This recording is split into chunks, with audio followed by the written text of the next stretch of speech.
Ua na o le Radio Samoa se furulima iwa toru a mo e tautuaina o e ilaungangana fitu aso le vai aso.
Finangalo le fa maoni o le loto ma e fa ilo mai anta o le poto i le melilo ia e fa mai anta o le isopo ona mai le o au ia e fulu mai anta o ona sina i le o sili i lo le kiona ve yalo swafa sili e selo matu tua ile nei tai au ole tai au fou tai au sing mal tai au toa o le nei aso fou o matu o lia i lo olofa ua mua le nei tai au le ngate na matu pese o vi inga matu whamanu ma whaane neina o le tupu au whapena fo o na matu fale ma le loto fia i o loto ase i o matu wifo i o luma ma matu whape atu e pa ia lava oe le atua ma malu o lava o le atua ma mana o le atua siri ese pule au i mea malava. Le aise tasi e tu sama oe e tu mau o lo walofa e le li liu fo i o lofa maoni mo lo wanga le lei o na nafi o le so tahi au e o lava ngata anga o mea malava. O le atua oe e ifo uma iai o mea na efa ia. O le atua oe so i fua mali vavau e o lava i le wha vavau. O le atua lava oe la e li vi inga na malu o le atua oe pulupulu li matango fie. Ta mafa aftai lau mea lofo le ola fau mātou maua nei tahi au. O lou le alofa o le foi ua tutai manu fai ngā maro longa sa tofa whai o tangata. Mai wha popore nea so fau do lato sui fua mo na mātou ni yola.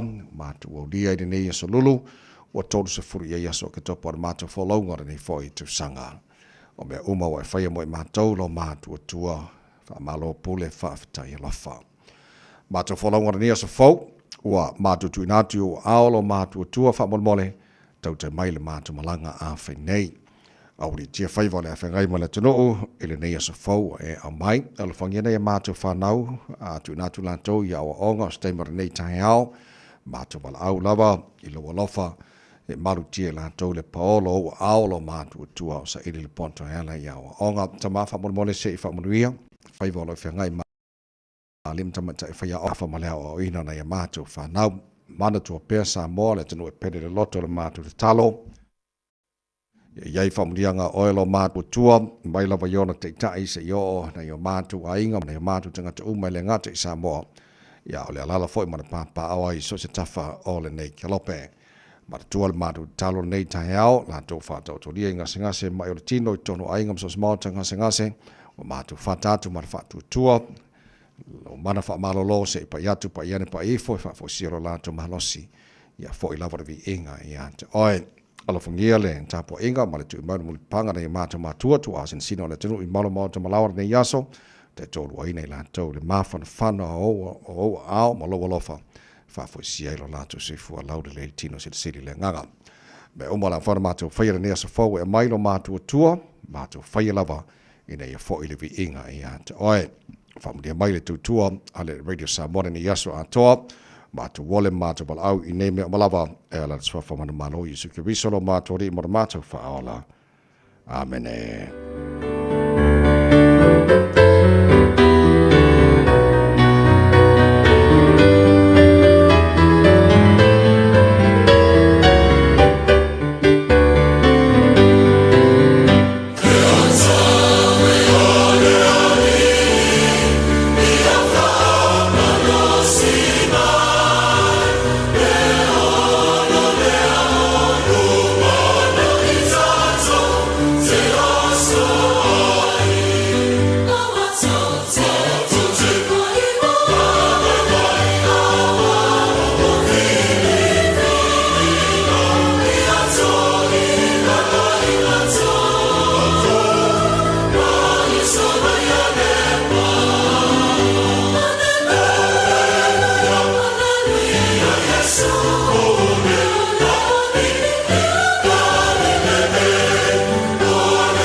ale li ole vi ingore tua langina la fepese ale kolisi fa fe au pi ulap to mo re samos flima e batolo amos ha mai volta to pokala be manu le tayo na se koneu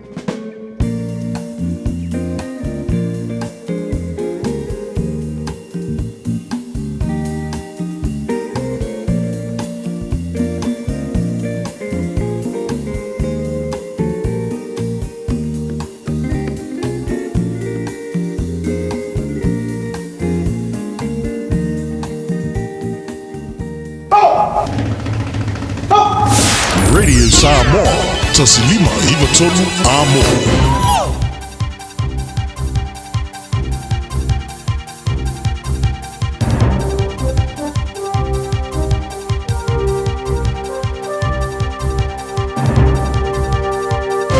In this update, confidence a new building consent process won't come at the cost of safety. The government's announced a new opt-in self-certification scheme which will let qualified tradespeople forego inspections. It'll be open to businesses and workers with a proven track record, such as those building hundreds of near-identical homes each year. Master Builders Chief Executive Ankit Sharma says it must incentivise good builds without dropping standards. We will have to put some checks and balances in place, and this is what the consultation process will now happen, and we and others in industry will providing that input to make sure we maintain quality. Hopes rural communities will be considered before changes are made to NZ Post services. Options include dropping to delivering 2 days a week in urban areas instead of 3, and going from 5 times a week in rural areas to 3. Additionally, postal outlets will be reduced from 880 to 500. Rural Women CEO Marie Fitzpatrick says the distance from services should be factored into decision making, which would help ensure a minimum level of service to rural communities. A snapshot of Aotearoa's Pacific communities reveals a mixed bag of progress and challenges.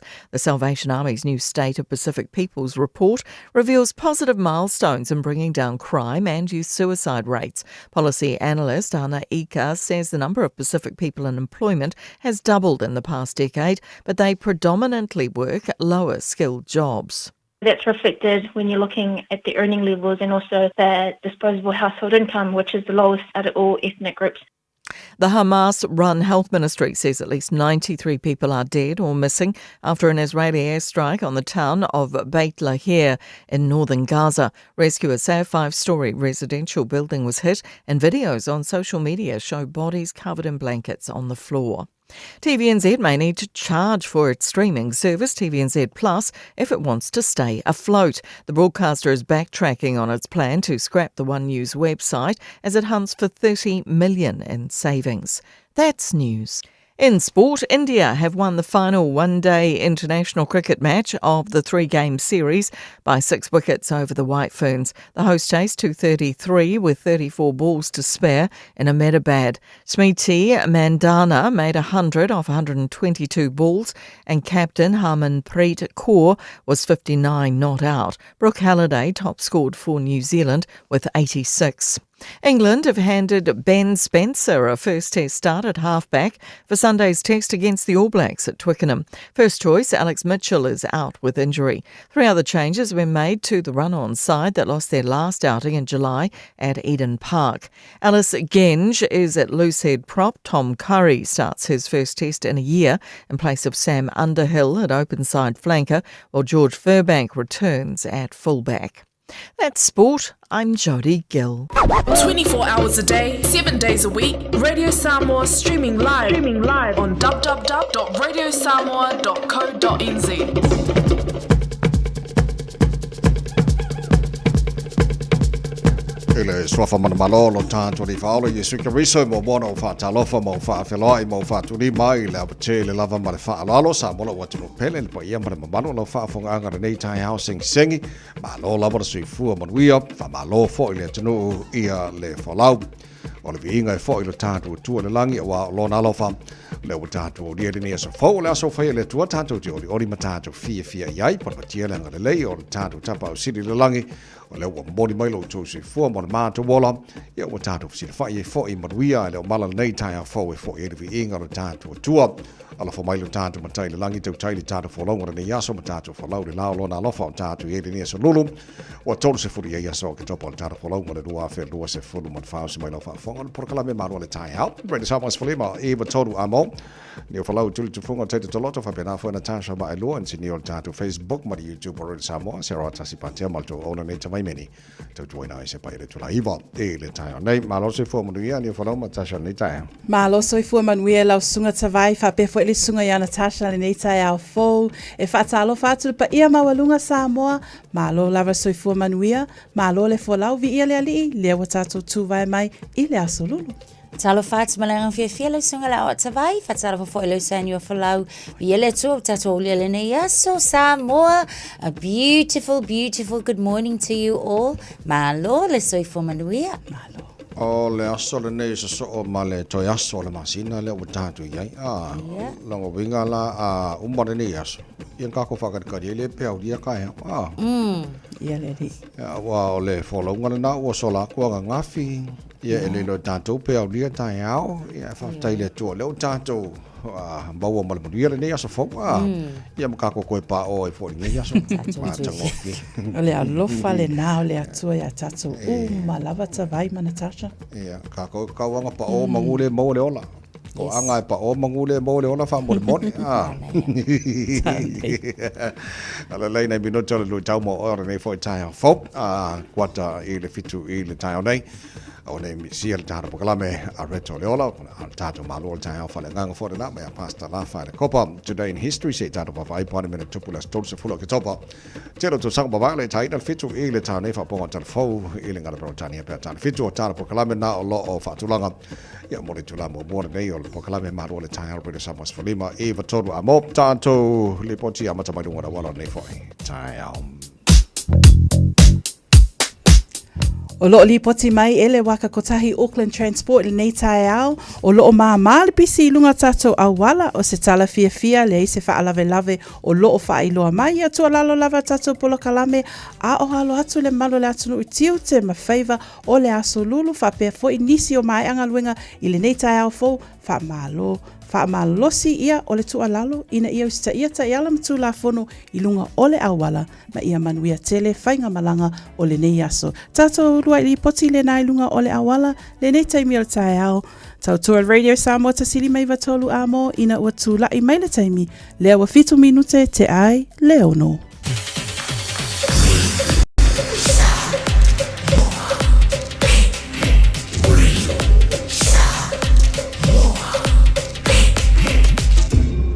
Moi votu.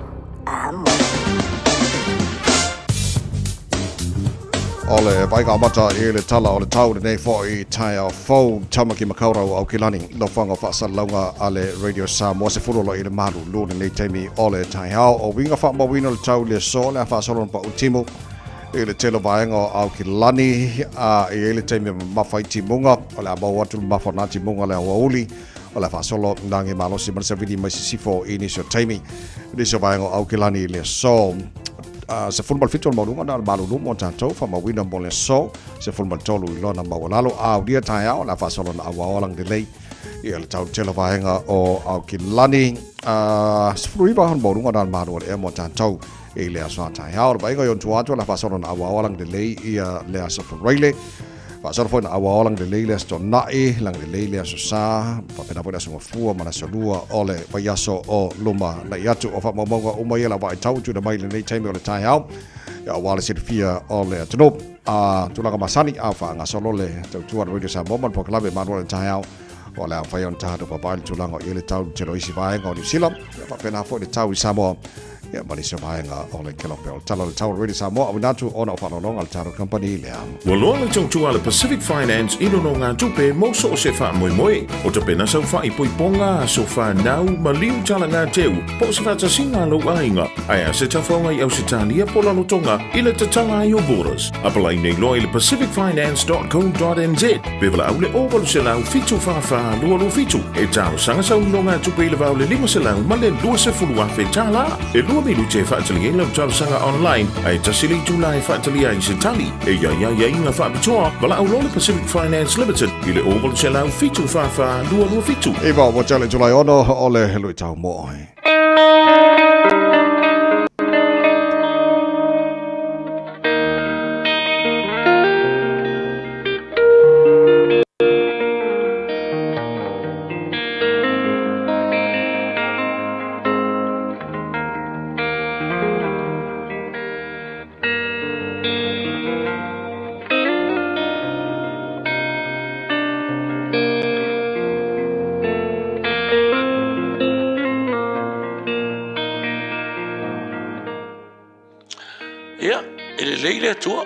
taimi uma ele lei lava le tua fi fai tau ina ya tau Filipe tau vai po lo sfuru Filipe tau lon vai po lo sfuru fai mai awa lo tatu no moni o ele langi lea o lo fa tari mai ai tatu ile fa ola o le ali o Yesu Keriso for our citizenship is in heaven o le auto le tau mo o le ori o lo le langi. Iyo e. O le upule apostolo na tau atu le kalesia Filipi. E whaamaro sia i loto o tangata uma. Ina ia aua ne ia i le ola whaavai. Ma tau atu. O le lalo langi ni nei. E le ise me tu mau o iai. E o la vai lo tino moro tino. E le whaavavau. E iai le aso. E ma vai le marosi.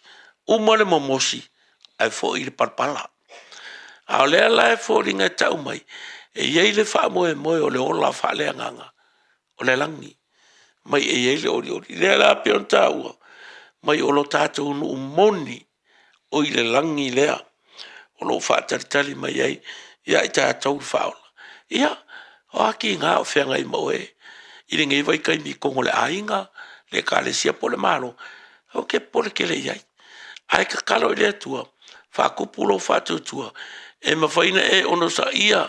Lui tau o le o langa le nei. A ia e tau la i lau vai. E i le aso. E i le taimi.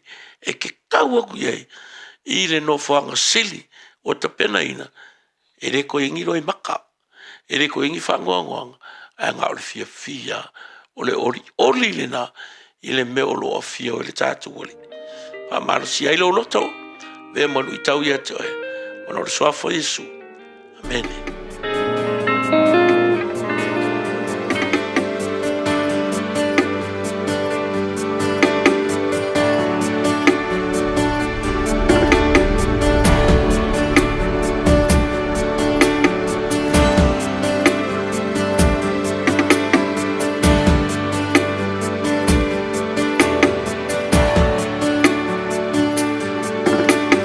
Le atua o e o atua o te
se maila fa se ale hallelujah worship team was a full male ono le what I need to like ono fa fonga de proclame malu de tai au already someone's fulima e batolu mo ya fa talo fa pa angal tar proclame le fo fa se maila ta to de nei tai fo sunga ya UB36 mai o San Francisco ya America balor si fo mo le lo to le tunu malo tele la fa pa nota na pa ya solo na e talo fa ya fa solo fotuali fa fa mai sini Australia ya mal tele pa angal tar proclame iso sa va Australia ma America ya fa pena foi sa mo mani sa va ngal ke lopo tar fa tasi ya so sa va ngal kilani malo la per si fo mo wi ole term muli le nei ole fo ya ma au sa ni tomo ti mo la to su nga fai ol to sanga tele lopo o fa pe I tomo ti pe ma ni so di poti mai ni so onga tau popole la titi telo tomo ti tele lopa popola mo popole ai pe popole ke o fen kasu nga ya mal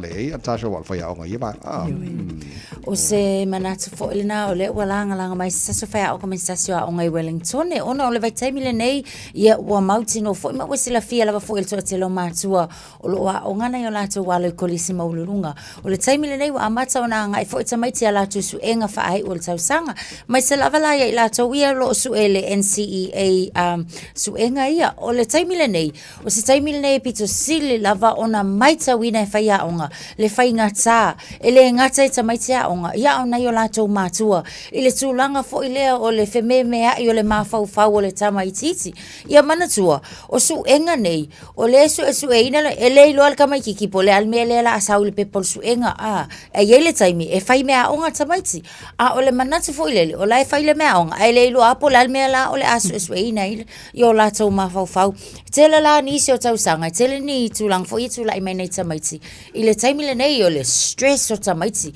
ia e fautua ina ai fo ina I matua awa afa pe stress le tama male taini a onga le fale ona ole mea onga e mo o mia la le lango a matua fo ilea ia ia lava le environment se file mo le kama male taini a onga e fai ia na mea onga o le taimi la nei e tā waila le tue wha manatu I taina matama onga e iai ai kia e iai lava nai me totia I ke faia ina ia tā penai oe tau wha ai titia mai iai le stress ia po le tūlanga le na o le popole I o le mafau e ia lava enga fo ia I su enga e ta ua mock exams ia fai e tamaiti o le whamanatu nal whai aonga koe oe vai su enga na ale koe whai su enga na ina ia tā pena ai ave ese ele mamafa o le mafau malo popole o le isi vaenga revise ekta ilua se fulu mi ke elo pa ia me o metosia ia wa mai ina ia so swani nei tamaiti nei awa ina I mama fatele I el tulang le na o popole awa popole e fa pena fo na pole matua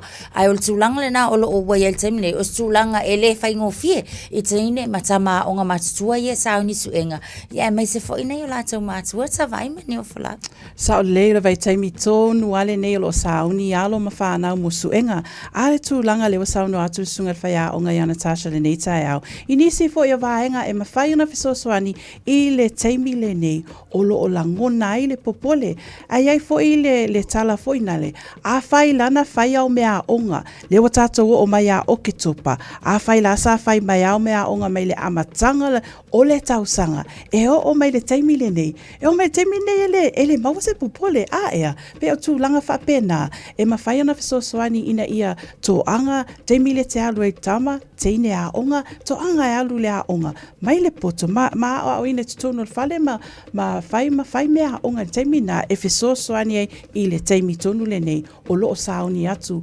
mosu enga pe tu langa na a mai tama matina ina ia to anga e fai e o mai teimi nei maua le fia maua fo ile unga manuia. So ol popole Tasha for the ma ol popole tamaiti it's normal I mean ele fa pe for le se me fo po se me ele potilo to fight what for le normal tamaiti ma sa time lo sa ni mo su enga ona ele lo la to pe on ta wa Tasha po la mele la sa facility su enga ya le lo fa la to po la outcome la to su enga la ai for le so I mean mo nei fa na le fa long ban po kala men nei tai well, take your time.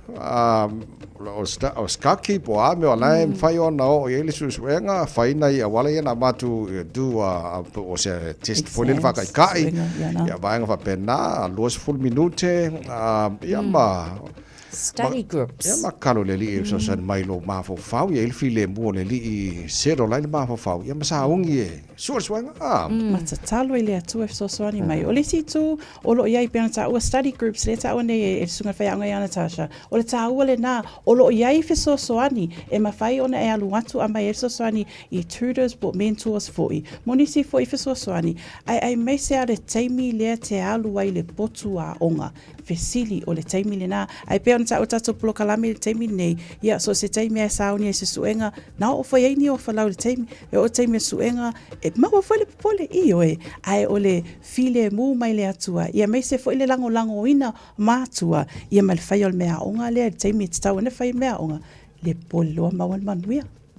So mo tamam tena onga sa mo lo o whanonga mai le proclaim nei tai au all the best sauni male fia fo le mo le suenga talo le ia mai lon file mu ia ta pena le o to mo suenga fai o ni foi sang ia o mo foi suenga ia nga mo eva foi no ka ko lo fa manu io tu sa uma lava ele nga tai tama mateni o lo o nga kolesi mauluna ila to lo to no university ia o le taimi mule nei le ai lava se le maua le langona le tavai ai sa o le fa le fa manato tavai it is normal to feel anxious ai to a certain amount it's a loi ka penga lava tato ina ia e moni lava la aware tato mafau se o vai kami o kapopole la kasueng but we have to come to a point where we say le ai okay sa o nga kula le e fa pe ona le ai le se tulanga e fa popole tele nai tato ai fa malosi mai fo ila matua ia o kalema na ia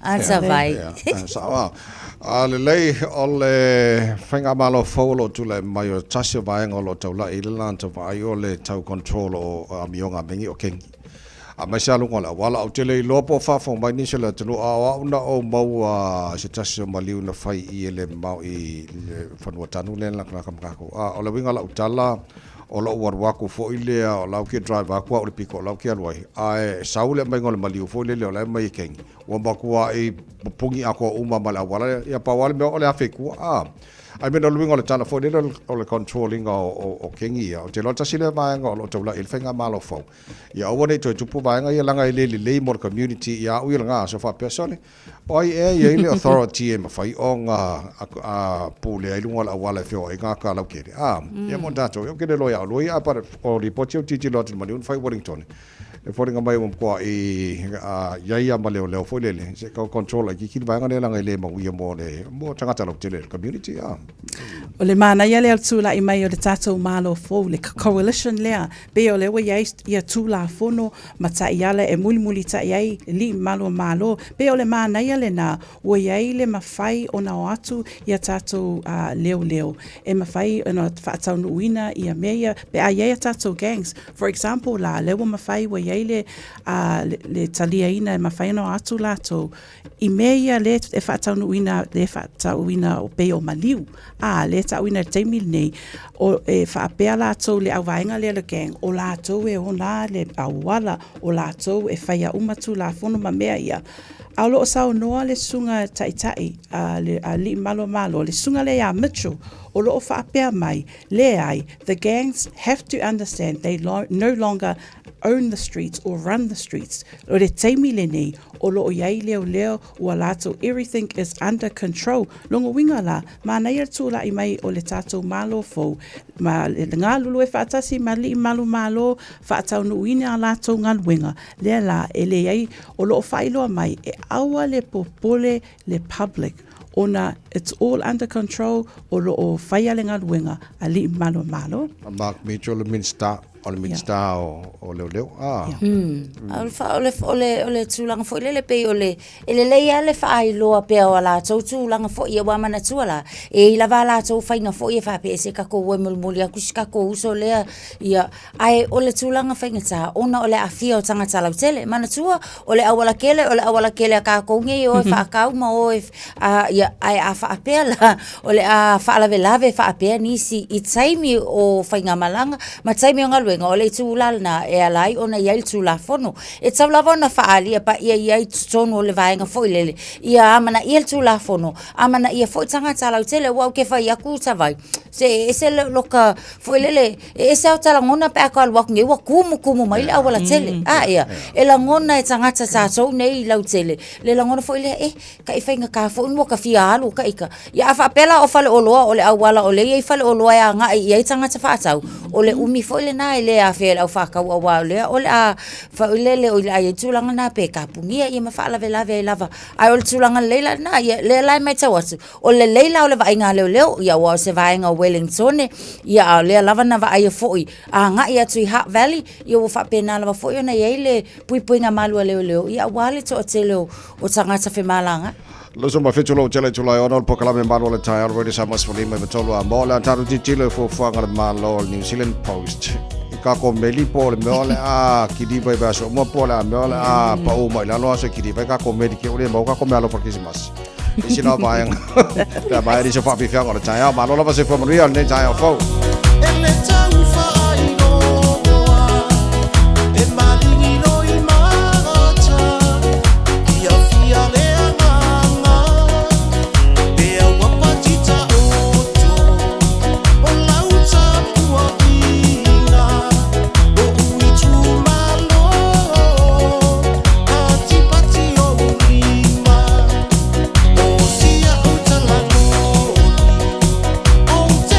Fatu fua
Samoa, kasilima i wakuru a moa.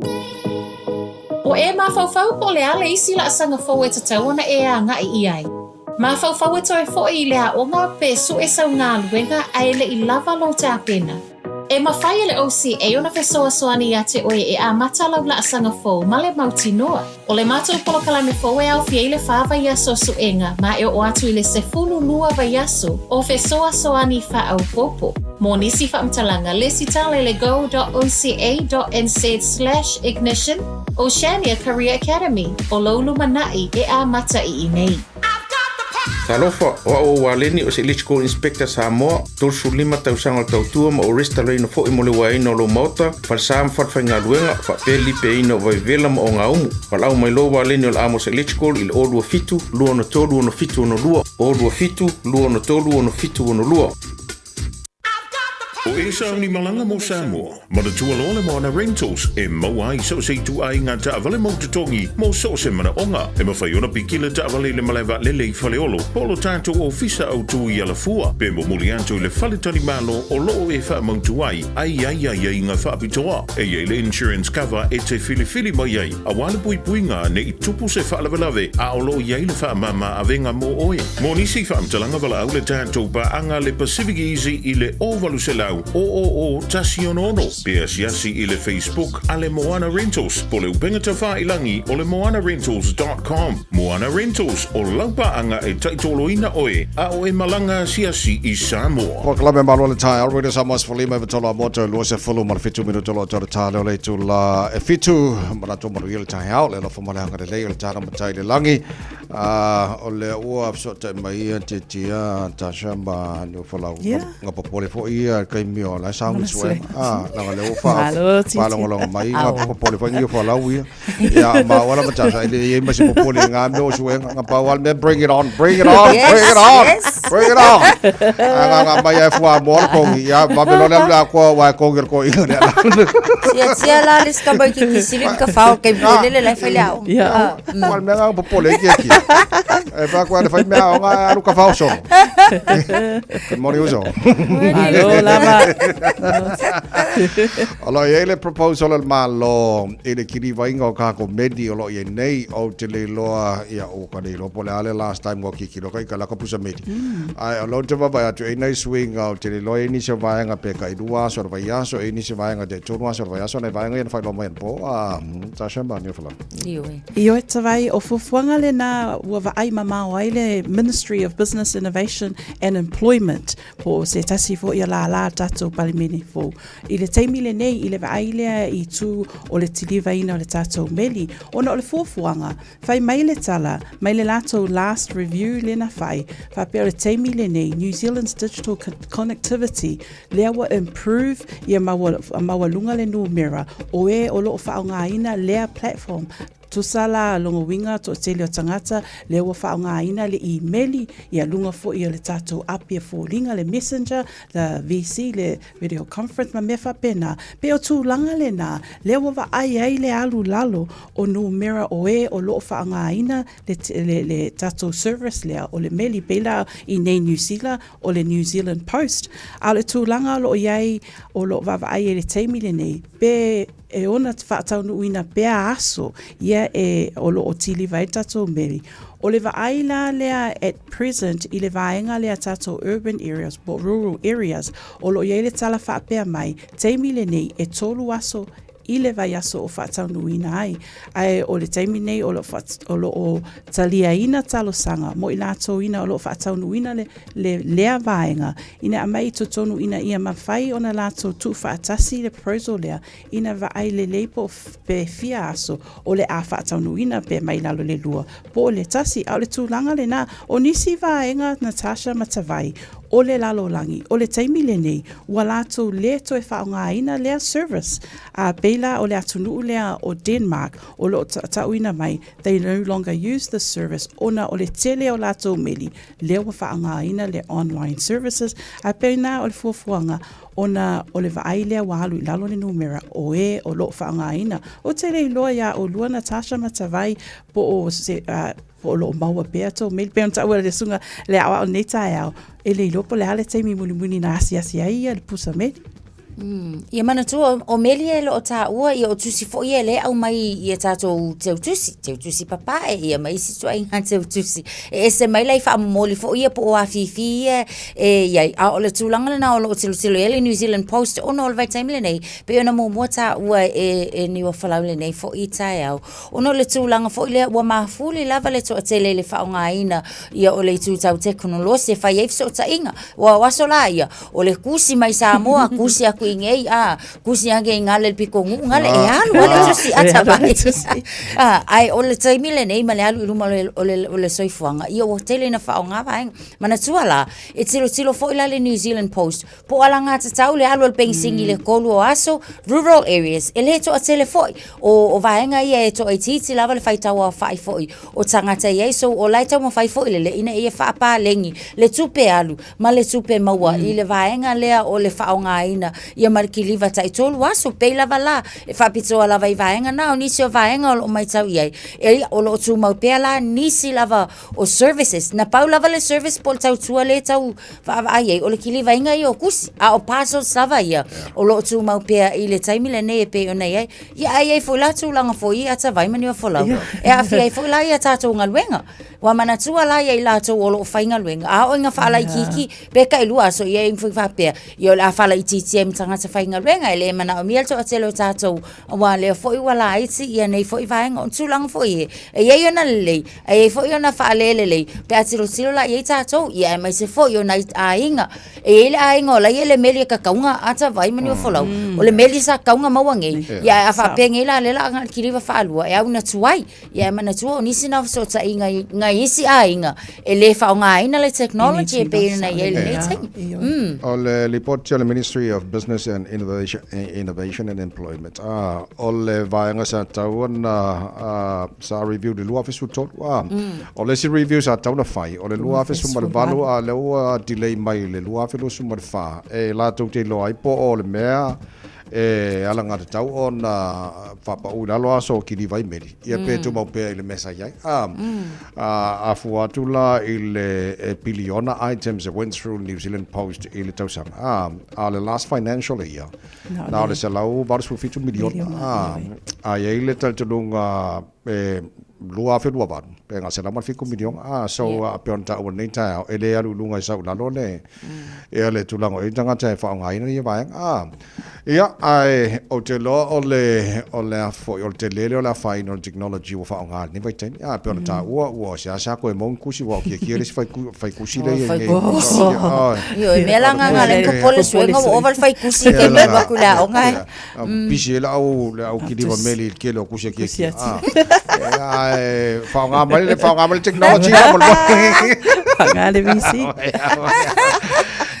to tele tanto fa nga luenga il va nga le New Zealand Post ya about tele for tasina va nga ditile molo manai ole fa ina fo mga luenga na to ole tele na ele nga ko la so ko inga le meli la to la ki di va inga le meli ya va nga umana ya karsia tana noa nga ili tapu nio nga luenga e ia le city po le vaenga New Zealand lo te pavai ato te le yo la vaenga pisingisi ona ole tulango ia ongo se lau nga luenga ua le to ia e tono sapo timoru vaenga New Zealand yo e tavai ole vaenga yes o le faitawa faile na la tau wa mau e po wa fa mutaina fo ia la tau ngaluenga i se fale meets le la lo i le vaenga le o Timaru pe ona ia le taimile nei so ole afianga fo ile o la tau tanga te fainga luenga i le lava sisi tu e tatu te langona lava le fainga ta le taimile nei ona o la tau o anga mai o tal tonu tavai e ni so tatu mai Samoa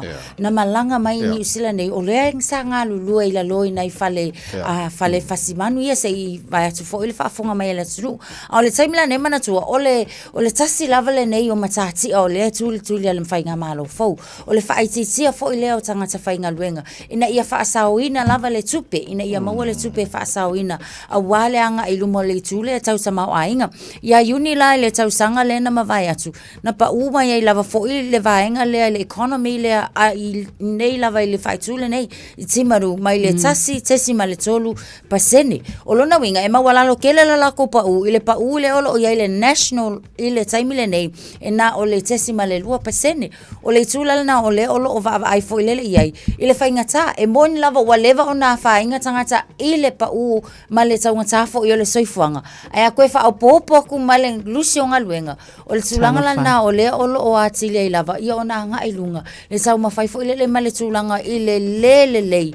Ma le pau pia I lalo o le tulanga tangata whainga luenga. Mai se o tupe maua na I tangata. O le tulanga la na e se whaingta ata vaimni wa folau. I le mai tau watu ia. O le whailau amata na whaali ia leo nisi o le community. Nisi o la tau opisi nisi la iti.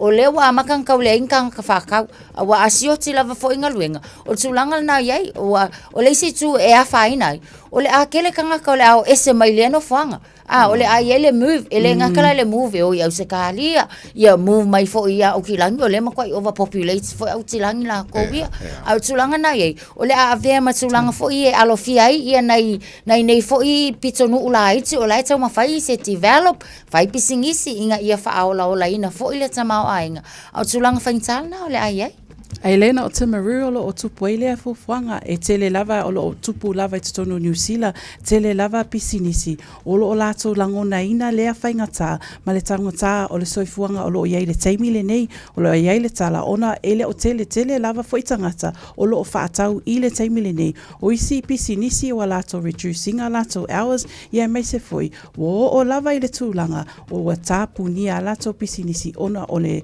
ala lea ia ma le whaamuta ina fo I o ngaluenga anai tangata pe o le whaanoanoanga fo I le nā ia me se fo I manatua I talo sanga mo e ua whaamuta lato ngaluenga ina ia iai fo I nisi ala e mawhaian to e maua I lato ngaluenga ia mo le anga I luma Whare whasi manu le timaru le titilo atu fo lele anti tilo I le tupe alu te tongi tangata kusa malimas full million o isi vaenga uma fo lele like economic activity ma isi vaenga uma e aru le was full wanga se lau million na atu fatasi 3.36 billion o le tupe alu longo wenga le skamba kupele fo lele ia ai fo la wa langa a le leile alo le mita New Zealand I marketi fafo ia okay loa wa okay loa na le sia faina tele le we nei ma fa le fo fo le lava fo ile alo le export le ano manafasia New Zealand fo le ia la faina na la tau so a faina tanga fainga luenga a fainga pisingisi kongo timaru o le potina pe tu na mai le nei fo tai fo ia ka sia le o to tele ni so tato a fia ida vanga tono le fo vanga le motu so te Let's get started with the Portugal one la so I my my love king bobo onga ona bato lo lo tanto ma lo ta fa nga reto lo mai pasta la fa le copa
wow.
Sinai pubai malu se inu ane ai sama olenu Talofa lava o aola pimerana, mau belo li tio. Ile Radio Samoa tasi lima iwa tolu amo. O lo tu mau pea le mamao le pisi lunga tato awala nei taimi o le tae ao. Le se swinga mai le tato lua i li poti tau lava ina ia tualalo tato polo kalame ina ia please drive to the conditions, keep your distance ma ia alu ile sawa sawa ua whaatulanga ina ile vaenga o loo e malangai ile nei tae ao. Tato li poti la tamaile na ilunga o le awala le nei taimi o le tae ao tautua Radio Samoa tasi li meiva tolu amo ina watula i meile taimi lea watoe se fululua minute o na tā lea o le fitu. Talofa, we're the Katinas, and you're listening to Radio Samoa on 1593 AM. Bread of life sent down from glory. Many things you were on earth, a holy king, a carpenter, but you are the living word. Say it now. Come on.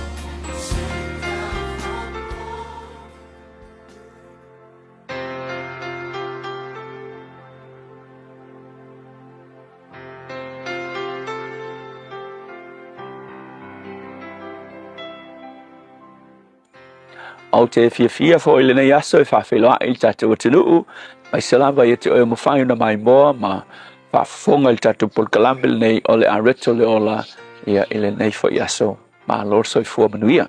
Ole kenese wha, al whai upe wha, e sina whai tau mana i lava whapea, ua sila mai ova ia a pelu ma lana taulanga. Ale upu mo oi aso le nei whapea, ole loto whai taulanga le lei. Wailo e ole loto e ta ua te le tua. Ole tua e always lava. Aile iwa aile tua ingi kakunga ingoinga mani mea tatu te whaia. Always lava e sila mua o ia i o tatu loto. Ki lo le tangata. Ole tangata e wa ai i mea whai. E wa ai fafo. E wa ai le tino. E wa ai ngaluenga. Ole tua e lo loto lana sila. E sau ale sila le tua ati mai ka kunga luenga e sau sao ai le mea e mafua ai ona whaia tatu taulanga ma tatu ngā luenga e whai. Whapena fo ilai mene i whai ngā taulanga. Whai ngā taulanga o le loto e tāua ai le o le taulanga. O le loto usi tae i le tua e sili lona tāua na i lo le taulanga. E le tala masani fo le tu se Samuelu taulanga fo ia saulona whai le tua e sili le usitai i le taulanga. Te whai mai e sili le usitai i le tua i le nga o le mamue po. Loro winga o le taulanga o le me tāua te le i le tua. A e sili atu le tāua o lo loto i le tua ngai lo mea e ke whai atu i le tua. So, ale upula mo o le nei aso ia e ke siaki lo loto ia ma le mafua anga o au taulanga ma mea le lei e le ngata e me te whaia i le tua a o mea e te whaia fo i te ngata. E wa il tala le ia a pelu, le whai ngā taulanga a pelu makaino a whai taulanga i la ua e le isi sila le tua i taulanga a kaino kako ke le i lopo le ale mapuang a whai mai e na sila le tua i le taulanga a pelu. A le kila le whai upu e whai tau i whai mai. Na mua i sila le tua ia a pelu. Le tu ainga attitude o le tangata ta pua i le tu whai maitala. Ua sila mai ova ia a pelu. Malana taulanga. Lona winga, ngā mua i sila le tua ia a pelu. Inga ua sau a pelu ma le taulanga. Ngā mua i wa aia le tua lona loto. Ngā whako awa aia i le ilani taulanga. So e whapena fo ila ia te oe. So se mea e te whaia. Po le ale ma tau tia o se mea ke whaia. Ke whaia i le tua. Ma e whaia i tangata. E le ofo i le tua. O le mea mua lawa wa ai ma sila i le tua. E siaki lawa le tua. Ia lau loto. O le tu ai ngata i ai oe. A e sau fo i te tapuai. E le o rofu. Po le maangai o la e. Po le fia se lau sau kaulanga e whai. Le mea mua e sila i le tua. E sila i lau loto ia teia. Whai mai kala kuspaia. Ua sila mai ova ia a pelu. Then lana taulanga. So mo oi le asul ngei. Le ase meo e whaia. Le ase au nanga o e whaia. Le ani taulanga o e whaia. Le ase me le lei o e whaia isi tangata a toma le tua. To e siaki le attitude. To e siaki le motive. Olo e whaia ia mea i le tua. Le tua sila lau fio. Sili atu i mea mātou te whaia. E te sila i o mātou loto. Olo o iai i motives ma mafua anga mātou te whaiai. Mea lea sili na e tawina. Ia mawalunga ai lau vi inga. Ai leo mātou whawhitai Yesu. Amen.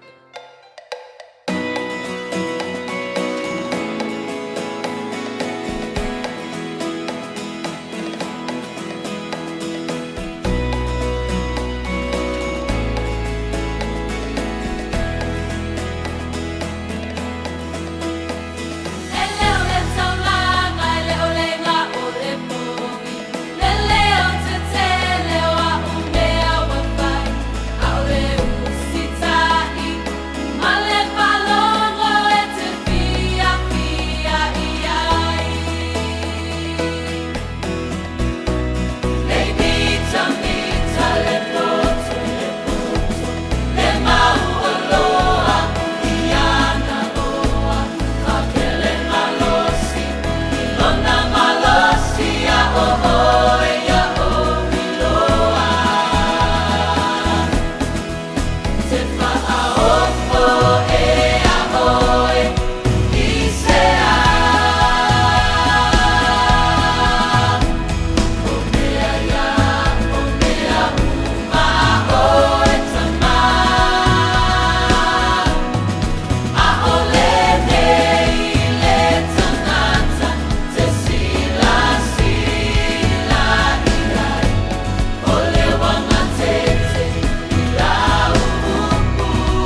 ole tauranga ole pese mala pese le peace chapel in water tolu biro tolu tolu talo le July 5 July se tolu se fullo ke topo ani mera tupure nei aso I tausanga.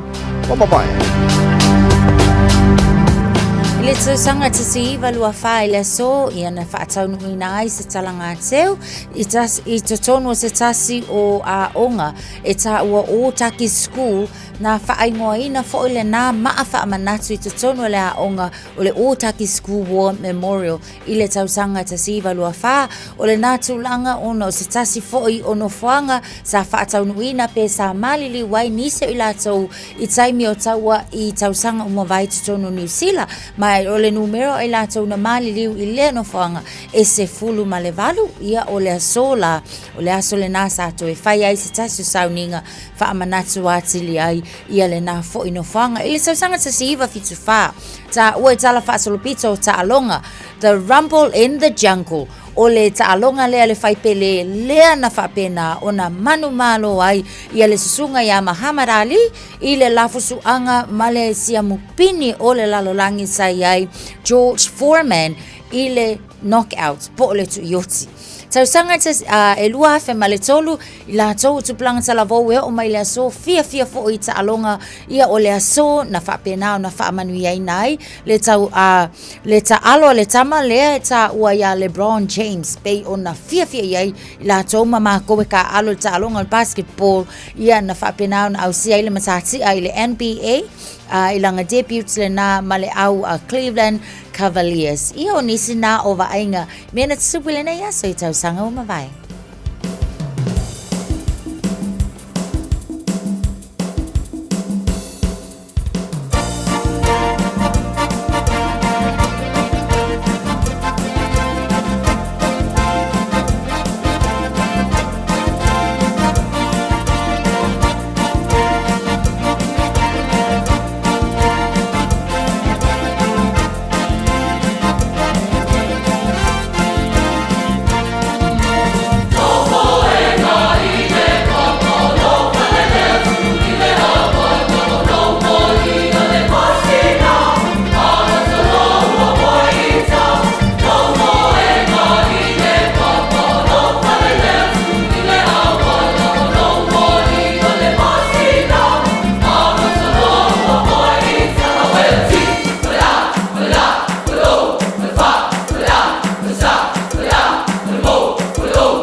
In this update, chronic school absence at secondary school has doubled in the last decade and almost tripled in primary school.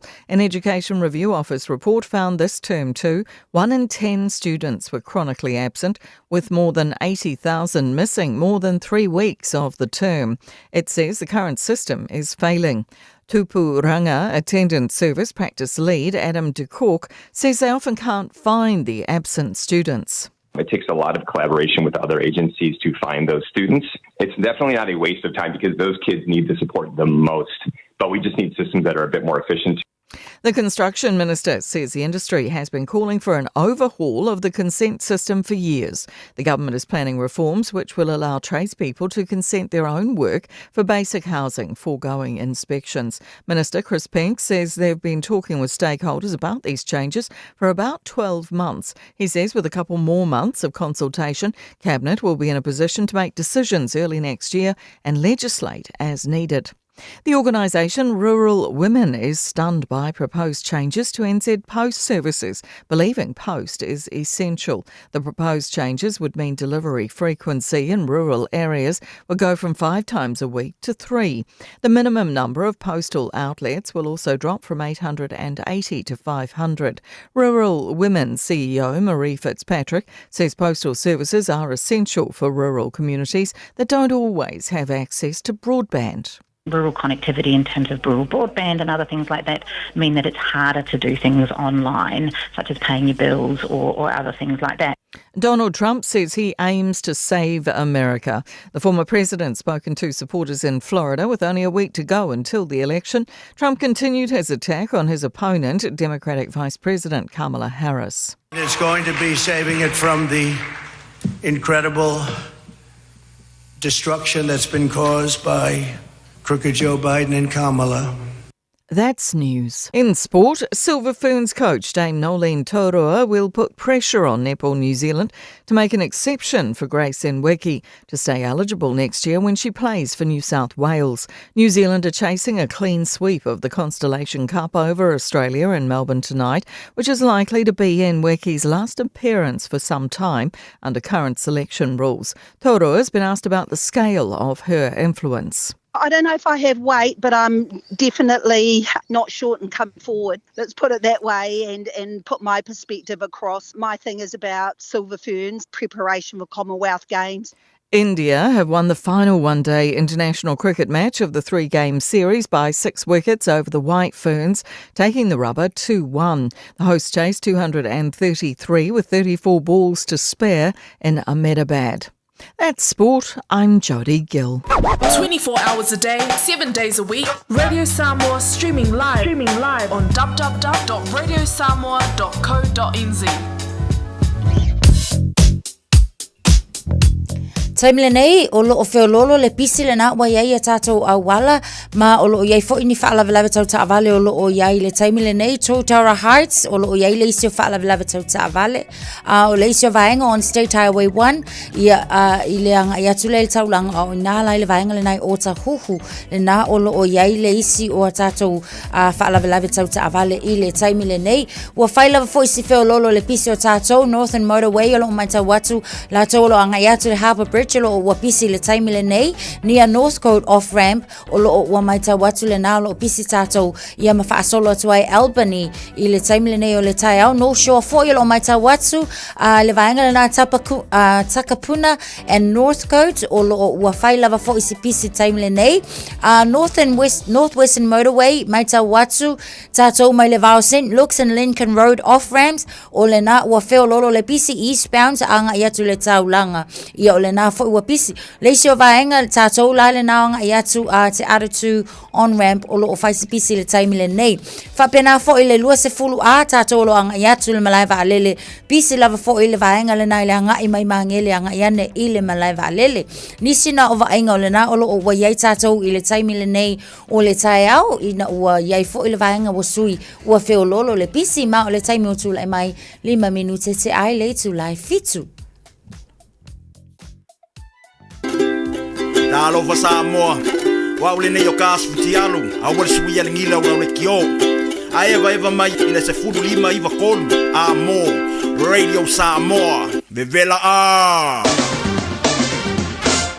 Ole tala lata mai ale tau ole Radio Samoa wina tu whana longa le Pacific Finance. From alova ftai pulenga mana whangaruenga le Pacific Finance, mo longa ngoi no tala le tau. Radio Samoa sa ile wawai atu Samoa ne vanga le tai au lua se fulu ole ile ma whana ole ea ola o wa ia winga langi le leo le tau i Samoa. Ina wa tele fitu i Samoa ne vanga ole tai au le so lulu.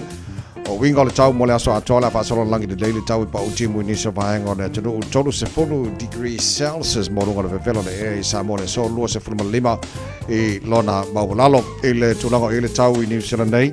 Fa talo fa ia tara poklame pa o malava al marole tai au so se vaenga o mo tu sauti lo mau tara fa salanga awa le tau i Alexandra for river morunga malu le e fa sal foi na awa pa utimo langi le leila fiafiana nei Blenheim spurono marunga malulu baba ya Nelson la pa utimunga le so langi le leila fiafiana nei sufitu marunga malulu Queenstown wala fa so na awa ole tau le so spurono marunga malulu Dunedin langi le leila tau mo to awa ni so Tammy spurono marunga malulu le ia male ayo fungala au kare stete malo se fo maria langi le leila tau mo to le so ange mari mar sa fini mai sauti si fo spurono Borunga marulu mo Christchurch le nei fo yaso ile motu matu pito la borunga motu matu kai taia spurfitu morunga marulu le so la fa solon pa utimu mafati munga ni so taimi pe tala va solo tona langi le leile fia na nei Wellington la mua ta pa tasi mo ye me fa New Zealand ma lo se fo mo nei tai au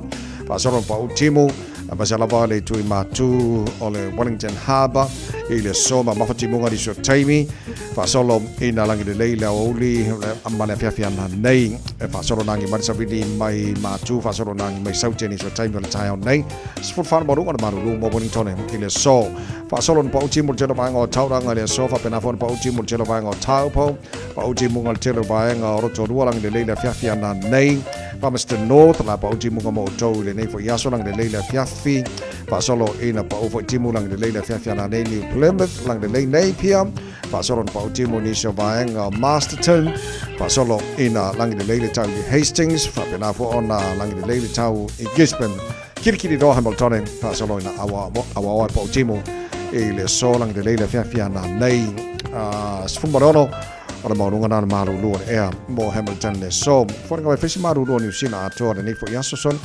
ile no whanga whasalonga Radio Samoa tamaki makaurau se furolo ile malu lo nei vaenga le tai au tu mawinga le tau le so wala whasolo ina awa pa utimu ma mafati munga ni so taimi pe tala mo watu mafana timunga la wauli ia malangi di lei atuai ile tau whasona langi maro si marsavini mai sifo ni so taimi le so Spufitu maru le malu lo mo au kilani ile ne yaso sputoru lo na mawalalo tai au pe au liam spuiva maru le malu le ea la whasona awa lang di lei lang de lei fo las forele fa penala sto naing aso sa so fu lang de lei ma so lu na va yaso o lo mana yacho fa mo bongo banala vai tau le time le tai au talo tau o na to fa lo ngal taro company le wa lo le tu ole Pacific Finance in nonga tupe mo so se fa mo maliu fa ponga aso fa nau sa fa I finga balo longa ba so se fa la bela ve apa lai ne lo Pacific Finance no code in said pe bala au le over sa lau fitu fa lo fitu e talo sanga sa no nonga tupe ile ba le lima sa lau tala ma le lo se furu ha fetala e lo minute fa lau talo sanga online www.pacificfinance.co.nz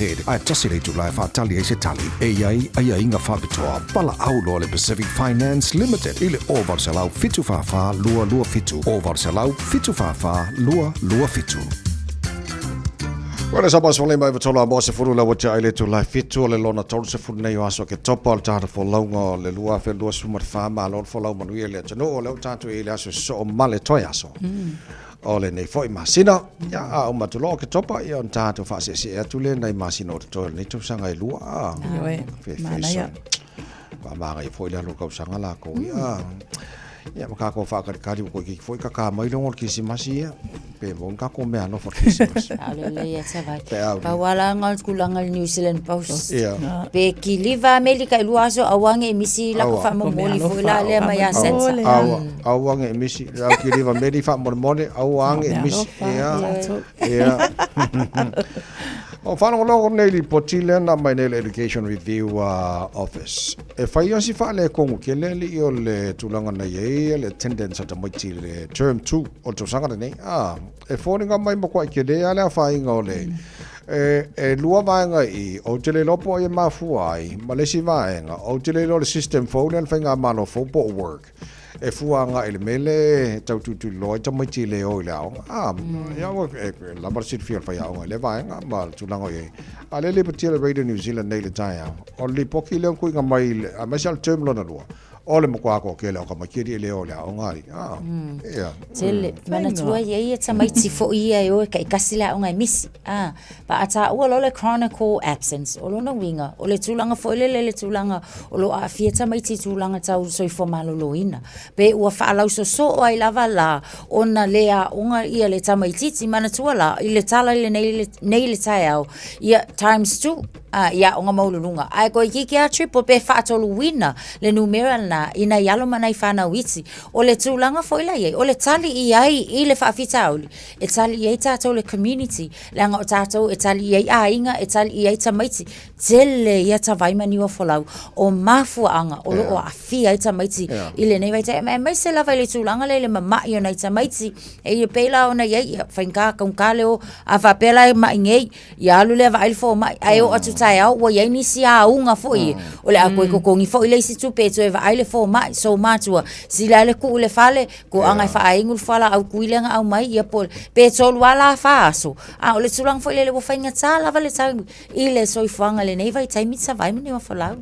Sa o le pe on ta ua o le RNZ News lena fa asa wele le li poti le fa pe na ta o le sunga fa ya onga ya Natasha I o le tūlanga le na o le li poti o lo fa I loa mai o to tele atu tamaiti I le kwata le mulmil po le term 2 le ona tūlanga le mental health ia me se foi le physical health tūlanga le na lo va ai I le taimi le nei ai o lo officer soani tele o le community ia me se foi tanga luenga soifu maloloina ona o le vaenga lea o le tūlanga lea ua to tele ai nisi o tamaiti I le term 2 ua lato le whaapea o le numera le whaapea mai valu se fulu wafe o I lato lea ua whailoa mai ia tamaiti I le tusa o le tūlanga lea numera lea this is the worst number it's been in many years ia ai atonu o mole a ngai luma lea wa whailoa mai lea I tu ia if so swani ai nisi o matanga luenga I lea fuafuanga So lili poti luas fululua on tu some 4% chronically absent students. I lima on chronic absence rates over to malima 4%. Tele lopo a fienia o ngata to nei o kilani na Natasha ma neu falau. Ia ai a fua tua ile. So o me ala pe na famna to nei a mai ka kiki ia salala le no for fale. Waranga le final to mai titi la onga. Ala ma ia fai nei na ista miti. Ia a o me fo le mo o se va ia ka mai ki ia mo pisi ma tua isi me o ma diu ma fa denga mai isi me o ma ide lo ka mai kiki la onga. Pa ki la fa de ko ko na. Pe le wina tonu le na la tala lina fa I ai tātou nei le community ma tātou a inga o tamaiti wa o le ngaluenga I alfa ia onga o le whai o kawala aunga ia mamaka ka mai kiki po a onga le aso ma le aso ai o le matawha ioi lea a tātou pe au tātou nau pea ina ia le leile luma nai ma le taunu unga le leo na ialo ma nai whanau ia o le ono sai o le siaki o a tātou priorities po o whea lae wha mua po wha mua tamaiti ia po wha mua nisi o vaenga pe o na tā o e lau sunga tawai I le nei tae au le lei matua o sa ane te pena lei nei whanau le tai au ma o sai amena te mai tila o nga wha mole lumana I ala na o nei o tātou a inga foi ma tātou malo o le leo o nga nei whanau wha malasi au nei whanau sa ni mosu enga whai o nei tu sanga wha mole ia ma veska ko ki ma ngai o ngai asolulu sa o le na visi o le asolulu al koko alaisa ta vai ma Natasha loa ma lo fai koko alaisa Malo si malka koko alaisa. Ia asa wa. Ia le lei ia fai fiska koko alaisa masangi fa mo mana ia ngai ka ia. Fa parengi le ia le alaisa ma le sua vai fa mo a. E ke o sua vai pe koko alaisa. Vai fa koko alaisa pa fa mo. Pe po le susu. Ia awo ala ma koko era nga ngai ka. La moli o nenga. Ola. Mea umana. Mana ia tele. Fa po le tail proclame Elengala Britania, think a minute on a sort of Joy Samoa, a little my other minor by more title. Wrong of my Samoa later. Oh, my Yvonne, the sweetest one, me, oh, my, oh. Son of a gun, will have big fun on the bow. Oh, jump the line, the folks is fine, I feel it come. Cause tonight I'm gonna see my Cheryl me, oh. Big guitar, fill for John and Big L. Son of a gun, we'll have big fun on the bow. So we are, I feel and it me manaya. If I low mo, fala vela ve ai pese maia. Oh, matata pe baila ala million na ualava. Una sa we ta pa to fa ualava lea. E fia tele se whātau oloa e matatata E tau si pēle le olo na wā I whako matangata Tiri sa olo pēia I o se mea o te whaia mo oe E tele pisu papauna patapai A tele fo I mamo O jambalaya ko fish I feel it come 'Cause tonight I'm gonna see my Michelle Mio. Oh, big guitar built for joy and big ale. Son of a gun will have big fun on the bayou.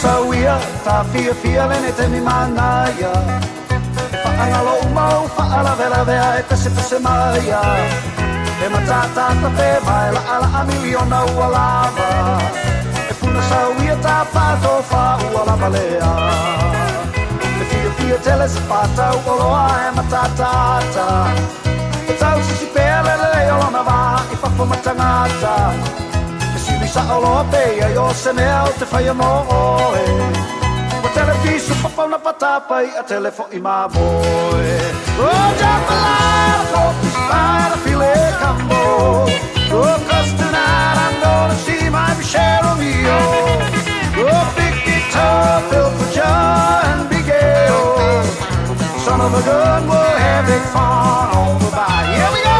O jambalaya ko pispara file cambo Cause tonight I'm gonna see my Michelle Mio Big guitar built for joy and big ale Son of a gun will have big fun on the bayou Son of a gun will have big fun on the bayou Son of a gun will have big fun on the bayou Talofa, this is Pat Lamb, and you're listening to Radio Samoa, 1593 AM. Just think a minute. It could change everything.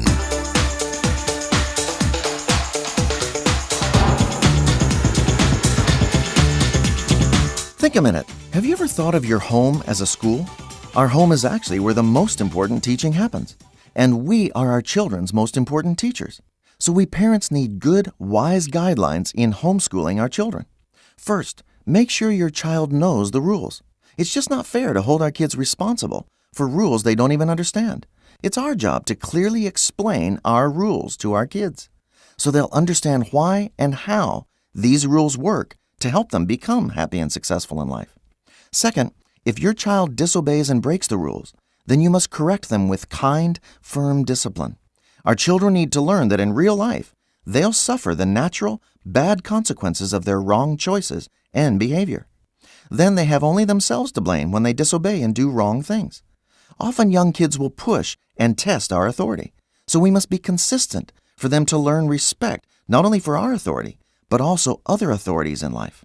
Third, as parents, we must be able to know the difference between when our child is defiantly disobeying us on purpose and when it's just their childish ways that are normal for their age. Sometimes they're just being kids, so we need to patiently and gently teach them to keep trying to do better. But if they keep choosing to be selfish and disobey, then they may need to be disciplined and experience the consequence. Fourth, right after you've corrected and disciplined your child, it's important that you comfort them and show them how much you love them. It's good to hug or hold them and explain to them the reason they were punished so they know you always love them. Fifth, don't demand impossible things from your kids or punish them for accidents like wetting their bed, not learning to use the toilet early enough, or simply spilling their drink. Also, if your child is not able to do well in school and academics, then you shouldn't demand it from them. We parents do great hurt and damage to our kids that way. Finally, always let love be your guide. Of course, we'll make mistakes, since we're also learning how to be good parents. We just need to ask our kids and our Maker to forgive us when we fail them. Then every day ask Jesus to fill you with His love and patience, to teach your children well in your school called home. Just think a minute. If you'd like a free CD of our top 40 programs, write to us on the internet at www.radiosamo.org. www.thinkaminute.com and catch us tomorrow at the same time when we stop and think a minute.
Malo le whafonga Samoa, malo fo ile vai le musika. Radio Samoa #1 New Zealand akoa. Simpson.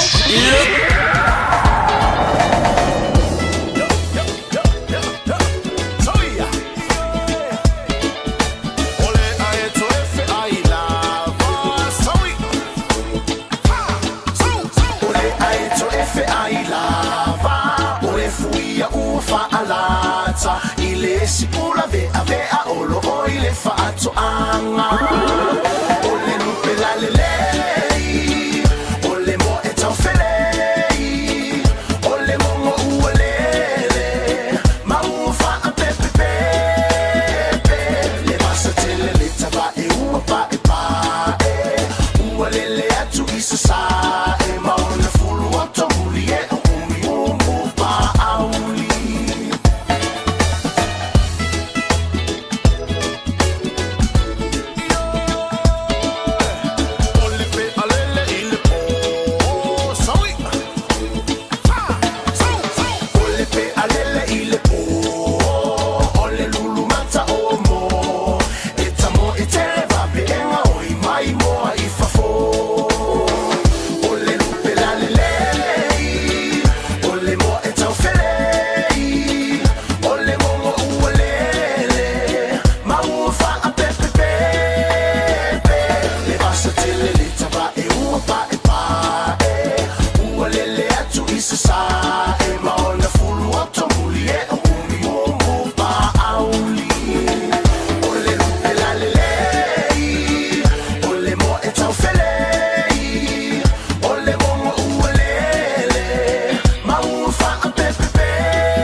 Malo soifua, ol se fufonga Samoa, Radio Samoa, tasilima iwa tolu amo, se kia Radio Samoa.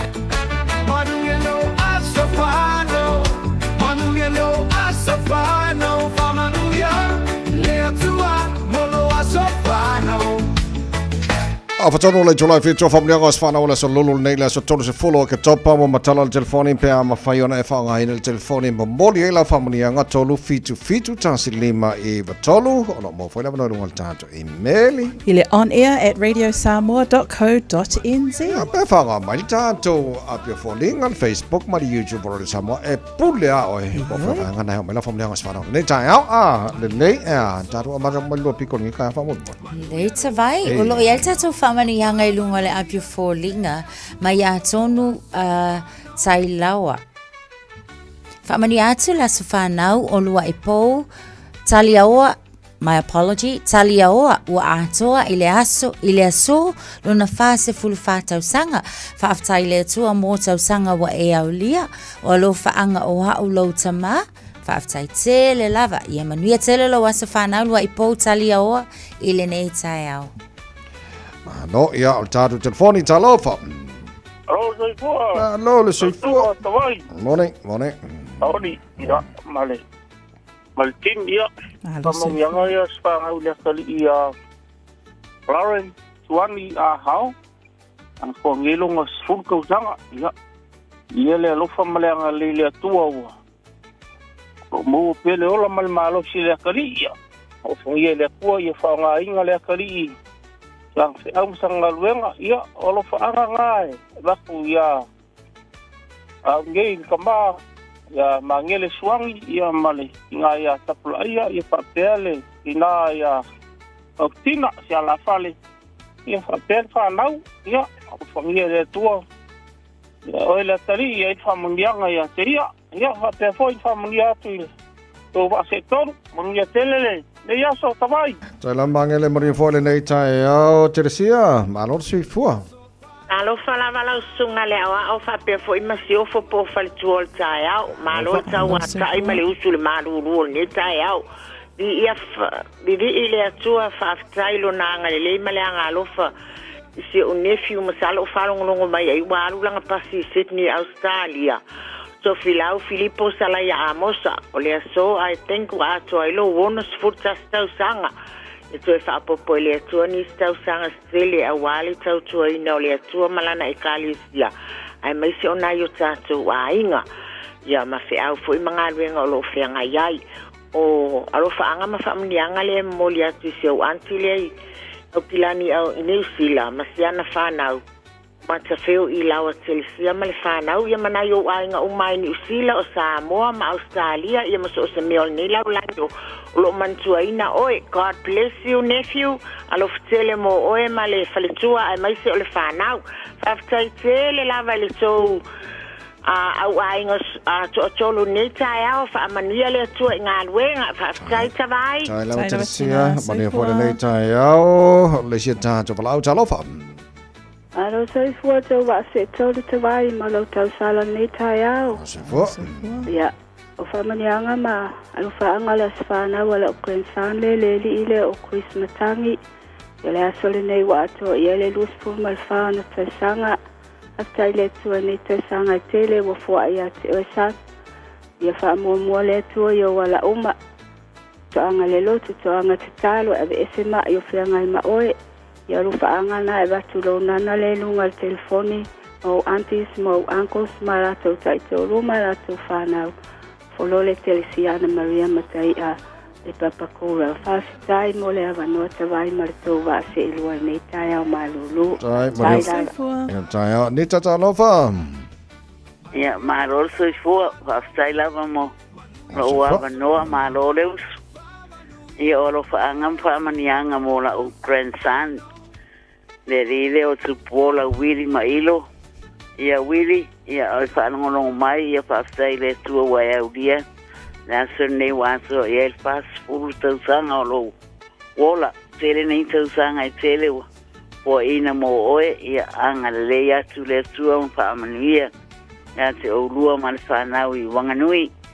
Lo wa lo fatu lo tama fa fi au maro tina e o us mo lo tu fine e a mai se ro a inga atoa e a silsile ro fa nga lo nana le lunga lenga o ni talebi I pam se no hasta ita vai mal tau sala mo lo wa no manuia le ato Tai mani fo le nei tai au le sia tando palau talofa ui ia le ia fase fua ia ese from nga lupito Ia lo ele se sa so famaniang fo ilunga api fallinga mai Regina Etuale Coffin famania te la so ifua se mato tina ia ye mai mata alolo Etuale mato te alolo fatele mo o mam ia o lo faanga na au mai ia Regina Etuale ia fa pena for I Perry and the kids o le se tato famanianga fo itavai o le famanianga le nei mo le so fa nau o siata Asiatatama or Andrew Tuyavi.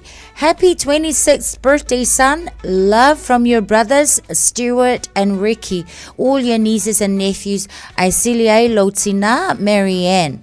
Ia o lo whaanga le nao le na whao mai ona o le ai se wifi le vaenga le o lo ia si. Ia si tamale po se tina. Pe le wifi le ainga. Iwe. O le wo iai fo I Malaysia te vai. Le o whatu atau no o mai lava. Ina whamanianga mea ina TJ Lavea. Whamani atu la sa whanau o si o Sanya TJ Oloanga. O lo a o ngai Finlayson Park School. o le sole nei a toa iai le sefulu o na tausanga lo fatele mo o le atali e le mawai faanga mai o matua o mataina maainga mai se o aunties i Samoa, New Zealand, Australia ma Amerika. Alo fatele mo o san? Okay, lele, pea el tato valau mai Port Waikato. Win, good morning. Salut kalava. Lo se fua. Le si mo le tuelo faanga mo le spana o sia ma Godson Lawrence a hau inga i Clover Park. O nele a tuelo sfurta sanga. Kamani atu pele tuelo a soifua. Lawrence, yelo faanga bat ne yo caught parenting i Port Waikato fastay lava. Tawai. Sana va wen mani for the nei tai au o ka koa. Pea tātou nā tawai. Se makua ma ai so. E fio lo for the pisio la so se fulo ke topala ko ia ni. Ya le mani fa ko tol nei so ne fala. Haftai lava manuia tautua lo totoe Natasha Matawai ia Samoa la tunu pele faftai tele lava mo le nei tai au. Manuia tele lau whaafonga nei aso, alofa tele atu, soifua, la ia manuia. Penina te whau no fasala whanau montol pese whamnia toile pulenga mara whenga renga reide Samoa man pakala me maro le tae amo ni tele lava tau asa whanau li le astros full leo ke topa ina ua toe lua se fulu ma le lua minuto lo tōra tāna o le tu live valu. Te paila tu a whibio polu peo te iloa e la una au mea o le dono e o le la au e sua maria e o le suka mai silie o te kua nei e pia i tatanu o le whanai mai. Stay my darling till whaoi tini leo tia le hanoi le ngalo na wami o papi o lote te manatu ala umatani te le le pamata ni tani e topa oe te ala umele totasi.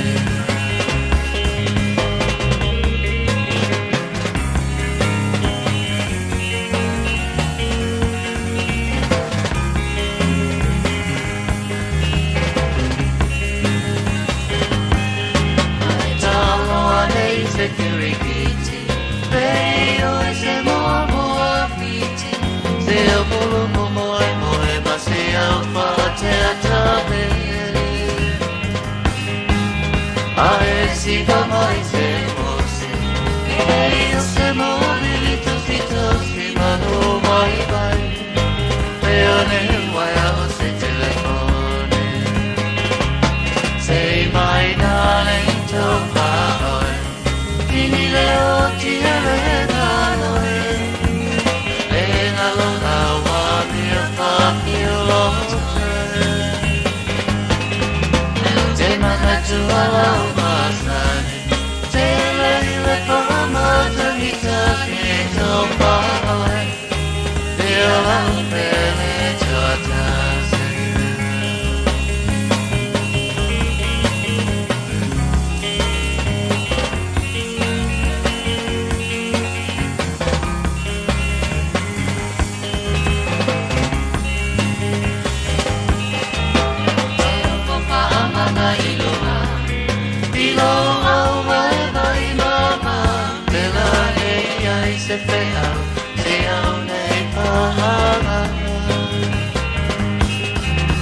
Abatui alau mea ai Masei e malolo ai Papa koe kodua Ai soia e te petalai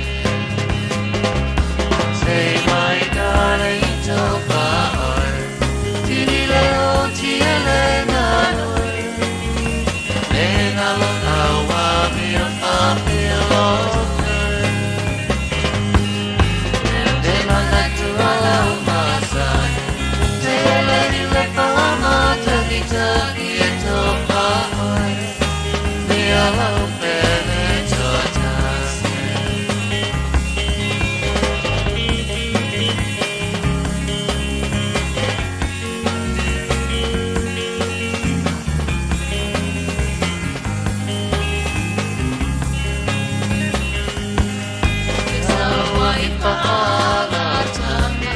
Talau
Radio Samoa, tasilima iwa tonu amo. Taibile nei o lo feololo le pisi le na lo iai lava tātou ala titele pe lava foi ona li poti atu i le tātou li poti na mawai atu ia nai whaalave lave tau ta avale le na sa iai lungo la tele le taimile nei on State Highway 1 northbound at Rosedale lo maita watu ai foi o lo iai se whaalave lave tau ta avale la talata atu le vaenga le na so o lo o whapenala o na awhi ai foi la tātou traffic le na mai Gravel Road onwards ia i le taimile nei whaasolo solo mai ai lava mai la tolo anga yatu foi Albany anga yatu le no shore vaingala na ua faina foi taimile nei slow down the traffic le na ona o le whaalave lave tau ta avale mo tātou on State Highway 1 o lo o iai foi ia le whaalave lave le na sa atu la mai ele ima maute le atu ia o le na o lo o ta a moli mau mai le waka kotahi ia o le na ua amata ona toe matala le awala le na sa whapena foi ona faina i le lane na on Ota Huhu i le taimile nei o le tae au Totara Heights o lo o iai foi le isi o whaalave lave tau ta avale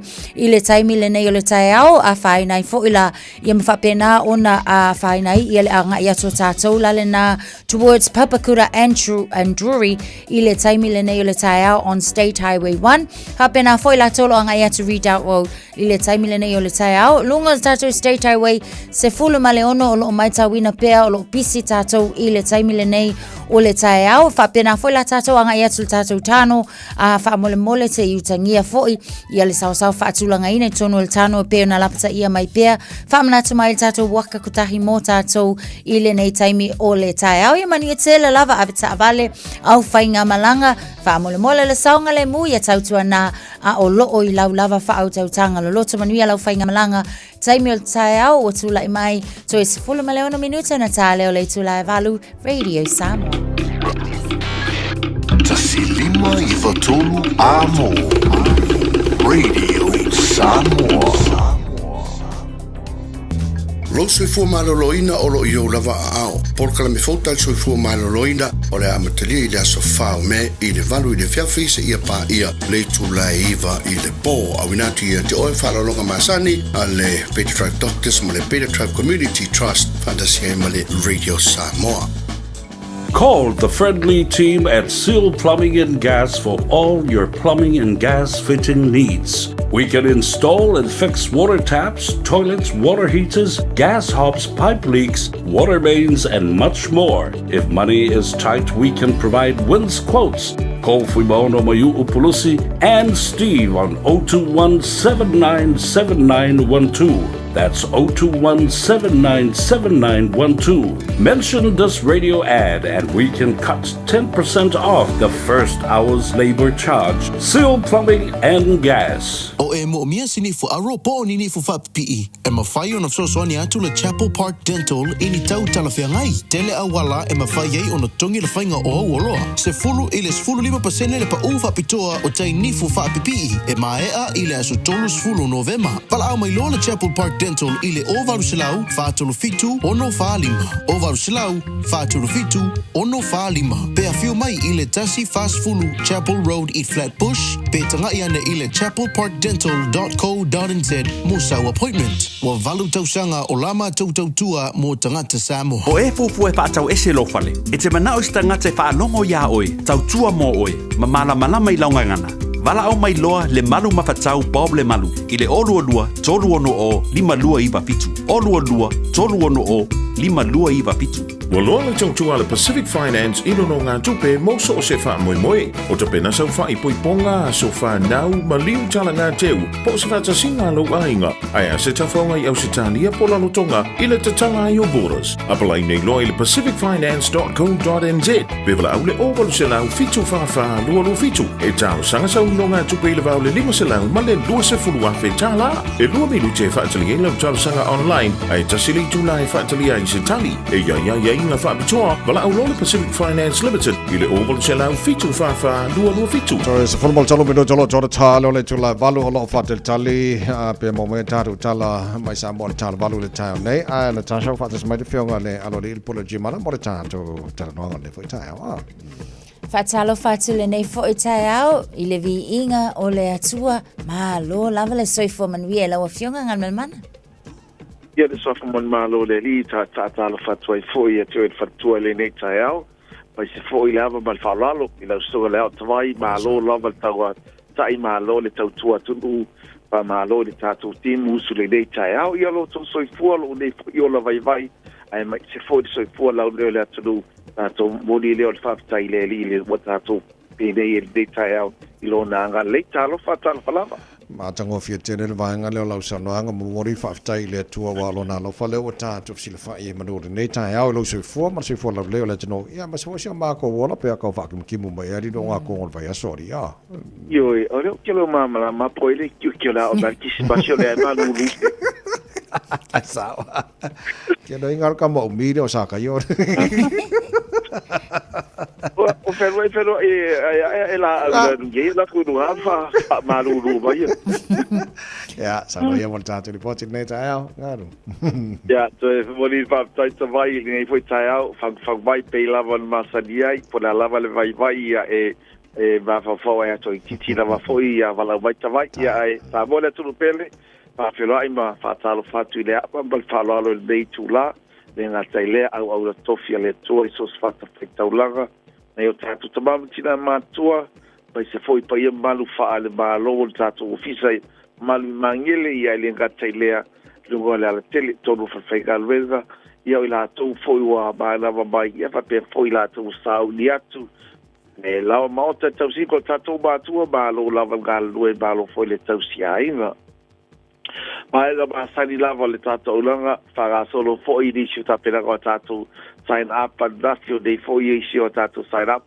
ba nga ma sani lava pe o da ia tatu ru tua oi e te re tau fo fu te balanga mai ye ni so la tau do balanga mai mai the weekend but it's falaile le tarsanga ya mal au bo mai tatu ofisa te te so tai mai lava me ma sani lava lu ho le tatu message ia ona fofoele ona la fobaile o melo bela o mia ia tatu finance engalu luel of engalvenga mana tua ia lava of engalvenga e mo ona tatu kalu e fatu wino tatu application ona faga solo mai le tatu finance ama ia tene lava time o lasi melo e filo kalo ai ia e tano sa o mai lava ia te a wasi fa fengo fie ona mo se tani o lo fanonga le se tatu galvenga le fai de fatino e o no se galvenga fai o ia melo bela o mia finance o melo a scale tatu o galvenga io melo bela o mia e vai finance e le o tatu ofisa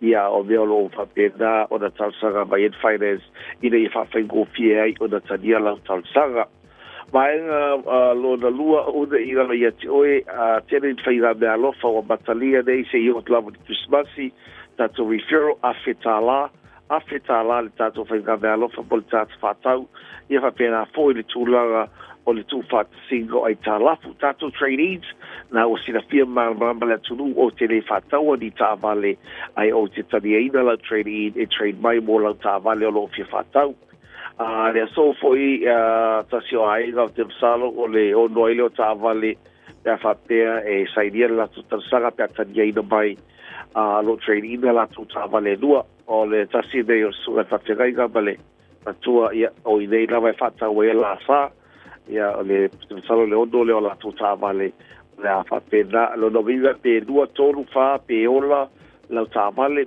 o peleanga pepa po le atulaga iai o te tamiaina o le tupe o whaina atu o le tupe na whainwhari o tupe vai whaina tōrunga o le whaatauinga i lau lava pu le whaitalia. Ma lau mai tato ofisa le lua fitu o wha o lua fitu o wha o lua fitu po le tato numera wa lau fua po nutua oi o wal se lau tima numera tasi o wal se lau wha no lua o no lua tasi. O wal se lau whaunu lua ono lua tasi. Me te suma waliu mai le tato ofisa nei, le lua walu Atkinson Avenue, Lusulman Atkinson Avenue leo tau e te maua i ele tato o nanga whatau wa ali chi. Mana whatai tele tawai mo le awa no le nei tai awa nga lele tue fofanga ma tiute le tato timo la whenga iai ai mai sfoila whatau saunga Samoa pasoi sfoia. Whaftai mo le boti le nei tai au mani whaiva o le o ngā tono re nei fo iwa yaso. Tau tō mora Radio Samoa Sfalima e tonu a mo. O lo taria pēr tātou tala mai Samoa le mo tinope mo me tātou tala mai Samoa pēr tātou valu e le tai au. Nei tal tono lo solonga le tai au wha atimutimu le titi mai tātou i au kilani. Tātou av vale mase se la wala e le leile drive to the conditions. I o vaenga masani nai wha manatu mo tātou. Mase se la wala tau ona leile vai murmure tūlista vale. Ya, marsa sawa tau na malanga ai le me mase se la wala fa mon mo sanga ne mo tanto a nga jutu mga ruenga fa pena fa me mo le tamo tila onga nei tai au tala no ai tamo tia onga le sa tala no nei tara program nei tai au ni fo la mina Natasha ole tulanga i le fa le tonu tele o le potile na mai nei ile term na lua to tele tamo tia le o la onga so o le ala santala no al vaenga mo masarape le o istamatila onga ono mai o vai tem tonu na le marulu sa fenga i matato a fa fela tamatia e fa ta mala matu ele aveina la onga peke ua pe fa se mali ole ainga ya o pise makua ya ma pise ko makamaki ole ole onga ya po ni foi me fa yela ainga foi le ele o tamatila onga e fa pe il titilo le tanga benga onga le tula Ia ta vai o lo iai mana tua o lea na ia le tutu unga lea na au mai fo il whainga malo lea ngā lue whata se tanga lue ngā onga e wha asala tupe nai nei mā tua fo ia pe a iai la tu langa whapena pe lau le taimile nei o lea mai tau atu whapea e tolu se fulu tā la e sala ai le mā tua pe a whapea e lea onga le tamaititi i aso taitasi o lona winga ia te auia o le se tu langa fo ile le ia ta ilo iai e kaunga ka we already a wha inga kong kale yel soi fong ai afa apela ai ele tulanga ele enrollina le tamaititi isea onga ia ole mai te e tolu se lau tala tavai ia le sala e fa sala ina ia matua pe afa apela ile ngaluenga fa ia onga le fai ile li pokila le fa e sauni i masina uma ia ma fai unga vai so uma e lo ai le fa inga tamaiti o onga ma tamaiti le o onga o tulanga la na olo ia ma ole tulanga na le tilo foilele ale malo mal mtanga luenga tam fai ina ya vatu tamaiti tunu au so vanga mo ole fo e tolus futa la mo tamaiti fo ile ave la tomatu ala onga ole fasili il vanga le FAP fe ona monitor ele mtanga luenga kama kikile ole vakuelo na tamamalo tinaila e fo ile tavai wa vatu li potela onga afa pengila le masina atua elea ongal ka mai kikile yaso uma le like pe fiaso le vai yaso le e ele tulanga fa pena ele tamaititi ele o onga luaso ngai vai yaso saule si vai yaso o tol saule si vai o lona winga o la lava o lo ele ka mai kikile ele a faina lea o le lea onga o la na ela yo on tule fofuanga ye sila ona ele se tulanga le nai matu so or vanga lona lua tolu se lauta na pe a le enro tamaititi la onga fo le lo winga fa tu mai ai e ta mai ai wale fata waina e matua ele avel tamatiti enroll all mola ongo telola tele lama al fasalanga vanga le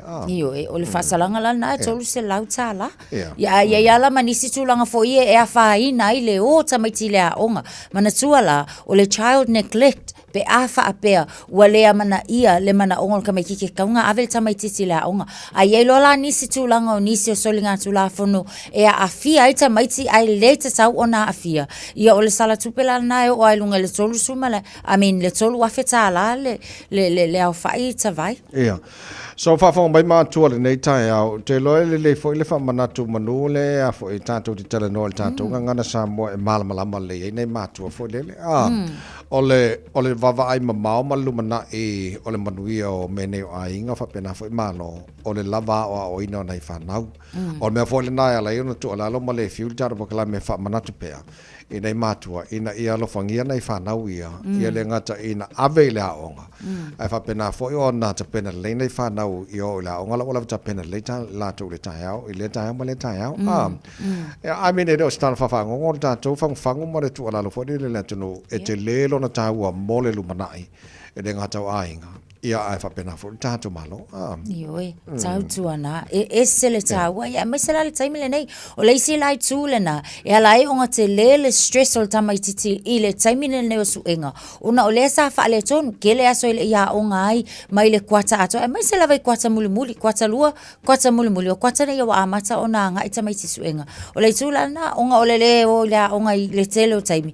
Le la e la iuna tūpu le tū langa whaanoa na le taimi le nei. Ia, so mātua mal whawhanga mai le nei tai au se alo fangia fa mole ele ngata ina vavena mori tamai tila o ngata tai au lava ta pena le o e matua ia matua fole le o mea ai tamai tio le si vai ngata ua ia male Jamie Piquet ka mai kila onga ia mala aba ko mai kila onga vai ngata o mana lo tau longo atu ma tu ala lo tol tata pokala mele tai male tai au e tele vai ngata o tavai e ia fo i vai nga ale a onga ia fo le vai nga le fainga malo mal mtanga luenga e tau ona utangia i ia ai mana ele nei tai au ia tatou fa manatu a matatu lava ia tatou i ainga nei tamai ti matua foi wa kele yo le vai nga fo el malo la ko e ka un kom fai mai ia ai pe alava sei o tatou tala no ati ia asa le ia ma ko anga perka fa marostino fa mormone le o lo tel pe tatu tala mai sa mo se va vai atu pole al tulango ia ala perka fa marostino dar fa marostino ta o tel le montato uma Aia, ia passa sa o falua. Aia. Luma. Aia, au tafa. Kasi, dua, tolu, ba, lima. Itu, lalu, iba, sepuluh. Ia sabali luma. Sabali tua. Lunga. Aia. Sa o lunga ioi. Al. Do. Aia.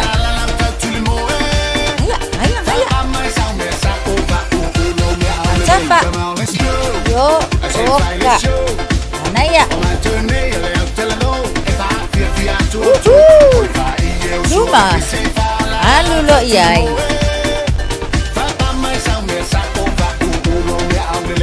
Sabali. Amata na pa vave. Dua. Son. Ka. Alu.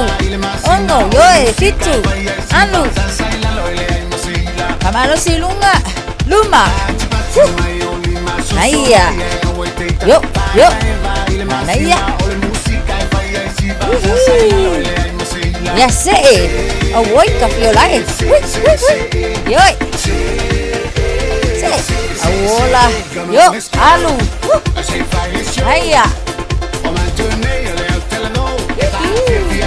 Luma. Autaka. Alu. Yo. Mai. Naya. Luma. Autaka. Naya. Sabali oka le mangaya. Naya mana ya tele. Luma. Malos. Yoi. Alu ika ko. Luma. Naya. Luma. Ya sabali. Se pe se longa fa mai ta vai fa pa uma kako alu pe kako ko anga se ya la ngai se ke fo ka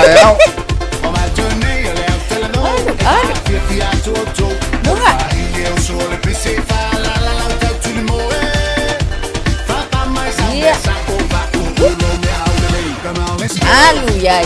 Iyo sawi tua. Malo ya. Mai fola yang ngawai ka ko ngawai jan chou. Malo. Fafo. Ya vai seki malo lava. Mai fa fi fiangol chao chalia charu chala mai sabor nei chao fo.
tu amo.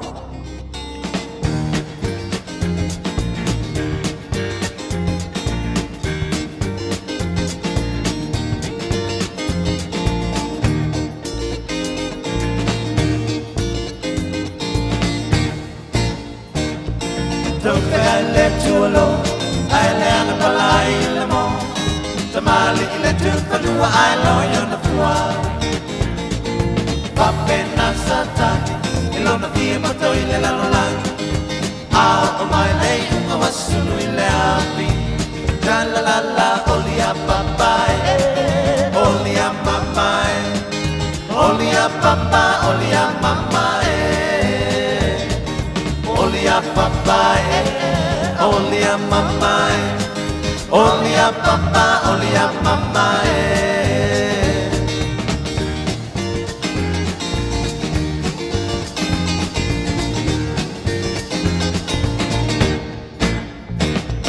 Don't be I left you alone, I left a lie in the more. Somebody let you know I know you're the one. Papena satani. Ilona fia boto ile la la. Out of my lane, I was soon ile api. La la la la, only a papa, only a mama, Olia papa, olia mama Olia papa olia mama Olia papa, olia mama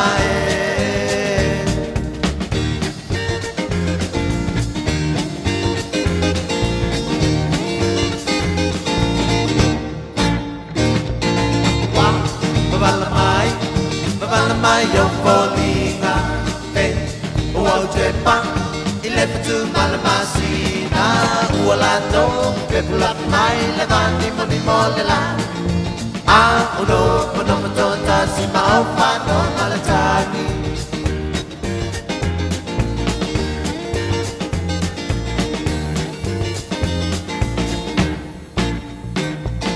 Be osa vale te kumala o patu mawina ilone mapapa o kuaina le manongi ala sawane ale taula le fili was a la tau le metia la mama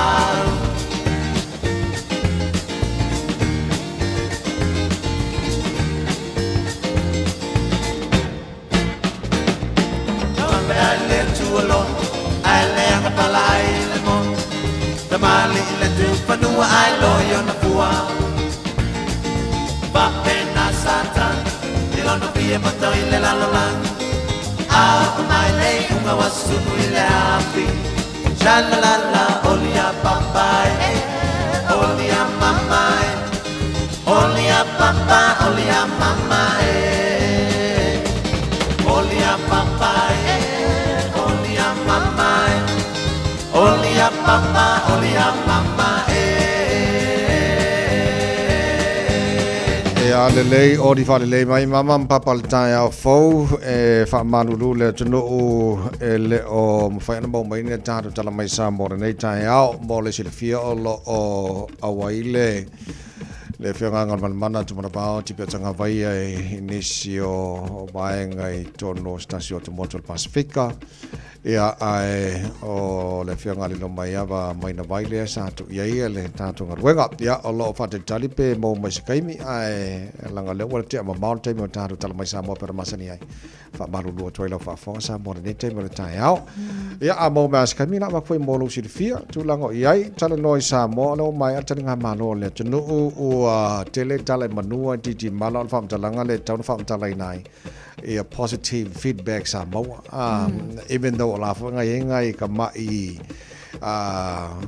kala fo ipi ka fa le fia a si dia tutala i manu po manuia ya nei lo vai nga sa fa pena on fa joinis so take la le positive side o le tu al malo matanga ta umo sa mo o fio anga te tasi o pongil fa mo pona il talinga malo le tunu le na mai aso mai ua matango fia matu mati ai sa mo ile sila lo langi ato ele ngata le a o fa lo long al te misa ye le ai nga tupu King Charles ma Queen Camilla I tono le tunu o le na o ma o sa no nga fa to po ma lenga la fia nga tupu King Charles lo fa le tu e mo pelon so I fu la le to mo system e to malanga I tono sa mo ma sia sila tunu o ta mo ai o ma try fa mo di ina la na e fo I sila ile tu langa sa il taringa malo ta tunu I le taringa malo pa ile cha kam lua fe do fa na ia te vai yo te le loya o ia malau tu langa I lau sila malau va ia tu langa fo na no ti lo ia ko mata ina le tu la ila tunu malo fo I te tai lo tunu le fiong le tama tai pa mia a fi me Dr. Naomi mta afa male kabineta ia mar malo anto la to umba o la to sa nga lu fatasi wa menenta o le teamwork o le manuia ina o te tu fatasi o se awatasi sa fa pena no pongi fatasi ma tari tari nga malo ana tunu pone na ba yasma e sa ui o la fa malo mo mo la vale na tsa vai o le fa malo le fa nga malo ia mai la to uma lava fo I o lo ngai le fa nga malo I le nei fo I paia inga o yai a wa ana le tali ton wina ele fa nga malo lava ia le capability po le ability fo I le o le fa nga malo I le tapena ina o le atu no atoa mo le tali atu ia ele ma fa la fo fo ona yes tulanga fa pe e mafai ona tula mai ai o le tulanga le leile na i le tanga fo ia mes fo yo sa wa ia tilo fo ile anga i ai le nei vai taimi ma le tali mai o se tata watu nu iti ia o se tulanga e sili ona mita fo ile mafau au le tulanga le leile na i le tilo i le whaangaio inga e mai se lava fo i le tutau fo ile whaangaio ia o vaenga whai tonu le malo le tutau tupe ia ma le tutau yalanga o vaenga uma lava e afia i lava tangata lau tele o le tule na e sili ai ona o whaafetaia awa ana le fo i ia le tali mai ma le tulai mai le whainga malo whaangaio ia uma lava fo i tutau se leni e whaata mo e ai le nei wha moe ia o tūlanga le leia lea ua hafu ai ia ona taunu umale manuia le nei wha moe asa o tawai o fia le uva alongo ko whai mai le kupu o nga ia koe fia o koe Samoa la ua uma pe a wha pe umili soifua o sulang mana ia ona o lea fo i wai amana ia le wha alo mawalunga i le wha e atu le swafa matai o mea sina ia se tato atinu lea lava fo ina angia mailana malile Asa le ia le so o le te lenga na mal tulanga o iai ia sa ile tanga malo le tunu i le na vai so vai e mo le fo fa te le tunu so se tafara ne ke lo pe talo mo te lo ele i mapu fo ile mo le sanga le tunu na yo tatu matua ia matatu umalava ina ia ul masao le tanga malo le tunu o le o tali lo tatu tua ua matango fiema le leime uma pe le tanga malo le tunu na pau vai ngano tarafa te tali la wa vai ana tasha po ani ni tali le lei po ani ia vaenga le ama fai on tali ai ia le limas fulono atu sa il fono le e se me manuia ia tu motor Pacifica le ngato Samoa tu motor Pacifica wa on mesi siri na tau te lo le lei te lo I'm sure tasha vaenga sa tana noina climate change o le si vaenga lo te mantua ina sa tana noina poverty po le tango lima po le mativa e tono atu o Pacifica ia ke le ropo makiva Samoa i lo te tunu ngai makiva Samoa but o vaenga o mo lai fa senga ina pe akampeanga isia tunu lo lang ia au te lope sa tala noina security tono le Samoa Pacifica ia pe afu atu le telo vaenga na mai sainga mingskal vai fa sainga sai Samoa Pacifica neta mamtanga ma neta sanga fa pena fo i America vai fa pena ia te lo vaenga mana la taptiti ia po la se tali le leiai ia le fo e fai ma ai on fono le ia le sa ia tali malo i Samoa karsi mana i tele tulanga le nata vai wa sa no ia o amana tuala o outcomes o le tatu te tali talia po o ala ni vai nga wa le langa o mai ia o le mai tau atu le sa ia objectives po ala tu vai nga ia sa mai fatala noa ai tal tonu foi la talo sia ia o tatu foi le ia sila fia le tunu mo tatu i lo atu ia po o ala ni outcomes o le o fatulanga a wa o outcomes ele ma fa pe e au mai ngai lo ia wa kaulong achieve le time le nei e ta wai foi la tato tuli mata ia pe foi o le tato fainga malo le taimi le nei ia lato metotia malo tau awala e mafai ona fatino ina ia mafai ona ausiala ia ni vaenga ia o fata atitia mo le manuia lau tele awa o tele lo pe ko e fia beta e fia tau sanga mo suia fono fa pe nei I don't know winga ia ia lato ana vatau foi e tatau ana ausia lo no winga la kaunga a makakule kaimilengi e o le si fono mafai ona ausia atavai asa le so o le si fontanga le lua felu suma le ono mo le si le fia le atunu o le atali malo ai ia le atunu piko silionga la kikilonga population ba fuanga ya Samoa antikua babura o lau titilo ato le atunu lea e fa mai o lona population lua felu suma le fa na le iwa suma le fa afe baru sa lau suma le ono na pawanga o le afa ingo ka ngofo ko le ku le la tar ti lo la wa afa pe e ke le mau ko i fa tawa fa ka Samoa ai fa mai o le tasile atu no e mau me tangata o te le lopo le vaenga na filia ia le vaenga fo i la te hosting anga pawanga le population ka ngofo ko le tu no le antiku babura na le iba su fa fe varsela su le ono pe afuanga ile Whaitau a whaatanga te sanga nei lua whilo sumar wha la tona le la host i le lua whilo sumar on. Wow. Ia, le lei o lo o tātu talia pere tūlanga o iele talia New Zealand ngā i le vaale ngoto le na mūma ngoto unga i fo i ngā te whale o Samoa. O lo o tu mau pere New Zealand i li poti la tamai lau whalonga longo e le eise sua o masaa i le sami o li poti na mai Samoa e tu sa male lua se lau wafelita. O le sua o le o whalanga i nei ngā te whale o le atunu maa whaingi nei whio anga fo i te whitoala mai sia whio anga fo i lele. O le ala na tātu titilo walanga o le ufa mai nei whio anga ia a whainga e tauna i le compensation. Compensation tongi New Zealand i ala tau ma tono le atunu. O le olo tu mawali pote New Zealand la tau le foisa i le parimio New Zealand tono Samoa. Sa iei lunga rwa il kaimi ngaya le mea tono o lo i le ba. Ia ala fo i e whoringa mai a. O la e tau di tua e maulea e le o a whaina ngā te whale ma le environment o Samoa. I le ba alea al mea mongia ki rero nā whaina. So o le potile no wha longo i se tasi le sunga Dr. Yati. Tamo awane tamo whaini usina o se cover up mea i o le whai o ripoki le o a whaina ngā te whaino Samoa. Ala ki rero nā whaina. Ja, se kako vai han kiri pe ai.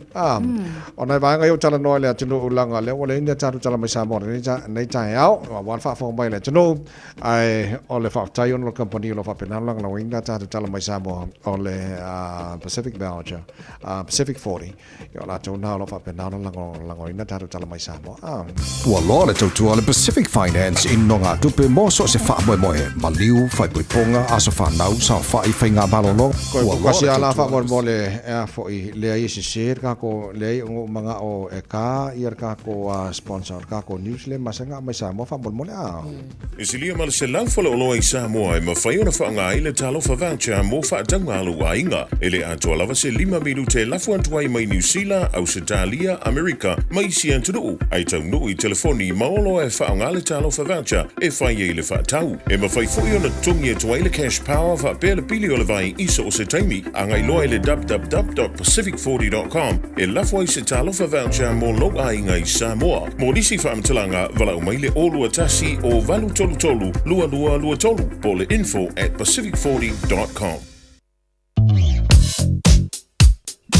Tu maulava tato wala tele le taimi le nei I le pisi ona mana tua fo I o le taimi pisi le nei o tato wala tele taimi masani o le tai au takanina tu papkura o lo maita watu malosi lava le pisi I le na takanini off-ramp anga I atu le papkura o lo iai fo I la masfala lava tau ta avale le vaenga na la tatu papkura interchange fa amul mole am ta avale se yutangi ane mo le nei fo I taimi o le tai au o nisi o vaenga o lo maita watu iai fo I tato Hill Road or slow down I le taimi le nei southbound towards State Highway 1 on ramp ia I le latatu le nai Manurewa le taimi le nei Pakuranga Road e pei ona whailo atu ia o leisi o vaenga westbound anga I atu Panmure and Sylvia Park I le taimi le nei o le tai au whai lava fo isi maa losi o le pisi mo tātou ave ta avale o nisi o vaenga o lo tu mau pe le pisi o lunga o State Highway se fulu ma le ono mo tātou uma ave ta avale le taimi le nei o tai au la tau langa yatu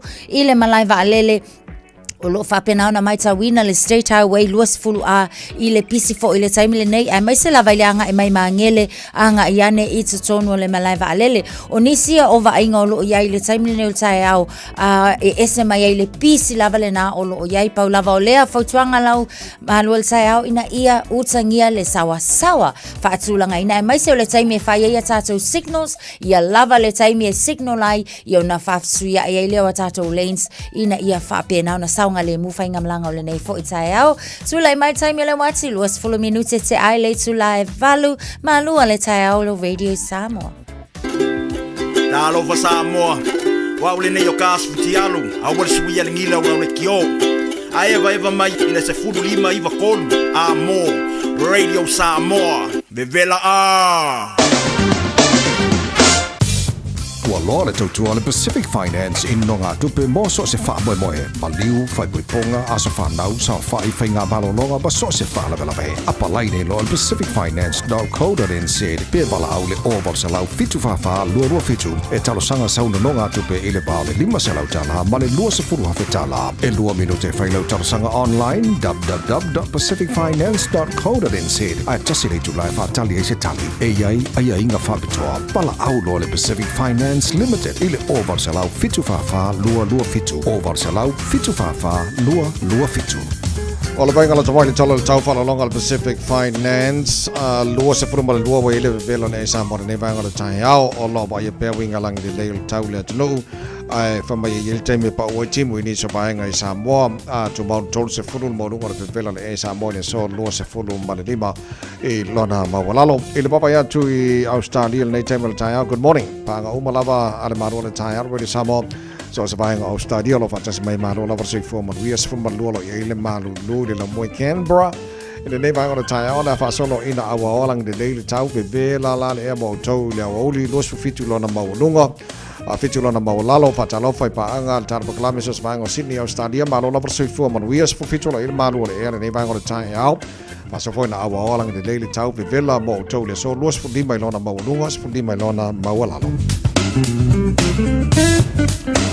Pangal tar proklame so vainga Melbourne malo la versi forma wias fundo ile malu lu nei vainga le tahi au la ma tene awa ola tau mo tau ma fana fa mawina mo tau le so lu su tasi lona mawalunga su tasi lona mawalalo o isi vainga Hobart futbalu mawalunga malu lu le so lang de lei Adelaide bebe la yo le air lu su fundo lona mawalunga Pasal pun lang ini lei le vainga Perth Australia ole mo kwa de la tolu su tasi lona mawalunga Brisbane ma no si forma ria awa pa timu mo tau ni so taimi lo su marfitu mawalunga ole bevela fa mawina mo tau ni aso ia ma le tolu se fun ma fa le mawalunga le bevela le ai Darwin hala pasal pa timu ma no si sa video vainga se mana Australia ma le tulanga ile tau mo tau ile nei fo ia so lulu tama ki makaura o kilani no fanga fa sa longa radio sa mos futasi o ia ile malulu nei vainga le tai au baba ia to le tau wata mai langi le lei a winga na tau le so Ola awa pa utimu ni so taimi lang de lei po ni so taimi so fitu po lugar maru mo o kilani le sos po toru lona mawalalo tai pa audio le lang de lei tau se fu river mo lugar maru le e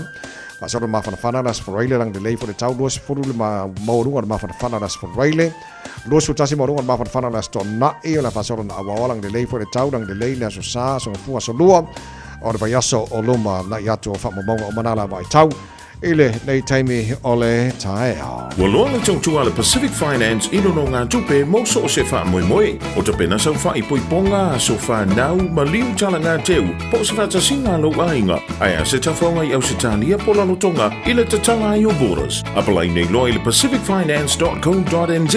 Bevala au le ovalu se lau fitu wha lua fitu. E tau sanga sau no ngā tupe i le vau le 5 se lau ma le lua se fulua whe tala. E lua milu te wha atali lau tau sanga online. Ai Sili July Fatalia in Sitali, ia inga whaapitoa, wala au lola Pacific Finance Limited, ile oval se lau fitu whawha lua fitu. Where is Amos Monimo with Tolo Amos, Willa Fafonga o Tato Mafa Samoa, ole hende fo I taeo.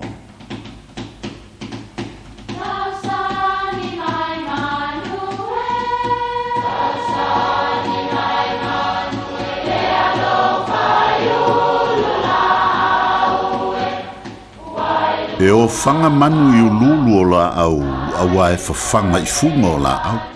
A o le tangata, e whawhanga I upu matala. O le mawhileo o ala ngā upu mamuanga ngana Samoa maona whaapongai, e a fua I lona si o mianga. O lona lea sao I le whaatufunganga o le iloa whaale aso, mai le tautua se ia o ina pule. O ala ngā upu mamuanga ngana, ua lanto mamanuina le tō whamanino a Samoa, mana tua fo'i, e tāo fitau muli le atunu. O le pa'u o le popo, le popo,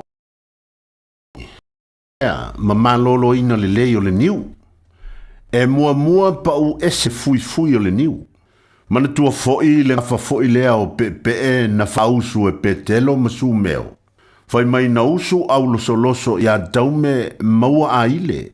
Usu aile ia niu mamanta maua le tama matau tu le fanga o niu sami. Usu ni usami ia la maua popouli. O le popola lea a pau e se mai le fui e toe tā tupu. O le mea e mata ina i le popo. Po o fea lava e pau mata anti ai pe pau fo i le sami mata fea. E tā tupu lava. O le natura tā tupu le nei o le popouli e winga iei le upu o le pau o le popouli e toe tupu.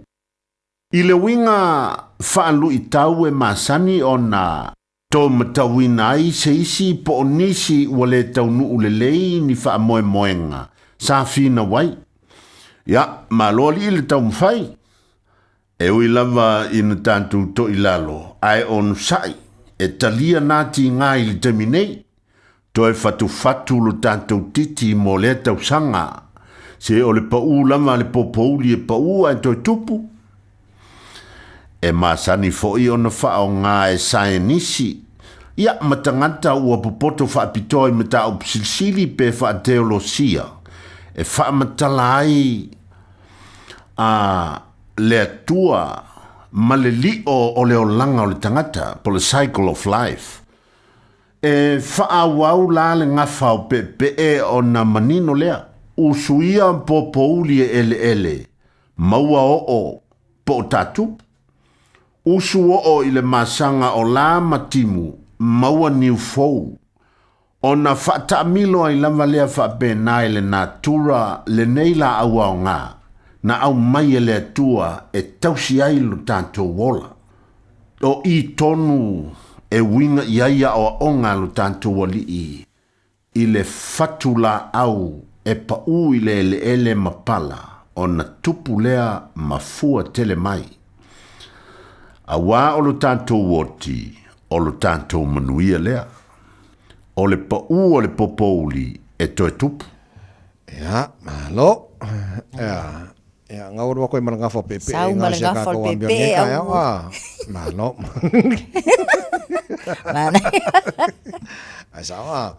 Ia, leo whata se maisia, tawa Chris Monday tai awa. Salo for Chris. Me ole foi tai au fo. Good morning, my friend. Wa mi o tunu fi tai o vi ele do famanga le re tu ni fi tai matangu fi tai le lo fore tu a. Le foi medan maulu ta tu ni fi tai o foi mai. O fa ma losi I loto o le au so ma apo I atu ia tu mau I le fa atu atua. O fa pea atu foi o pua ngā e tedi. E tatau o na tātou sao atuai I le mālo o le atua a imena. E la whai mena wha mālo si mui tātou ni whi teo a whai mai a. Wha mai ua a ua wha mālo si a. Wha mea a wha mai a ua wha mālo si a. I loto le au so. Wha mai ma apo I atu. I atu mau I le whātu atua. Ua wha pia atu foi. E o pua ngā e teli, e tatau ona tātou sao ato I le mālo le tua. No ingai tātou di whina, tātou a, tātou tū mau whatu atua di whina. Mea, tātou tū mau whatu atua, me tātou tū mau whatu atua. Whai mai a, ua whapea atu foi, o pua ngā e teli, e tātou ona tātou a, sao atua I le mālo le tua. Whai mea, tātou tū mau e whatu atua, me tātou a, ono sa ia, I arifin poa lava popua ngā arifin, ma whawhita uri, popua ngā whai reo langa ni arifin, tātou I roa, whamea, tātou tātou a, me tātou sao toi rea, I le mālo rea tua arifin, friend, I tātou mauna mu tātou ni whitea whamania, tere tu mo tau kape, ngā la friend, mene yaso wha,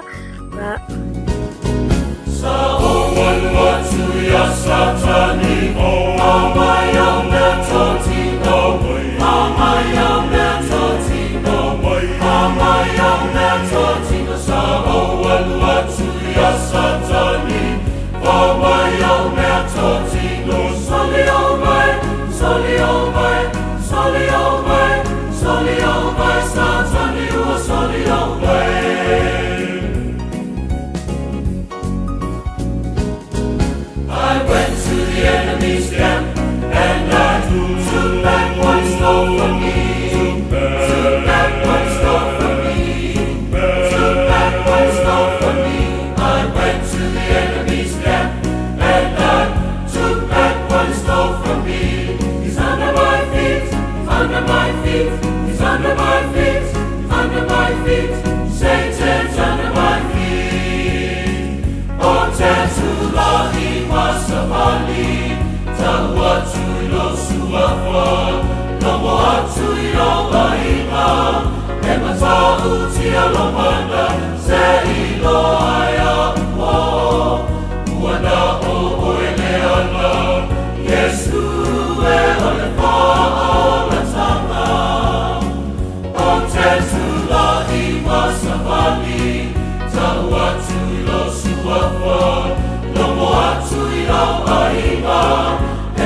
Radio Samoa. Taslima ivatolu amo. Talofa Samoa.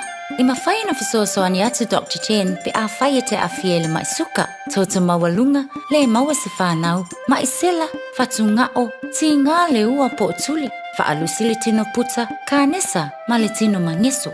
Maua fo'i le kulini fulunifo mō nifo ti ngā. Ma toi whaafilesi ai lau mānawa. Tele nisi o loa e fisosoani lo soifua maloloina. A fio ane loa e va ai Dr. Chen. I le tuatusi lua ono Great South Road, Orahuhu. Telefoni lua fitu ono tolu tolu fitu fitu extension numero lua.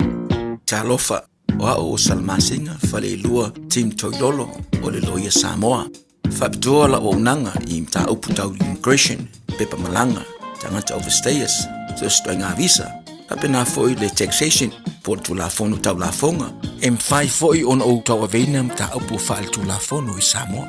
Famal mole vidi mail numera o iva lua ono o tasi lua. O iva lua ono o tasi lua. Faftai. O le R-Dash Travel, o le company numera tasi le taungo fio pase se mo fe malanga inga I Samoa fa pe le malanga bai I Samoa I New Zealand Day. A fe de loa I le ofisa o le R-Dash Travel, tasi valu lima Great South Road I Marurua. Pe vili mai I le telefoni tolu iwa lua o fa o. Tolu iwa lua o fa o mo le R-Dash Travel. O le A1A Tree Care Limited, lato te whaia au onanga nei. Teu, wha mama, wha ngata, pe ave sea ni la au mapongati mai lo whanua. E ma whai fo na latu te wina lau tonga la au matoi tatou. Wasilia mar se fulu tausanga o lana tautua. Wala au lua le A1A Tree Care Limited, le olua tasi olua o tolu ono o. Olua tasi olua o tolu ono o. Toto mo radio Samoa for lima vetola mo to lua se fulu ma le ono minuto lo jora talo le tu la Eva. Alola per sui fuo.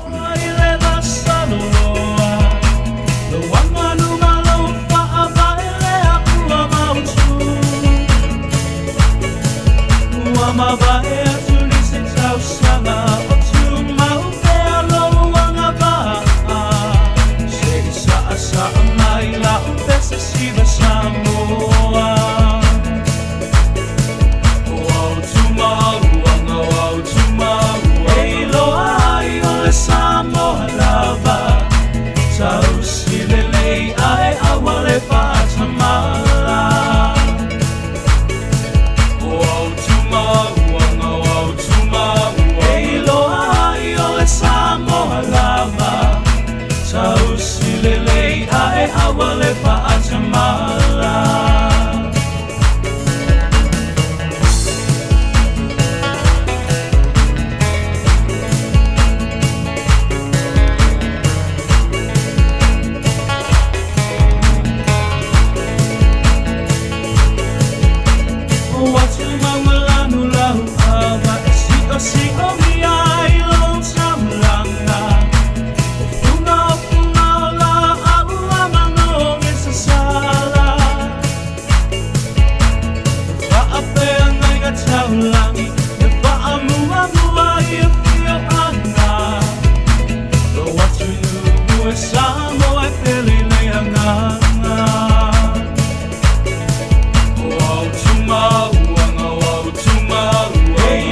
lele ae awale pa'atamala.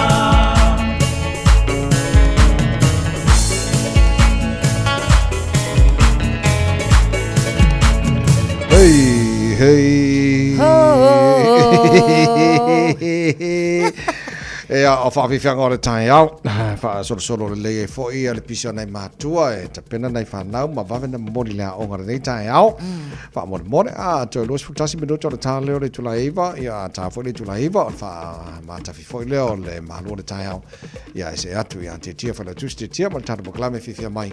Ia more o ngā tono nei aso ka koe wa ke au o ngā kongon vai aso ri. Ioe. Ane sa manga ia sa somaro lola sa ngofua. Mana ia vai aso pufa pesa vai. O lo o tuli mata ia laulangi atoa le whainga palota Amerika. O le aso lua, o le aso lima, o le aso lua le aso fau. Ia le whainga palota Amerika. E iai vaenga o lo tuli mata ia le laulangi. Po o ai o le amaru malo. E le o po le fōni laulangi po e maru malo. Na paule mea o ai lava le tai la tula e mai. Ia, o ye foi mo swinga I tono malo tele o Amerika wa le tino o lo tilo mo ila langi ato.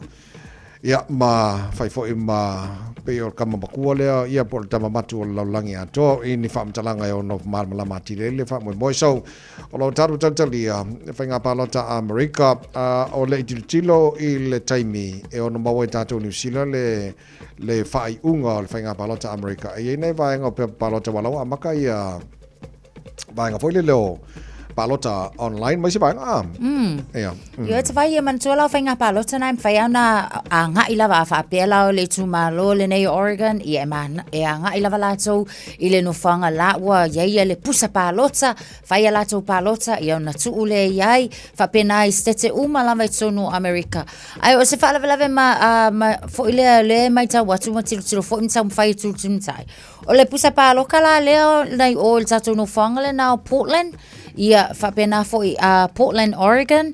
O nisi o vainga o le mai tau atu fa pe ama se lau palota. Nai tu tono pusa palota leo. Tula I mai se fa la fo le fa pe wa mu. O le tulanga la na o lo ye.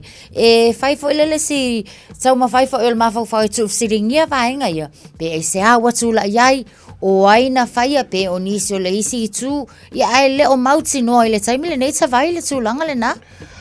Ia, o nau amata wha pena le palota wa longa winga mu lo paloka e o leo ngā umanga paloka pa wha pe ua mu la tatu tilo atili ai a vaenga nei o lena o maua na o titilo e iai ia matati e la asia e Amerika po ai lava o le amarumalo po Donald Trump ia po Kamala Harris a amarumalo Donald Trump o ia o le presidente mua Amerika e le ima whaiona malo I se term atoa meaning mantua fo I o le whatau sanga mua lena malolo I le toi sa inga mo le si term e padu I tau sanga a tu le mai ia le Democrats a whapela te ua toe malo ia Donald Trump I le whainga palota lea then history I tono Amerika o tangata na pea fua ku I le tau sanga o leo te mana tasivaru iwa o na tupu I tono Amerika se le na foi tulanga Grover Cleveland o ia o le tangata ele I mawhaiona marumalo I term consecutive terms pe o le tele president e o male le ia terms e lua varu tau sanga ia o ngā umafoi leo lona kasinga mea manga ia kere le whainga palota Amerika valu akau sanga uma term o le pleskenge la kou ia sui mai so a malola Donald Trump o le vangala nao iai o ia la le president e tanu mali tasi valu iwa o ele I mawhaiona marumalo in terms so wa le na marumalo te mua ia malolo ia le whela koe sau pe a marumalo na Donald Trump a marumalo Kamala Harris o le history tono New Zealand o le first ever tina ia po o le female o le mawhaiona vem president o Amerika pe a marumalo Kamala Harris ia o vaenga na le la tatu titilo anga ia ima le sauni atu Amerika lana whainga palota I la solima o November e tusana o le asono na tatu nei o le ono PM o se fululua na le o uli o tatou o le ile taltonunga e ono amatai ona mau mai results kalau no winga lafto ki kilo ka ko ile fia le so luar na I results la mai mal tel nunga foko ka ko kilo le te lenga le result ia pole o le fenga balot ile pole so lulu na so o le aso nora na o i Amerika ala so fito tatou o le fia le so lulu le tel nunga o nafto ai lo le ye tatou New Zealand ia manisha vaenga lolangi ia tulanga la ilfenga balota Amerika taimile nei lo ulua fo ile se tulanga mayo io po ai ole atu le mai ia lato post ia ua ia ile taimile nei the recent o leo lo mai tawatu ia la lava e tight lava ia le tauwanga lea po fela tai lava e fast food val pasene la fa inga palota anga ile si tu malesi tu pe lao isi ia ese fo ia ia stete o lae a fa pe ole isi stete ia o lato ia tangata o le favor ia pe ma fully ia lato langona ia o Trump kai pe la le vaenga le nai Arizona, Georgia and North Carolina o vaenga langa o le ma losi lava le una anga ia Trump o Harris la ia o nai vaenga I Michigan ia and Wisconsin o vaenga ia o le ma losi fo la lato lango ia Harris o lo no winga o lo ia lava le tau fa lava e wi lava ina mai o io fo inicio tu e le fie kanga ia Trump atabai ia fa pena fo ia Harris a le mai tau atu I palota ia o le lava e tau alu tu salava le taimile ne so o le tulanga na iai ese taimi New Zealand mal telo state o America mo se fio le tunu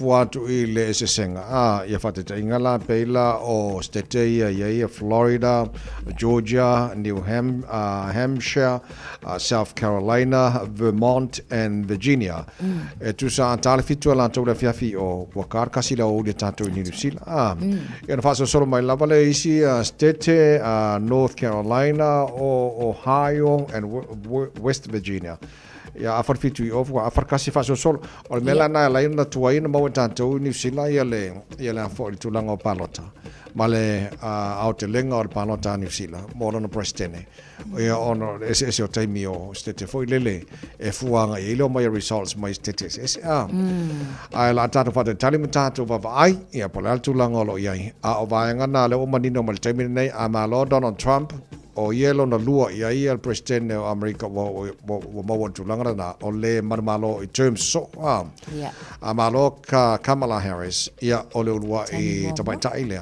ia po le manga tina o pare mai ile tofi presidente o America ele o lor ka miningai ai pe on tawa e makua ile maukingo ar ka miningai ia po ile ole tu le mai ven presidente o America ia ka ko lo ala po le so dudol vaso fo ia ka mo ka ko ngisi le result o fenga palota America very critical time well tato I America malo le on sai ia tarsi Emmanuel lo to malo tele lana fenga palota ile na va so fo e mali Wai na uso mai America mato te lungo sumo pora songo fua e makakari ye ala folele o makari ai o foi fe auma la to mai America ese se uma la ko foi ese se uma la ko opinion foi de ka la ke o iso la to ia e support ia Donald Trump o iso la to support ia Kamala Harris so o mela na I mean por kikia fai porque la toa la coca long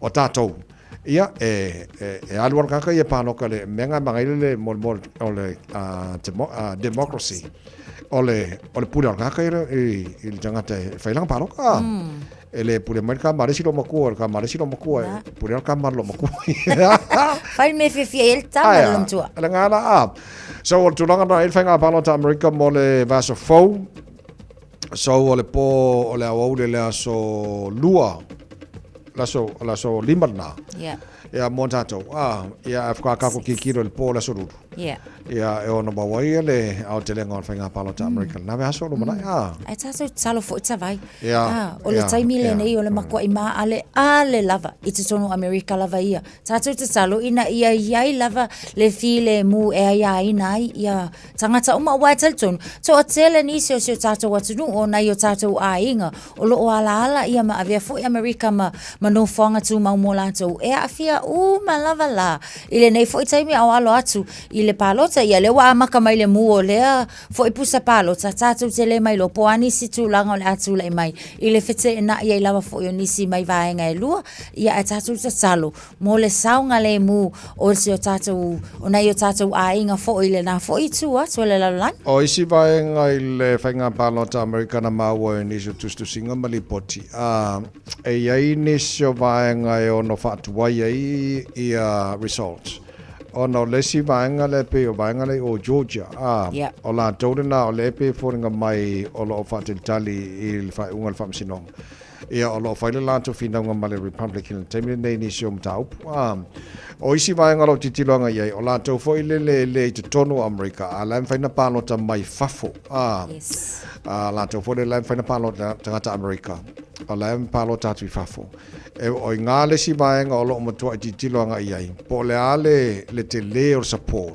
a la tau nei o le a aveanga i o i le Republican ia o la folte le o la tau ia o la faina ave o le Democrats so tasina vaenga lo titiloanga iai e mawhai ona suia a toa ia le tulango il palota Amerika la to mantua o polls o lo fanga solo na o la to le tonua Amerika la to o le fa ingo tangata le fafo America fai on vote online e foi nel mol palota o le mo kwa ikele ale ko kele fa sko kele la to na so il tatunga la fai fo el to tele la to na ona ye swinga foi po feli lifanga ele la to palota ia o tulanga na e male America mal to telo pa angal tar proclame so se vaenga malo tele America tatalo ia lo matua foi o tatalo e maruia lo ato malo tele mola na fainga palota na vai solo mana ia malo vai awal le mangong e fuala ko ko le sorka le malo mai la kamanga ki ia po la kenga ngai pa palo ko ke sapori ia ka ko ia fi le li vai awone ngalo o tai uma e tofia mai langi o ngana tu spai ia pa va ngai fai ka ku spai o pule uma mai runga i so le tanto fa lo o la mala tu le mai ia ka ko wanga chelo la tavai lo vala au mai si vaenga me va fera lang o Trump e se fai longa lang o lenga ruega la tata o ka kalo mo ko inga mas kau ku nge ya awal fai ango ai ango Joy va vedo jolo chalo le chulai va malo si fo mo yel dei ta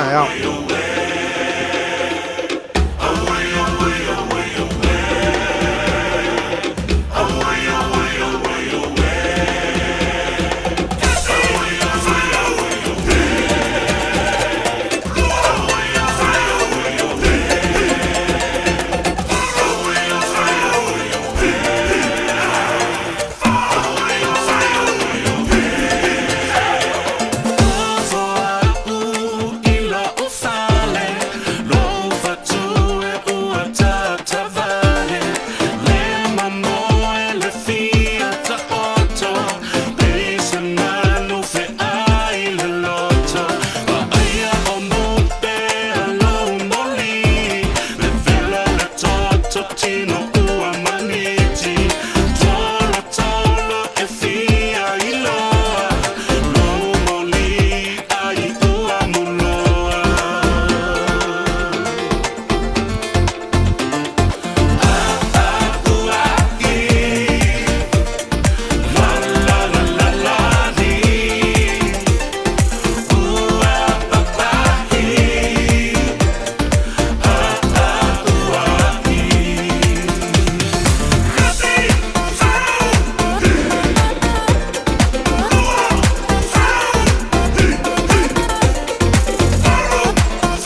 Baka kanga mai le punia lava e le nei taimi o le tai au a o le i whato wha le porkalame malu o le tai au mo le whaafonga le tanu o le ua e ia tātu tala mai Samoa le nei tai au e tāla sifurulua i o nei whaafonga le ia tātu tala mai Samoa langa lefta atu no mai nei taimi o le tai au ia ai malo on sa ile tanu o tātu tala fo le tala iwa nei le tai au mea salva masamino ia laua te pena mai ia wala whaafonga fo nei tai au tala no swing o nanga le whare meli le saka kukar ngoi ngir kai au a whalau te mai tātu tala pia tala iwa le tai au nei whao lima mātanga tini titi au iei tasi o paka i au kilani ia te lo tasi fo ile vaenga whangu mo tātou ala whalau te mai tātu tala fo ia ma te lo istana lo te pena mai sara vau masamino whalau te le wal whaafonga le tanu ia a o le ua lo ngatu le tanu tātu tala mai sa moris fulua le audio le nei aso ma lo le on sa ile tanu ia o ka konga tasha ia le na ma lo lava ia ma lo su nei tai au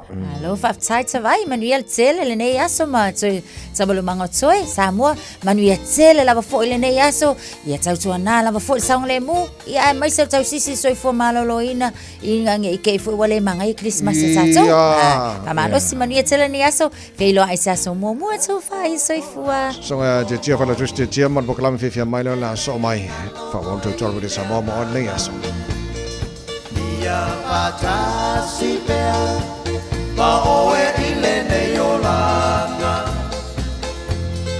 e mana tua ai goin i o fallinga ata la mata via a mio tausa avia ola tabakutana ua o le loina lama le mapua anga ua lai o le nei mala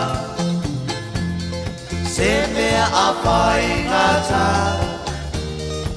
o lau nei pia pia ai ui ina liua pe o le vai o sina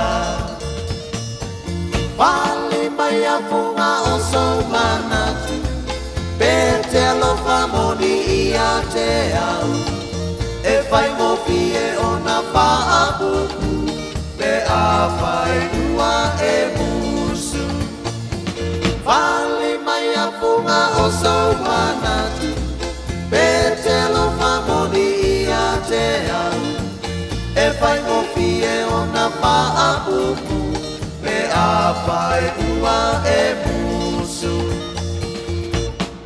vetu e o le langi vingota o le sabi se ita maia se tasi po fea e ala uhani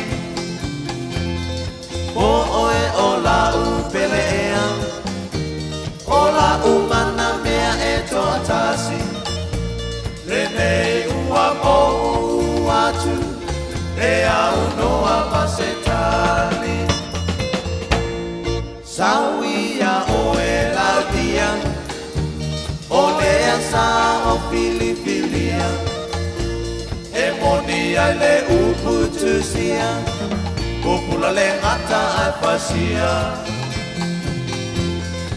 e ui ina o la mona la mona ina le mafatia ai tu beia fungai lo pai Italia vale mai a funga o so manatu pete lo famoni ia te e fai mo fie ona fa abubu pe a fai tua e musu to fa soi fuala u pele lo wau momo nga ua le taulau wa motu si atalu le tu ina nau pia pata si e pa ababau to fa soi fuala u pele lo wau momo nga ua le taulau wa motu si atalu le tu ina nau pia pata si e pa ababau Baby, nobody. Hey, hey.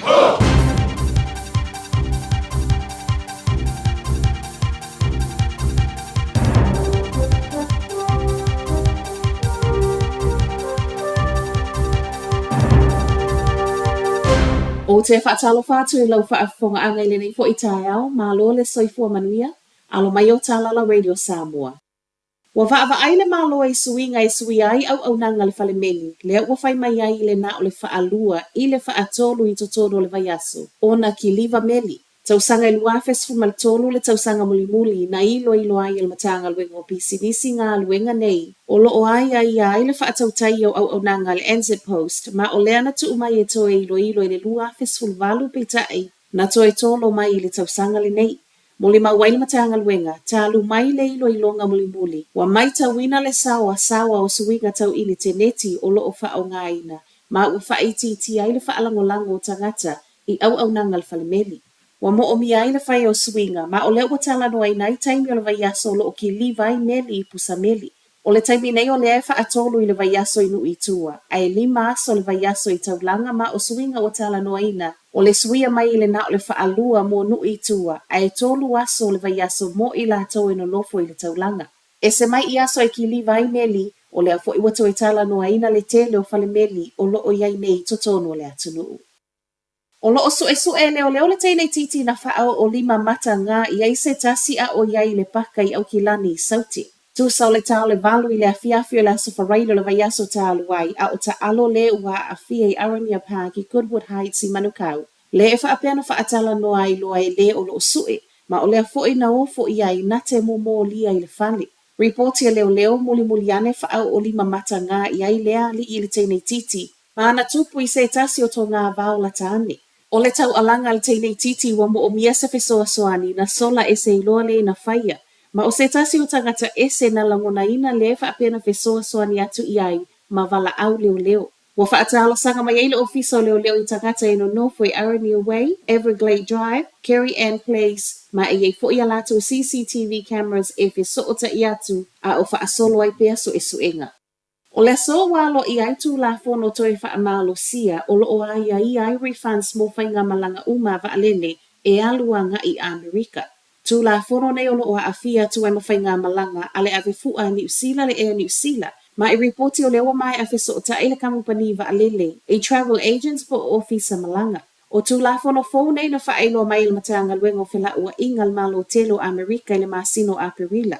Ma o leana whai na ia launga tasia ma manino ai le whainga refunds mo whainga malanga nei e le tau nuu.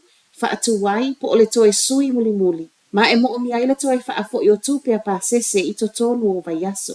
O lo o aia ia mai ai fo i le tatau na manino uma o peimeni o lo o totongi po o fees. Ai ele i totongi ia le pa sese o le tangata malanga. O le whautuanga le New Zealand wa ave i ofisa malanga. O tu la fono nei e au fia o mai malanga e alu ma toe fo i mai Amerika tu salava fo i. Pe ele i amatalia mai Amerika whai ngā malanga le tangata malanga.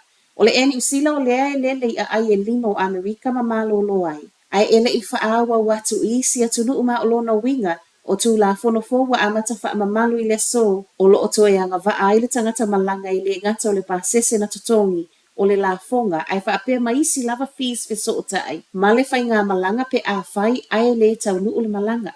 E se mai le tau o pasese, ua nga va ai fo i pasese i refunds pe a whai ai tu wai o na tau nuu atu. Ia wha atau ngō fia sunscreen e ala le ave e se o la funga tutongi.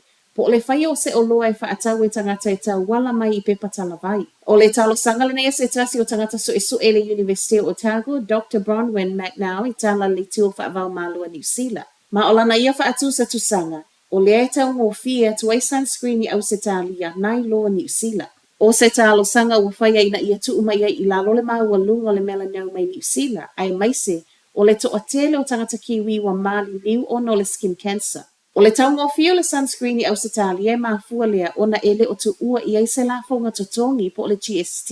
E tala tonu tamaita isu o le tu sa maleiva se 10% o tangata e mau i le skin cancer i New Zealand e mawhai lava ona fo ia.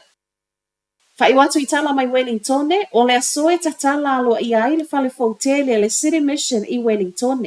O le nei ngā luenga tele 5 miliona lona tau, E ono tausanga na fuafua ma whaumaiai ma ua whaaiwaina o le whakamaru. O le ko vanasili a Dame Cindy Kiro o ia leo le atatalaina i le so. Ma o se ngālua ngatele na whaatupe tangata Wellingtone whaatase i male fesoasoani le malo. Whaapela na pule ngā nuu.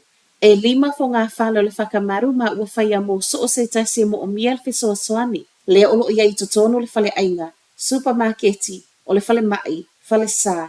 Tolo sifulu ma le 5 apartments whaapea ma le nofuanga i mawhaiona mafuta ai. O le so sauni ngā loa ia e whaapa ia ai, whaatasi ma whailoa inga male au whai ngā luenga, tā lia le aso sifulu ma le valua Novema e tatala ai whai toto o le whakamaru i tangata lau tele. Whaiwa tuai tala o le nei tai au, manuia le nei aso.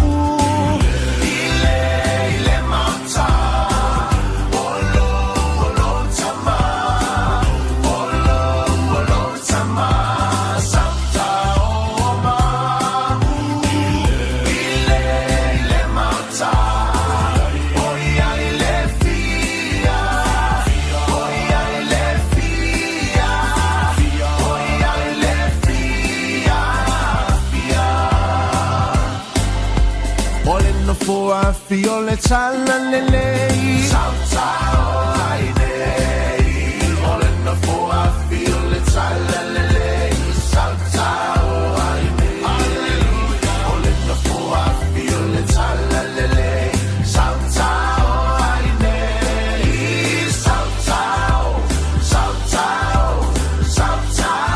ai nei Ele aloa I se tangata whaia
feula whaasaru e mos musa Siva al samo e fitu ti e whaat pisanga mali e tau tuma Siva mwhai kuka E so aon mea ai vai se mea i maua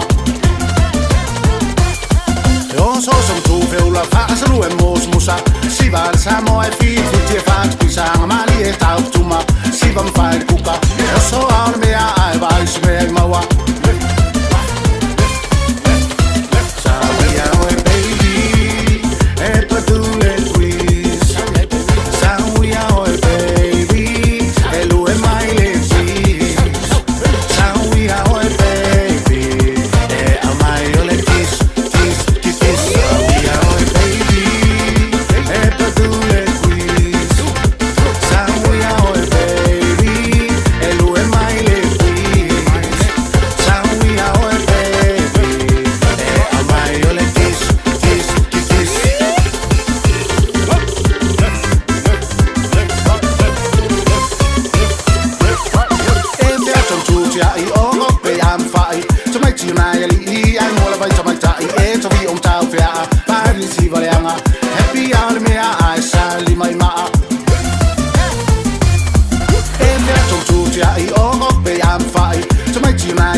se mari mal table wat le taos mar family to che nei le tu lai vai lungo le tu mal danga tu fonga le Samoa se mal lima to lo amo ya pe ona ye lana tu mal danga mo ta to le fu table le tayao lewa fa baya tu le tu mal danga le ta po klamer mal le tayao lo nga to le vai ya so tu te foi banga lu ngol ta tu wa no fa malo wa to le sunga le ya to vai medi fa pe foi ya tu sala po klamer le tayao tu ino ta tu wa no la mtari foi po klamer fa nga so le ta tu le Samoa ia o le viiga ma le faapetei le atua o lea ua mafai ona tatu toe mafuta ma tatu toe feiloai i le leita e aofou ma le aso matagofie le aso amaia le atua tatou te olioli ma tatou fiafia iai aso tapena le atua e faapopo i lou soifua ma so matou ola e faauauina foi o tatou tiuta mo tatou faivalofilima pe ona valauina ai tatou e le atua i luga lenei foga e le ele ia i la le tatologa o loo manuia le leita e aofou le alofo o le lii ae toe faatalofa atu faatulima atu le pokalame le fifia mai leita e aofou ya fela bana te mafuta mai ai i lungo penga te failangi ia le ngata fo ileo lo maoto mo lawa tono lo fa fainga luenga fa talo fa tu leita ya ma lo se fo moria ma lo fo lag batafi o kalame masani le tatou a fifia mai mo tatou le nei asolulu la so tolu se fulu le nei o ka hela mo foi o ke topo lantou o le mesini matau o le tatou fela fifia matatu mo le ata mo le o mai le li le ai se si mesili ona tau lo wala fia le tai au e mo le fia Lo ala mai le taiao e langona ina le matango fio le li tono lu ai. E ala mai le taiao te usu atu le ngaluenga o le e langona ina le ori o le tua. Ala mai le taiao e mau le malu si fo. Yo ia te halu foi le te fai ngaluenga e te langona ina le loto fa fitai ma le vi ingo le li. Ia i te tono lu ai.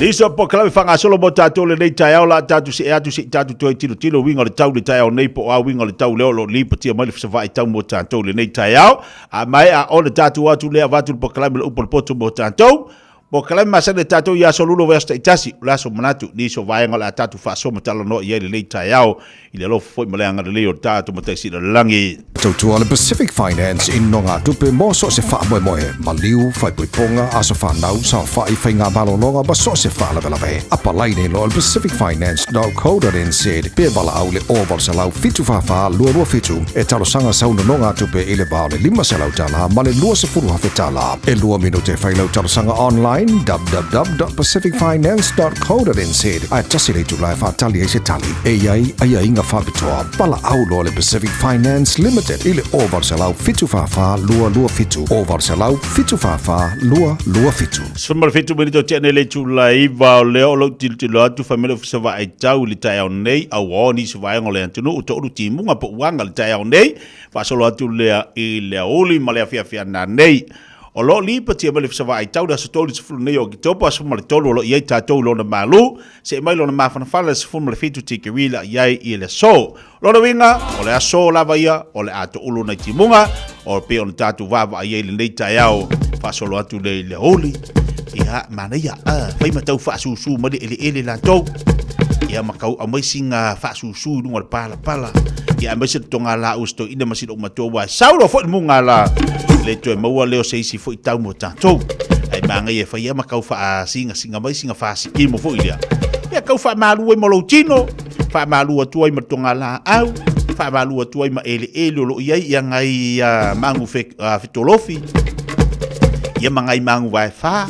Olo i lungo fonga ele manga i lungo va ke ro inga i mangu felele ia maka ko fo i ro feo i lungo e manga o mia kele ka ko le swati mo ia lai po kala be mo tato le nei tai fu valu minute te nei le tu laiva Wolo tong tu ala Pacific Finance ino no nga tupe mo so se fa moi o te pena so fa i poiponga so fa nau maliu tala nga teu po se fa singa lo ainga ai se ta fonga i au se tania po la tonga ile te tala i o boras apalai nei lo ile pacificfinance.co.nz be vla au le oval se lau fitu fa lo fitu e tau sanga sa no nga tupe ile va le 5 se lau ma le 2 se fulua fe tala e 2 minute fa tali le sanga online ai tasili July fatali ai setali e ya inga fa bitoa wala au lo Pacific Finance Limited ile oval sela fitu fa lua fitu Ua na o le Radio Samoa se furulima iwa toru a mo e tautuaina o e ilangu ngana fitu aso le vai aso. Beta Drive Doctors ile taulanga fa tau i mangele fa pia manrua mo le vainga o so ngase pe amana o mia e fa tino e fo i matupui o le fa na witi o tupui le COVID is fluiva mo la tau is fluon tau sanga malunga atu fa pe matupui o le flu pala au telefoni lua lima fitu valu lima iva valu mo so no e fa tino ai nei au nanga o fisa fo mai mangele e taftafane o McDonald Amanrewa e taftafane o le falitusi po le public library Beta Drive Doctors Clinics Mga umia se maafa mga kosyo kingalay sa mo. Sisi le Lifestone Headstone Life file lako fa piko mo maa e lalo may le 5 Afrikau. Mafai fo inga lafo sa mo. Vili leong se lau kasi valo 5 iva po le website o le lifestone.co.nz. Fa iloy le Lifestone Headstone o le Radio Samoa na e mawai le nei fa asalalaunga o na lafo lea o le maafa amanatui Samoa e au noa masestongi. Lifestone Headstone le au nanga ale Pasifika. Po e fufu e whaatau ese lo fale. E te manao sta ngate whaalongo ia oe, tau tua mo oe, ma malama i launga ngana. Vala au mai loa le malu mawhatau Bob le malu. I le olua lua, tolu ono o, 5 lua iwa pitu. Olua lua, tolu ono o, 5 lua iwa pitu. Radio Samoa. Taslima iwa tolu. Amo. Faitauina le upo le poto no le tautua matavela linga Fusi and Sons Funeral Services i Mangele ma Samoa. I taimi o mawhatianga ma whaanoanoanga ona o le maliu. Mana tualingalinga Fusi and Sons malana au nanga, o le a wha ma avenga atu mo oe ma le ainga. Wala au i le telefoni 275 tolu o fitu.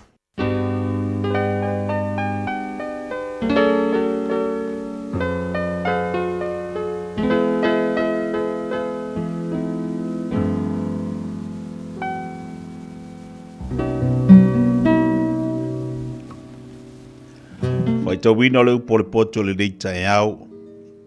Ma umaila le tusa le whaata oto lo nam tau pue tolu sifolu. Sumai le wha fonga. Wha manuia le tua le whaita wina o lana fionga pa ia.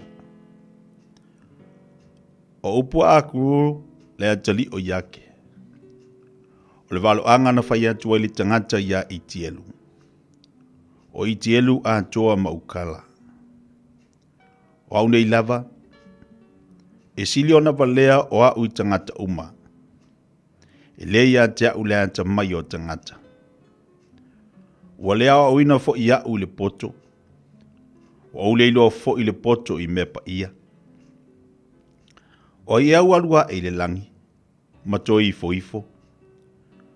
O i ea ua wha poto poto ina le matangi i ona lima. O i ea ua fusi fusi vai le ofu. O i ea na whaatuwina turu inga umba le lalolangi. O i ea lo na ingoa. O i fo i le ingoa lo na tali. Pe a whai ua e iloa. O a fi onga uma le atua. Ua se a ria ua te amale o taota ia. O le tali tā lava o ia i e whaatua tua ia ante ia. Awe te whaapopo ina, awe te whaapopo se upu ia nā fionga. Ne ia o i atu o ia atu oe.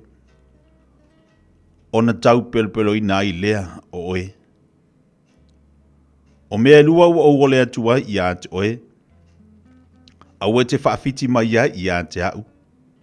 Manu o te le ioti. O mea whaatau vaa ma upu pelo. Ia whaamamau ia ate au. Au e te tu mai ia te au le mativa, po o le mau oa. Ia e whawhanga mai ia te au, ini mea e ai e te tau mahau. Ina nei o mātua ma on. Na uwha awhiti lea, ma uwha apea, oai ea iova. Ina nei o mativa foi. Ma o ngā oi. Ma o tau fua ina le suafa o lo uatua.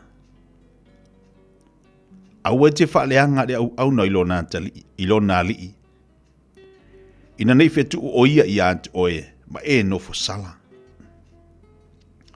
O iaile tupulanga e whetu ilo lātou tamaa. Ma lātou le whaamanuia ilo lātou tina. O iaile tupulanga whaate i lātou wa lātou mama, ai le i furu e seo lātou ele.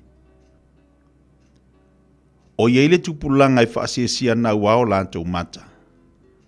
Ma whaamawalunga ina o lātou lau mata. O iaile tupulanga o pelu o lātou nifo. Ma polo lātou nifo tuin manu. E a ie puapua ngā tia ile nuu. A toa matangata mātitiva. E to olua whawhine o le aluka. O lo fai mai, au mai, e tolu mea le maa ona, o mea whāua le fai mai, so ia. O le tunga mau le manawa o le whanau. O le ele maria i vai, ma le afi o le fai mai, so ia. O manta ua tau e mu le tama. Ma ino no si sta ili tina. E salia ia e oreva o le vanu. E aina e tamai a eto. E tolu mea ua whainganta ia ante au. O mea lava e whau te leiloa. O le alo le a eto i le langi. O le alo le nganta i lunga o le papa. O le alo le vaa i tonu o le sami. Ma le alo le tane i le taupou. O lo whaapea lava le alo le whawhine muli lua. Wa ai o ia. Maso o loi ilo na ngutu. O na whaapea nea i lea o ia. Wa o le whaia se mea leanga. O mea tolu wa whaanga te te ina ai le lalolangi.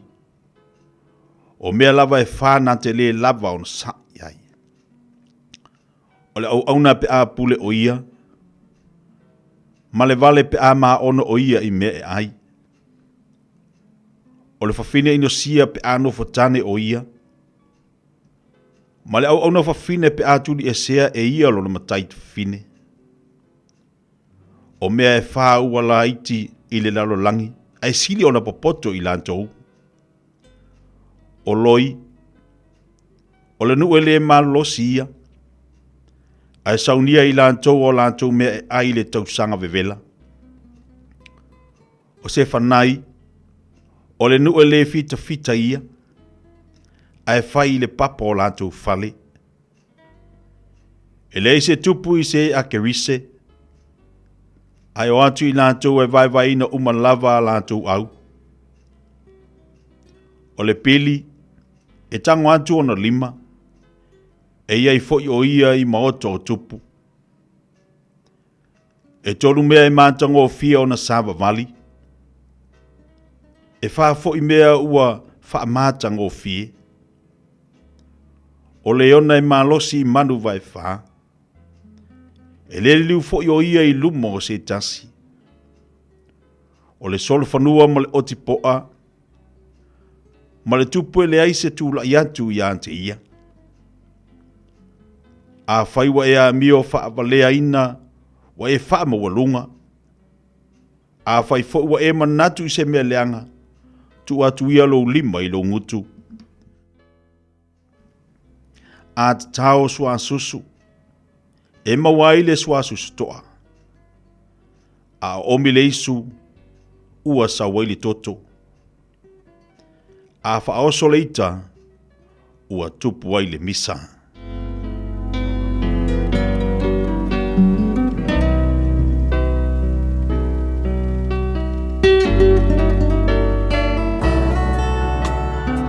Ua awina atu le upu o le poto i le nei aso o no le langolango mai a linga Fusi and Sons Funeral Services. Ua mawhai o na tu whatasia o nanga tala whea ngai i ni tautau ngō fia tele. E fso soni atu ai, a o whea ngai oe ma le popole ma le whememea.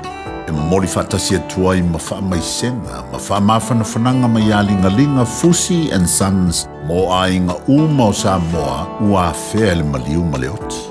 Malau mai loa ia lingalinga Philip Fusi lingalinga. To ia whaapō lingalinga, to ngia si ulavea, pesusu mai i le luas fulvalu Canning Crescent i Mangele.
le lalo langi Palumaina male masiasi Papeloa ila uo o Yesu E alufa male anga manu Saunia le faa o la tanga Wa mangaloa uanga sala Wa ai oe ne i enisia Yesu le ala ile manuia Wa atau pati mai o so ilunga Alanga o sana aleluia Tatou oli oli pata sine Matato vi ia lona lele O Yesu lea ua manu malo Tatou mua ia mua o Sanga i vai tuli sota ai Yesu ua lata lata mai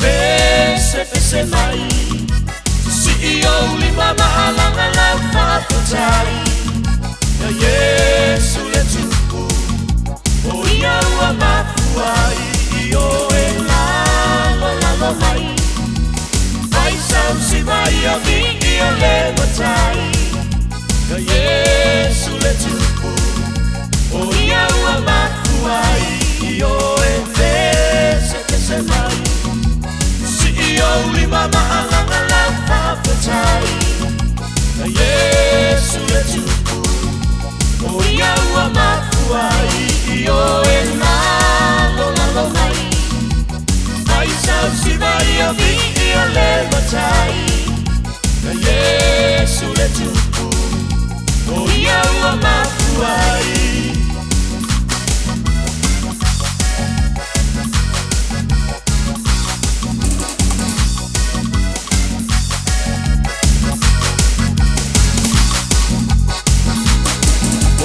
Ola tua malusia tua Yesu ia e whai loa Ma'aula ina ai se angana o leiloa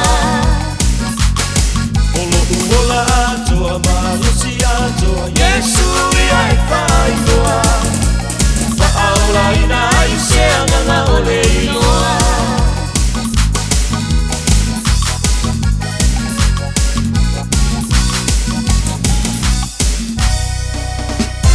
Si fonga bali sunga ya lama mua ua fa mai joli po kala mo pol poto mo cha jo leita ya ola o se balia du time le wati o to e lua se full mo onu minute talo le tu las follow ya la talal tanto le ina mo tato po kala leita ya o po kala me ola so monatu na iba nga tatu tatano leita ya ya wa mai atu tani nga malo le tatu watu lu samo te lona se fa fonga inisi o totonga o tatu tala mai samo pe ona ile tani nga malo le tatu watu no ile fono ya le satu de fai atu samo le vai so ma vai avanola fai mai sa fa so po so langona la so manatu ya ile tani nga malo le tatu watu no pe ona lo te fai ngo lava yaso ya po le vai so foi watu ana yatu leisi tatu mata pu tatu tatano matatu fa so in leita ya o tatu talonga le tatu to sa mo tatu o engelangi le o mai el tatu talonga mo a o le ta penal tatu talonga lo lua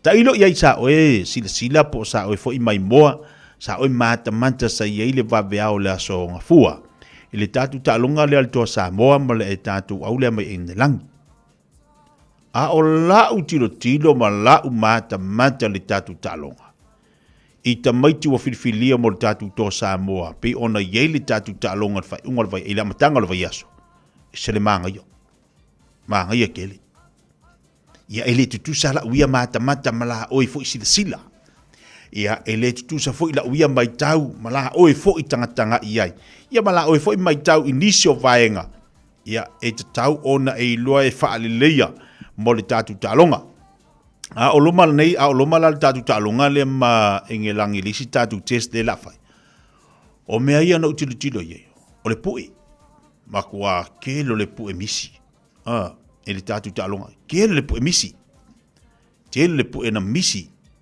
ma mau ia vanoa ene langi la tu la si au fu foi la ai o talonga ma tu vai va la ta ai o talonga pe au fu ia le tatu talonga mo mua mata maiti o filfilia le tatu au to Samoa pe ona ili tatu ta'alonga ile amatanga o le nei vai aso nei vaenga na lo tala tolu tatu laina tolu fit tasilima tolu fit tasilima tolu o le proklame o laso manatu mo tatu le leita yao mo bua tatu tantano tu langa le el taringa malo tatu watunu le vai aso mavai lua tatu awal to Samoa au le afu ila se vaenga di tau ona e langona e oe e toi ta pena i tatu au le isi tatu ta'alonga le o lo manei ia male au engelangi o le me pito sidia ia engelangi o le wala tu manu malo tatu to Samoa io o le me sidia nga ia elangi o la ngona na ele langi lai me sidia o manu malo wa o le nga makwafa ia inga le anga o le la tatu tilo tatu tu e baba tatu ta'alonga lo na lua po le ale tu langa la ia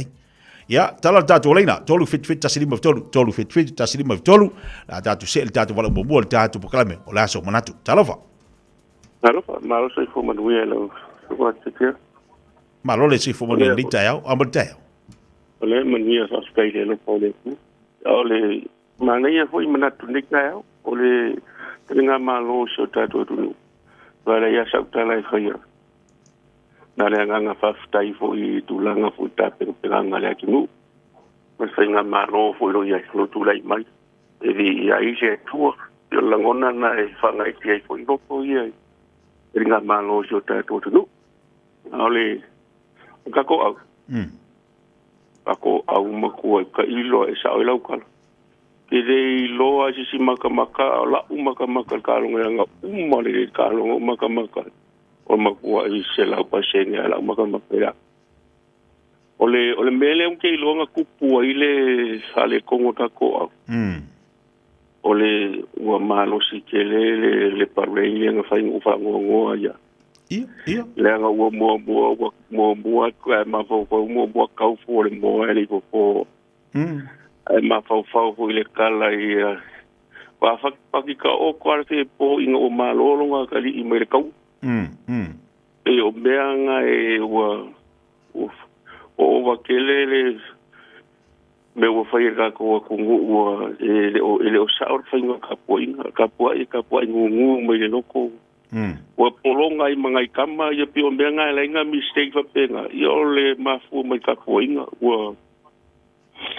mo lunga kelele ka ko kungu fai le parent me ka ka mai ali ka longa ia o nga kali ko nga me ka po inga e se longa wa mai wa no la ile o celebrate lo e fa penga le nga ko ka sianga wa le au ye ma ku I se lau pa sengela wa ila ke la malo fa tai manu taiao sa no mai talofa tia malo se fo boni ia ante ortina wa mai ai ngal taiao ya ole manuia lava fa fetai fa mole tia o la fa so fa ia ngai sa mole le talinga malo wa le fai mai lau sa no sa mo ole winga la fa so na o fai tau fo le Facebook le tala anga fi o fai mai fa upunga o la walu ale ko inga nga kele ele o le winga lo nga suwa fa le fa ingoa I sa mole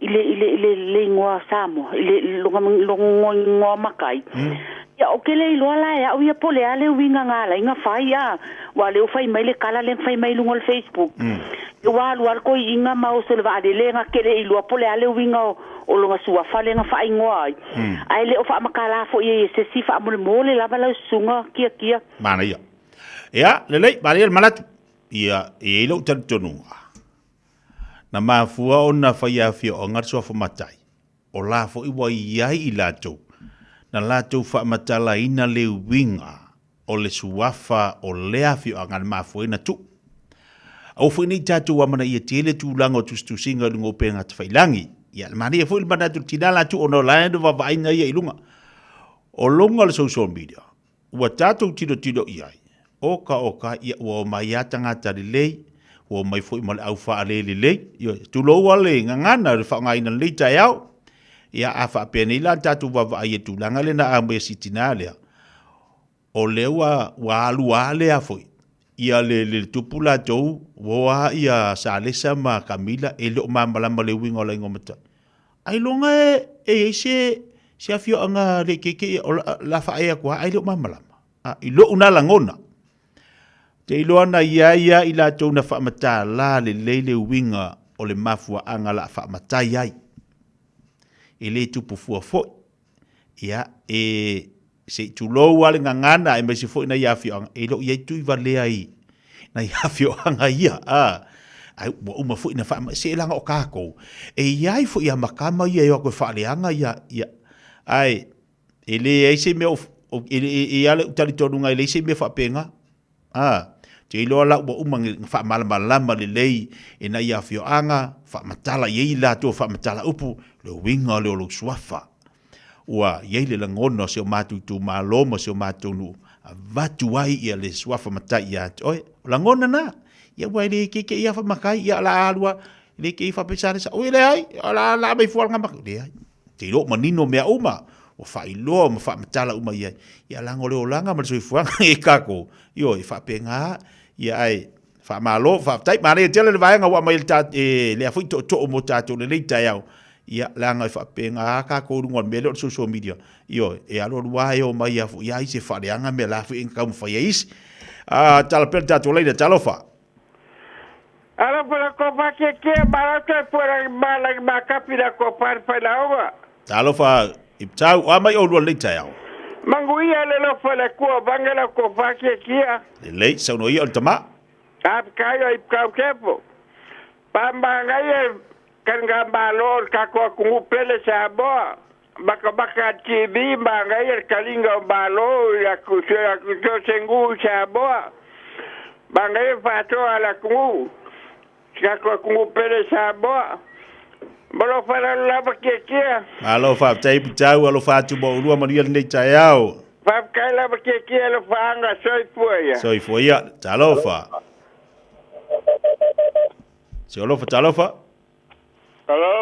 ia solo mai tama mai poa mai o reuso manguia fa tai vai atule sa uanga nei taiao ia fa kai el mesino mo ro balos tai ole kadiga balor ka ko ku ia moriat fa kai kene ka ko ku a ko ku sa le ku a ko sa ga lu fa ka ia mo ge ya u por que de ni ba se vera o ga lu fa ka se foi ia ba ka go fi ai se be a fa kai el mesiri ka wa ia le ka ko ke bi ka ko ya ka ko ge ya ni ka ko be ko fa ya el mesiri ga fa kai ia la ko ro go pia el ka ko ku ia o fa ya o ko mesiri ia ma ka le ya o ko o ka ko au wa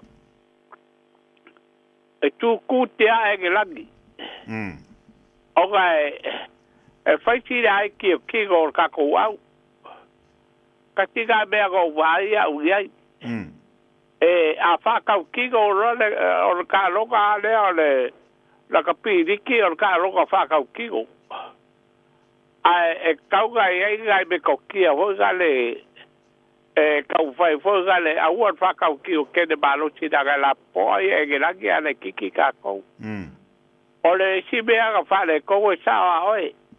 E le te fence. E le anga pue.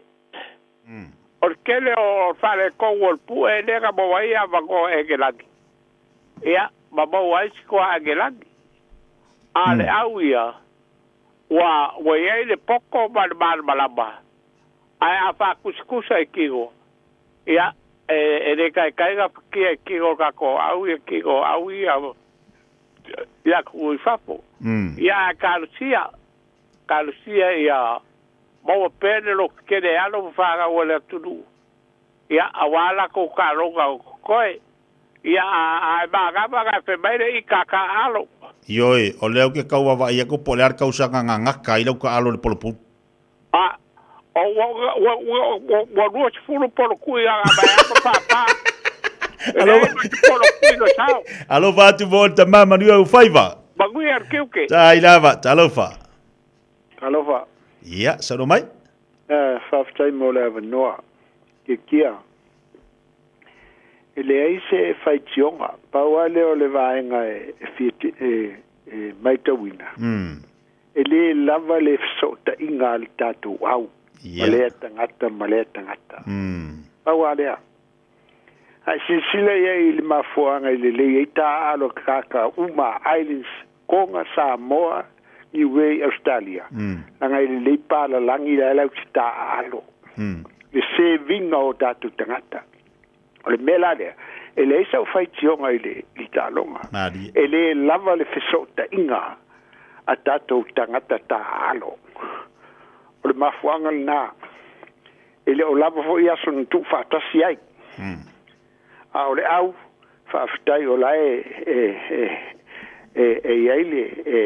ele leile latou tam ele latou tam fainga o la una tilo so i faafetai ile i alo matamba fanau ia le atinu o le tau ai tatou a o tau sisile i tama i alo fanau ia ta alo i Australia o siampini ka mo e tamitia o ngumele tasi ele ngumele lua ai o no le tatou sila fie pefo el man Samoa a so taifo ele al so tai pela se vinga o i Australia i kalap ai tu mai la tatou au ele lava le ele lava so ye e maftai ele la sa we fai tionga Aia.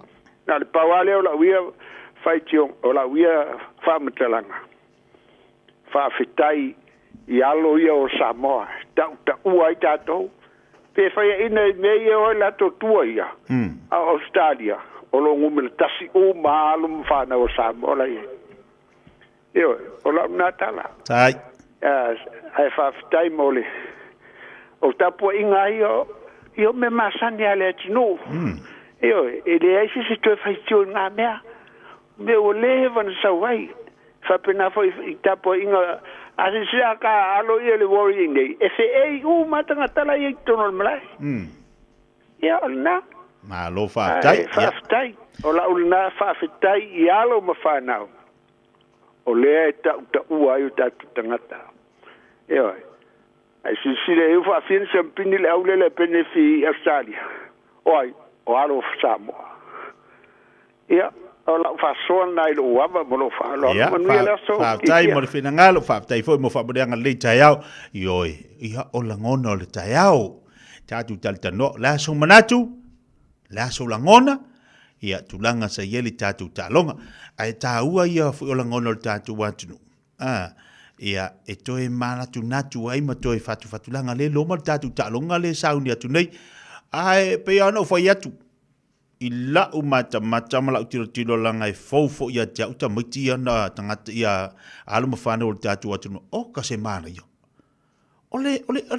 ole fata mala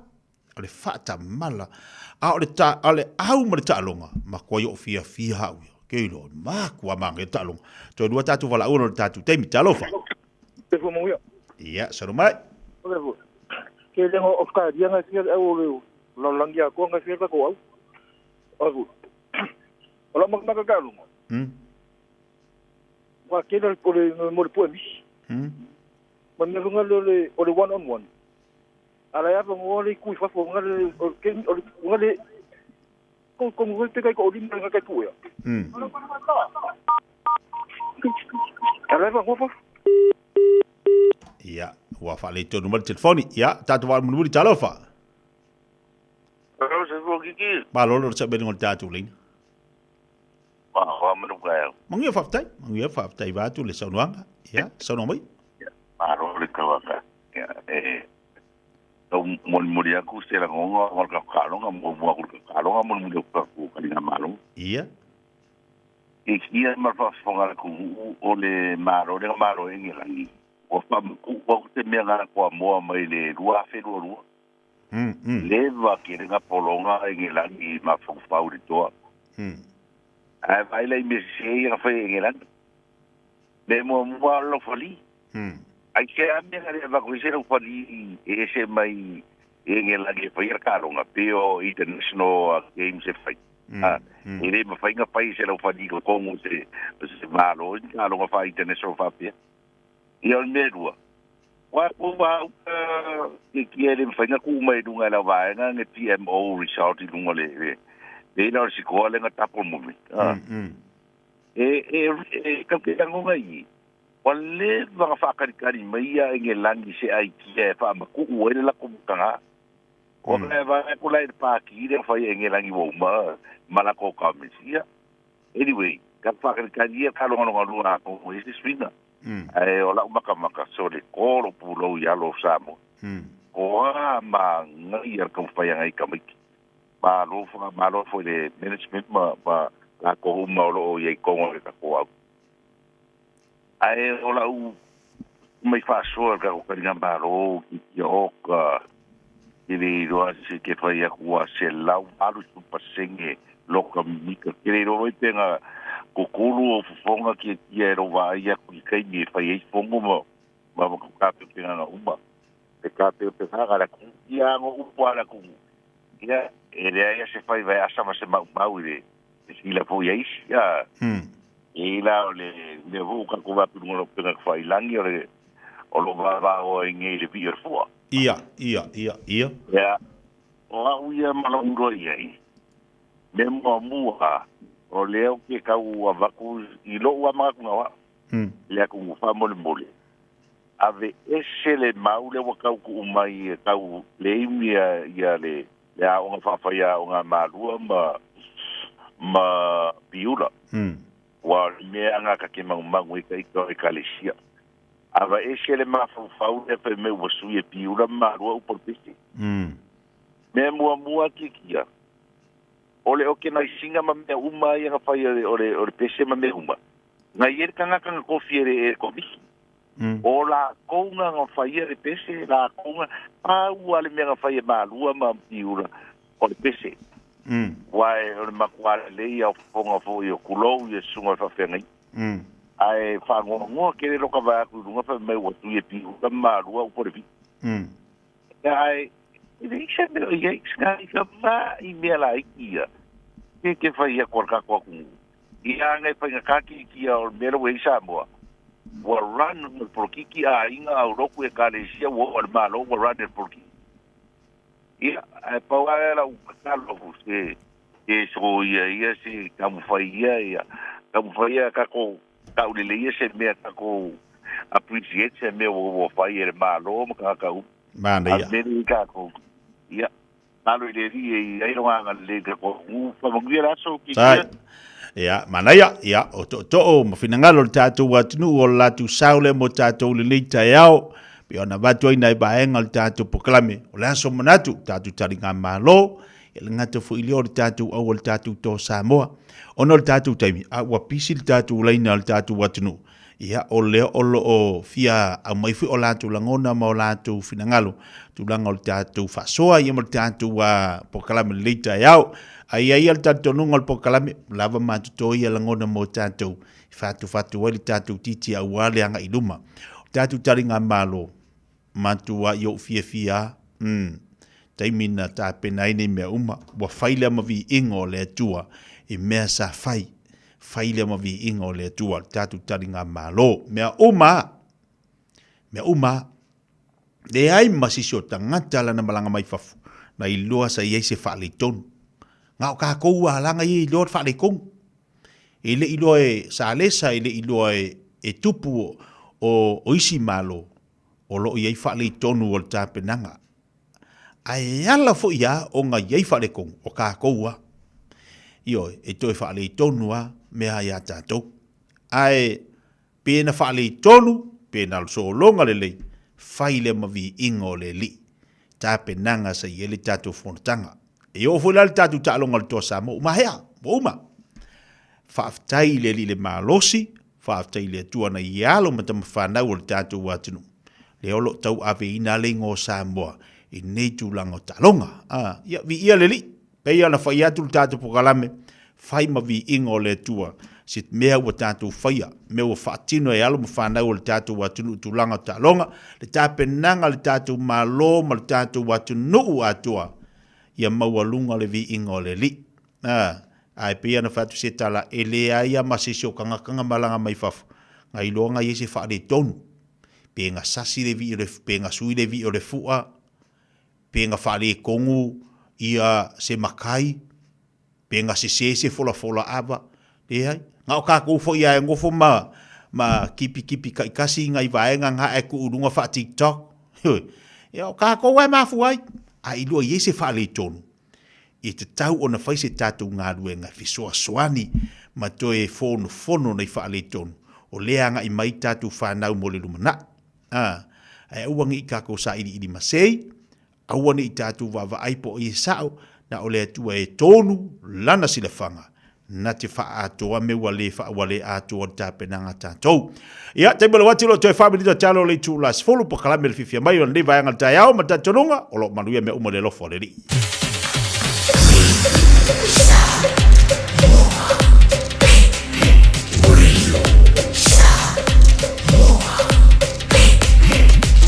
Tasi lingoi watu. Whaongare tūtua le Pacific Easy mo au tupe whamamoni sa mo le masino ke topa ma paua i loa vanoa te ono paramano ai whailonga tupe whase furu tai lua se lau tā lau sau nia mo ana paanga. Lua se furu whailonga mo sa moa, an lua se furu whailonga mo tātou New Zealand nei. Se ina whailonga se furu aso tō na iwa i aso te tasi. Manatua, o loa whaawau pēr lana whamitoa lima tāla pēr e whaonga ina Pacific Easy app. E whaasau ina whailo te mi mau se leni pēr whaonga le tātou direct transfer. Ti posi mai au tupe le tātou account, ma whaamalia ina fasiri lunga o telefoni o na whaatino leo le au nanga ai nga whapitoa. O lo avano peo tātou ofisa i o Tara o tāhu huma le taulanga whatau i mangele. Pa pēr e siria le fitu se furu o tātou la lau whaasopo ni ai New Zealand. Mo nisi o whaptalanga wala au le o varu se lau o tasi ono po telefoni masani au kilani lua fitu ono fitu iwa fitu wha ma le lua fitu ono fitu iwa varu wha Pacific Easy o lau pa anga mo tupe wha moli i Samoa. Mga umia se ma fa mga kosyo kingala i Samoa. Sisi le Lifestone Headstone Life fai le lako fa piko mo maa e lalo mai le lima afere kau. Ma fai fo inga lafo i Samoa. Vili le ongu se lau kasi valo lima iwa po le website o le lifestone.co.nz. Fa iloe le Lifestone Headstone o le Radio Samoa na e mau aile nei fa asalalaunga o na lafo lea o le maa fa amanatu i Samoa e au noa ma se tongi. Lifestone Headstone le au nanga a le Pasifika. O le A1A Tree Care Limited, lātou te whaia au onanga nei, teu, whamama, whangata, pe ave sea ni la au mapongati mai lo whanua, e ma whai fo na lātou te wina lau tonga la au matoi tatou. Wasilia mar se furu tau sanga o lana tautua. Wala au lua le A1A Tree Care Limited, le olua tasi o lua o tolu ono o. Olua tasi o lua o tolu ono o. Leo vata si baila unanga baltautua le Enterprise mo tātou le nei tai ao le sunga Terry mo le unanga baltautua mo le tātou watunu. Talo fa Terry malo se fumonuia? Fatala fa lo sunga le tai au e tia malo lava le. So fo mo malangi mai lo sunga. Apena ho le tau au fisa fasalam. Malo lava le tautua mo le sunga tātou tino. Apena fo na fatala fatu le malu al paio se tātou tino lo fa mal nei tula o le aso ia.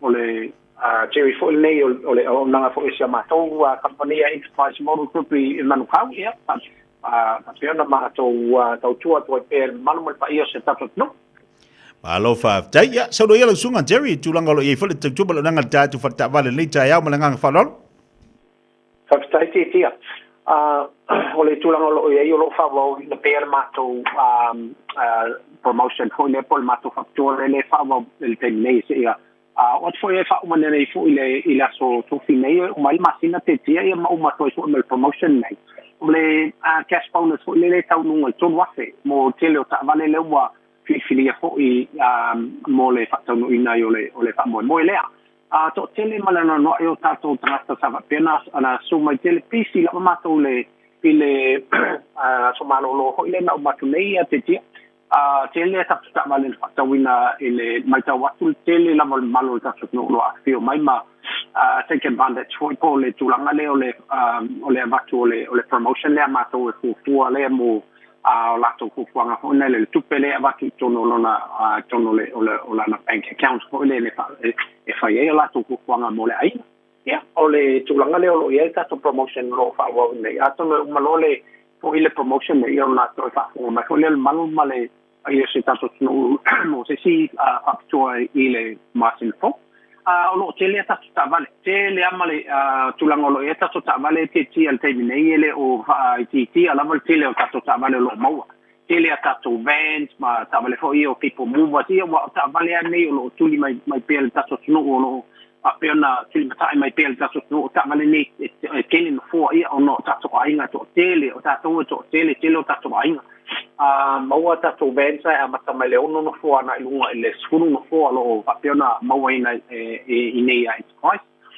maua ta to people movers so people movers so ile o ta vale na me fale te fitu no fo ai la iti o la to tino ile pe ni ben te tele tulanga apeona mo ainga foi le so tele ai le manna o tele tele ben dia mo tulanga le ia ia pe ni si foi o ainga lo sa pio mai manna o tau ia ta male foi e po ben se ta skulu foi ia titi ai fa tu to fia le tulanga le to ai to lua ma le ama wa ma sia ma fa na to lu ia le la fa tau skulu fo na mai langa to tele ta to na to ainga le o mai nei mal Christmas ma tulang fa pena ia o lo fa pena fu ia ia mal pa ia se ta so no i fu nga fa pena tele ta to SUVs o SUVs o ta vale fo ia pe tai liman fo tele tai liman fo fa pena ai le nga fo ile mawa nga ilunga le fitu no fo ia pe balu fo no fo o isi o SUVs o mawa tono le ma to te mini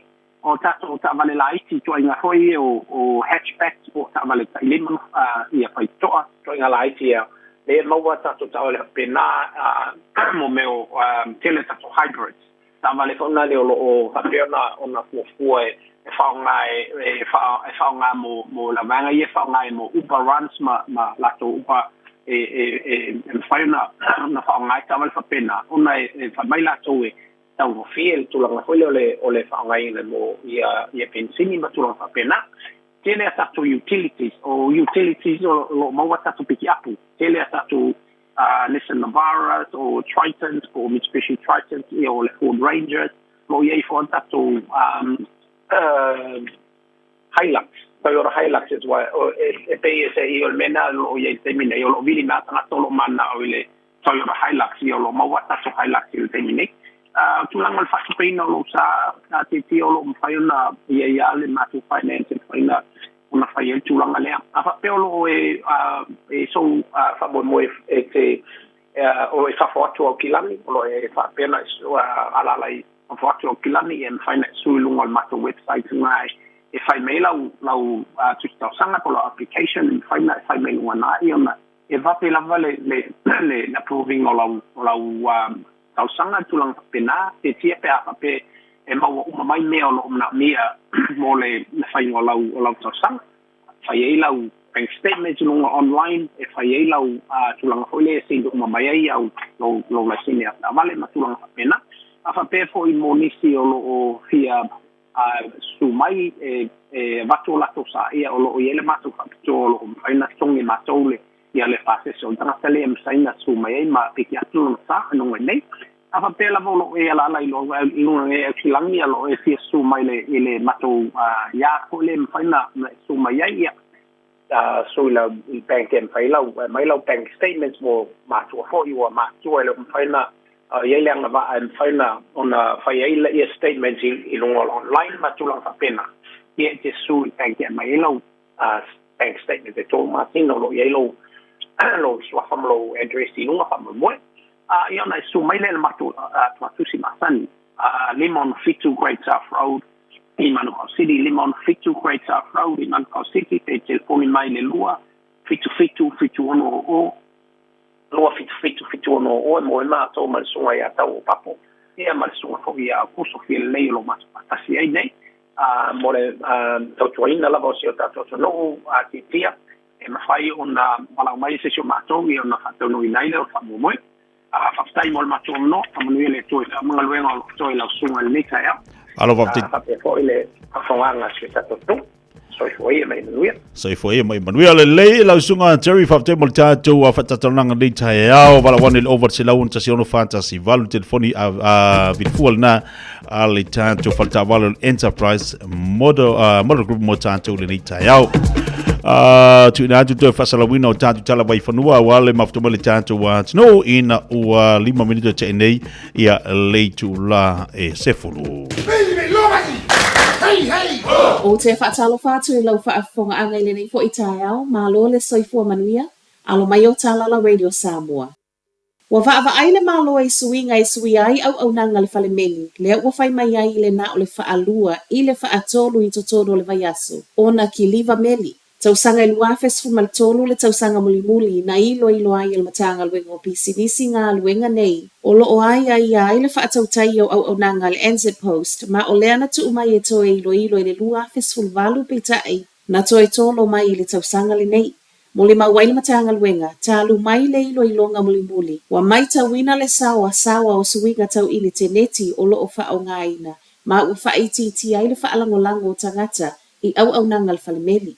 Wa mo o mi ai le whai o suinga, ma o leo wa tala no ai nai taimi o le vaiaso lo o ki livai meli i pusa meli. O le taimi nei o le ai wha atolu i le vaiaso inu i tua. Ai 5 aso le vaiaso i taulanga ma o suinga o tala no aina. O le suia mai i le na o le whaalua mo nu i tua. Ai tolu aso le vaiaso mo i la tau ino lofo i le taulanga. E se mai i aso ai ki livai meli, o le afo i wato i tala no aina le tele o fale meli o lo o iai nei totono le atunuu. O lo osu e leo le teine titi na whao o 5 mata ngā i aise tasi a o iai le paka i au ki lani i sauti. Tu sau le tau le valu i le afiafio le aso wharailo le vaiaso talu ai a o ta alo le ua a fia i Arania Park i Goodwood Heights i Manukau. Le e whaapena whaatala no ai loa e le o lo osue, ma o le afoi na ofo i ai na te momo lia i le whale. Reporti a leo muli ane whao o 5 mata ngā i ai lea li i le teine titi, ma ana tupu i se tasi o to ngā vau la taane. O le tau alanga le teine titi wa mo o mia se fesoa soani na sola ese iloa le na whaia. Ma o se tasi o tangata ese na langona ina le whaapena fesoa soani atu i ai ma vala au leo. Wa whaatalo sanga mai eile ofiso leo i tangata ino Northway Arania Way, Everglade Drive, Carrie Ann Place, ma e iei fo i alato CCTV cameras e fesoota i atu a o whaasolo ai pea so e suenga. O le so walo i ai tu la fono toi whaamalo sia o lo o ai refunds mo whainga malanga uma vaalele e aluanga i Amerika. Tu la fono nei o lo o afia tu ai mawhainga malanga ale ave fua New Zealand le e New Zealand. Ma i reporti o lewa mai afe so ta ele kampani vaalele e travel agents po ofisa malanga. O tu la fono phone nei na whaelo mai il matanga luengo whila ua ingal malo telo Amerika ile masino Aperila. Ma o leana whai ai na ia launga tasia ma manino ai le whainga refunds mo whainga malanga nei e le tau nuu. Whaatu wai po o le toe sui muli. Ma e mo o mi ai le toe whaafo i o tupea pa sese i to tonu o vaiaso. O lo o ai ia mai ai fo i le tatau na manino uma o peimeni o lo o totongi po o fees. Ai ele i totongi ia le pa sese o le tangata malanga. O le whautuanga le e New Zealand wa ave i ofisa malanga. O tu la fono nei e au fia o mai malanga e alu ma toe fo i mai Amerika tu salava fo i. Pe ele i amatalia mai Amerika whai ngā malanga le tangata malanga. O le e New Zealand o lea e lele i a ai e 5 o Amerika ma malo lo ai. Ai ele i whaawa watu i si atunu uma o lona winga o tu la fono fo wa amata wha mamalu i le so o lo o toe anga wa ai le tangata malanga i le ngata o le pa sese na tutongi o le la fonga ai wha apea maisi lava fees fe so o tai. Ma le whai ngā malanga pe a whai ai le tau nu o le malanga. E se mai le tau o pasese, ua nga va ai fo i pasese i refunds pe a whai ai tu wai o na tau nuu atu. Ia wha atau ngō fia sunscreen e ala le ave e se o la funga tutongi. Po le whai o se o loa e wha atau e tangata e tau wala mai i pepa tala vai. O le talo sangale nei se tasi o tangata so e su ele University o Otago, Dr. Bronwyn McNow i tala le tio wha avau malua New Zealand. Ma o lana ia wha atu sa tu sanga. O le e tau ngō fia tu ai sunscreen i au se talia nai loa New Zealand. O se talo sanga ua whai ai na ia tu umai ai i lalo le maua lunga le melanau mai New Zealand. Ai maise, o le to atele o tangata kiwi wa mali liu ono le skin cancer. O le tau ngō fia le sunscreen i au se talia e mafua lea o na ele o tu ua i ai se la fonga totongi po le GST. E tala tono tamaita isu e, o le tu sa maleiva se 10% o tangata e mau i le skin cancer i New Zealand e mawhai lava ona fo ia. Whai watu i tala mai Wellington o le asoe ta tala alo i ai le whale fautele le City Mission i Wellington. O le nei ngā alue ngā tele 5 miliona lo na tau e ono tau sanga na fuafua ma whau mai ai ma ua whae waina o le whakamaru. O le ko Vanasilia Dame Cindy Kiro o ia leo le atatala ina i le so. Ma o se ngā alue ngā tele na whaatupe tangata Wellington whaatase i male fesoa soani le malo. Whaapela na pule ngā nuu. E 5 fo ngā whalo le whakamaru ma ua whaia mo so o se tasi mo o miel fesoa soani. Le olo ia i totono le whale ainga, supermarketi, o le whale mai, whale sā, Tolo 15 apartments whaapea ma le nofuanga e mawhaiona mafuta ai. O le so sauni ngā loa ia e whaapa ia ai, whaatasi ma whailoa inga male au whai ngā luenga, tā lia le aso 15 Novema e tatala ai whaitoto o le whakamaru i tangata lau tele. Whaiwa tuai tala o le nei tai au, manuia le nei aso.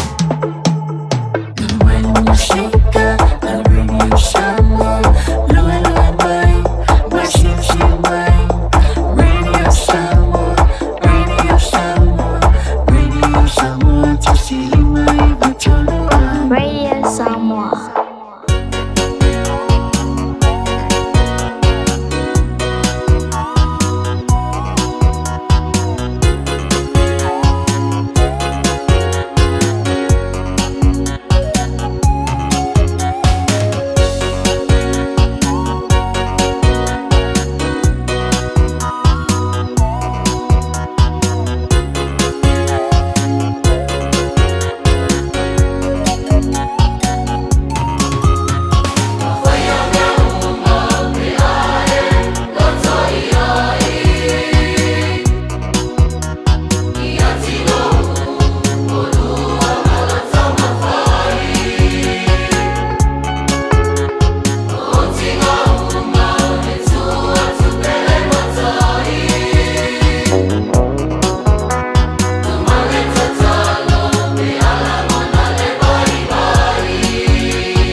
le kolisio vai maunga manai whaafiafianga mo tātou le nei tai au whaamai antuai a tātou tala i vai whanua.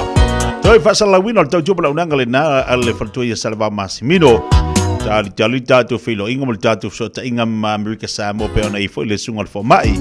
Ea le to whai a luruenga, le to whai a pau, roi au sange mo le tātou sota inga pere masani i tātou i aso luru vai astitasi. Malo lava lo sai malo nga lu i risol tatu wa tu lo mafutu ba ilungo tatu po kalame fa malo lava fa malo lo si do i tatu le aso tor se fulu le nei e se le kele va vele lo le masinga o le kausanga muar ngi ka ilo ya ke o mo mafu fonga ta ilo ya to e mo mafu fonga a pi o le tausanga muar le nei o le tele va ve fai si kele va o le mele ye ngale mingo ya o makule aso mingo ia umaku le aso e ia si kio o le mea ia umaku le aso ala fia ai au matu le aso ala te fa no ia a fa pera fa ke kainga a umaku ngila so korse fulu fa ko ako e mo si aso korse fulu o ke to por causa nga fulu o lo ni a umaku la ngia so korse fulu nga ke fa ngongwa longa winga ile longa winga la halu fo ile ngia so korse fulu mo nga ia fa ngongwa ya o ya ia ai au maku la so korse fulu o ke to por nga ke fia o ka se manga ia ese ka ko manga ia mar ka ko fia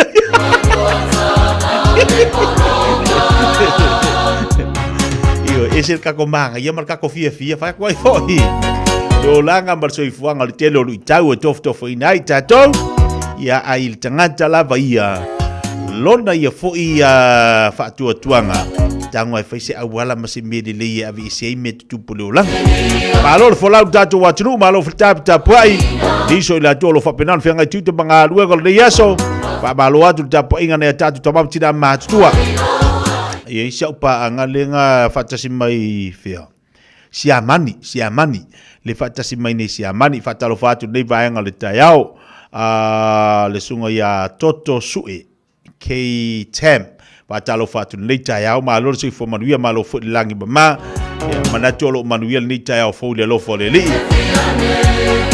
e fo diso tatu pa anga o leolo mafuta mai nei America le malo telo America Iso ila tau ia lo fatsi mai nai Amerika Samoa.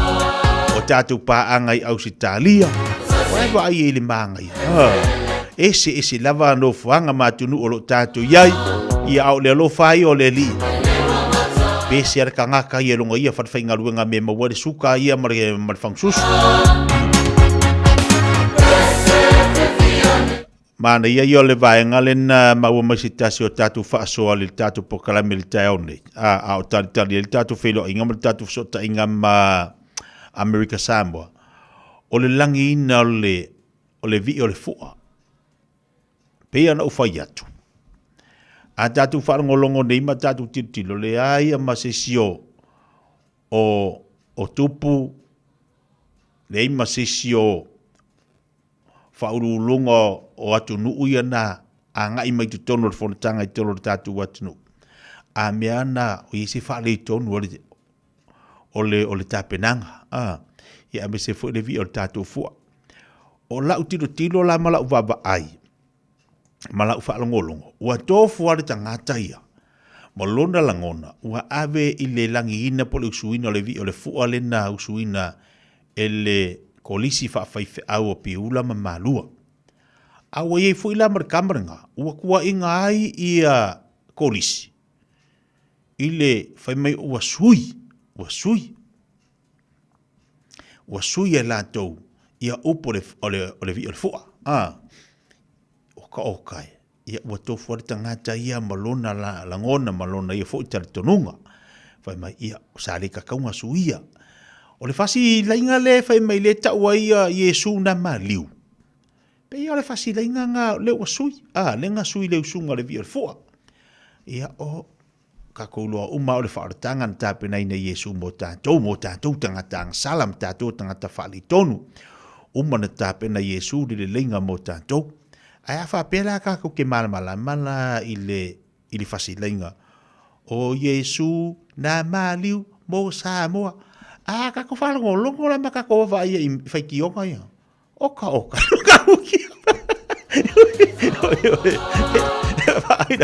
Kusa kako ke manga ngao. Ola winga la ukala le kuma. Kako ke manga ngao kau ave pea. O Yesu na maliu mo Samoa. O Yesu na maliu mo Samoa. Ai kako kilo la ia i mea ia au mai unga son. Makua le madiu wa ke riso ya kako.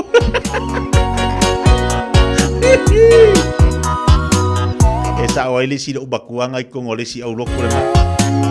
Ya nga le fai mai le fai fe au le kalesia. Le. O so ako le au loko. I tai me malava. O fai mai le kalesia ia le fai fe au. Le. Ya a fai mai le au loko. I tai me malava. Falonga ko la lo makua. Nga pese le fai fe au. Le. Nga le kuwakua le lima lo makua ilunga, nga le siia kua ilunga le lima lo makua, fai mai kalo le fiau. Tina se me que mangawai. Ai merkala lo makua. Pasta fa mole mole. Ma che riso fo. E le lei foi che riso.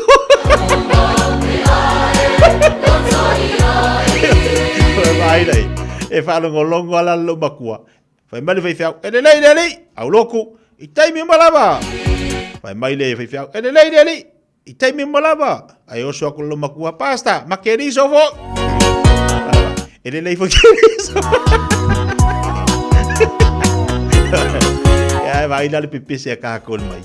Wa soifua le lenga Yesu na mali ka ko va ai dai fai kionga. So e lengi fai kionga ka ka mali wa Yesu. Era sa ola lo bakua.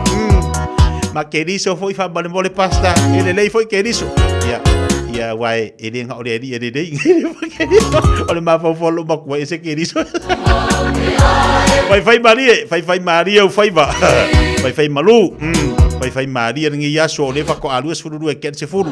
O le uma laso ko se furu o le aka o ke yaso.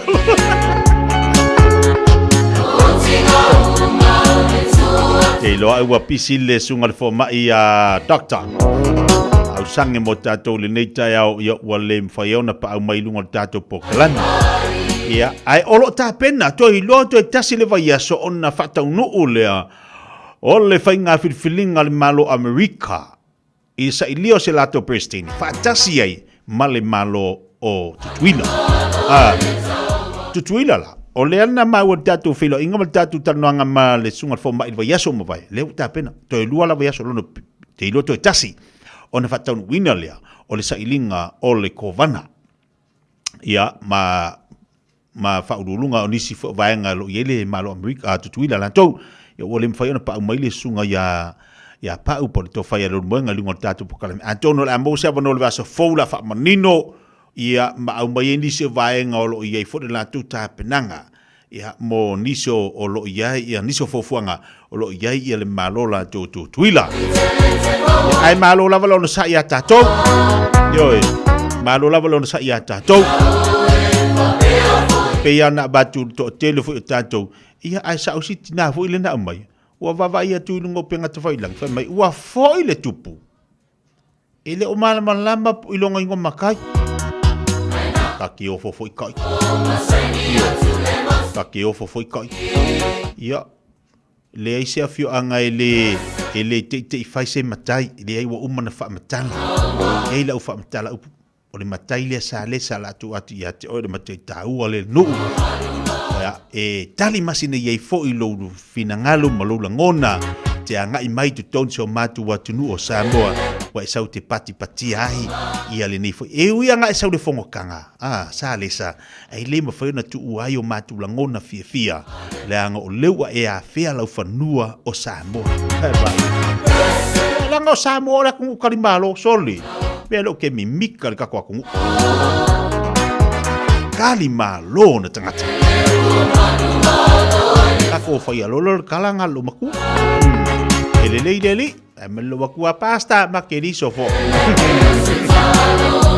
Makeliso fo. Mario le vai ngal talo ba futobale tatu wa tunu alo futela tu lava moltatu wa tunu itu bangalu ngalo fenga yai. Allo sul family de tele tu la sefo.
tolu amo. Radio Samoa. Kasilima i wakulu amo. Ta lofa sisi foi. Wo mai le taimi te whaatou whai I whailonga mo lau pini la pisi. Mai le aso mua te sema. Lua a whelua wha. O le ale toi mo o mia ni whailonga mo pini o la pisi. I Waitakere. Na al whaata avale lava o lau pini au tawhala au wala tele. Ai le ita ina le fitu ili tai au. I le aso e au ai la pisi. I le pule ngā nuu au kilani. Sa ili I le bin tags mo nisi whamtalanga. All Together Auckland. Mga umia se maa mga kosyo ki ngā lai Samoa. Sisi le Lifestone Headstone Life whai le lako whaapikoa mo maa lalo mai le 5 awhire kau. Ma whai fo inga lafo I Samoa. Vili le ongu se lau kasi valo 5 po o le website o le lifestone.co.nz. Whai loe le Lifestone Headstone o le Radio Samoa na maua ai le nei whaasalaunga o na lafo lea o le maa whaamanatu I Samoa au noa ma se tongi. Lifestone Headstone le au nanga a le Pasifika. Talofa o waleni o se Electrical Inspector Samoa, tolsu 5 tausanga o tautua ma o resta reino fo I mo le waina o lo mota, falsam fatwhainga luenga, whapeli pe ino vai vela ma o ngā umu. Walau mai lo waleni o le Amos Electrical I le o lua fitu, lua no tolu ono fitu ono lua, o lua fitu, lua no tolu ono fitu ono lua. Patonu nei ia leitu la se fulu lunga le tautua ma udanga le fifia mai le nei vaenga le taiao. Pabalo atu po kalame ya tilantu o lo whapenana mafto mai tono tatu whaato anga inga lunga whawaitai ma lo lava mafto mai dungo le tatu tautua.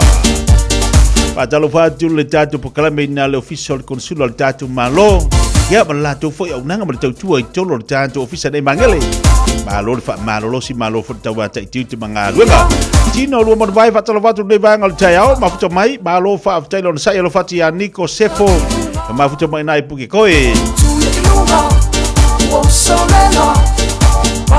E lau o wawa ia tu amate ono so mai le la vai dale manga ia ke le la. Ia lula ia evelo kanga me fa fo ma mango le le. Ko fanga aku do sin ka ko fanga au vai ngale di ka ko ngala au. E vai mai na fa fianga mo tato le nei taia. Pese le wolo fatoi na avta vale uma lava. Vai al fa fianga le tato tari watu le. Ila unanga ber tautua le tatu Pacifica Family Health Group. Unanga ber tautua le fionga yang alman mana vai fangalo naseri. On sei fu manoloina.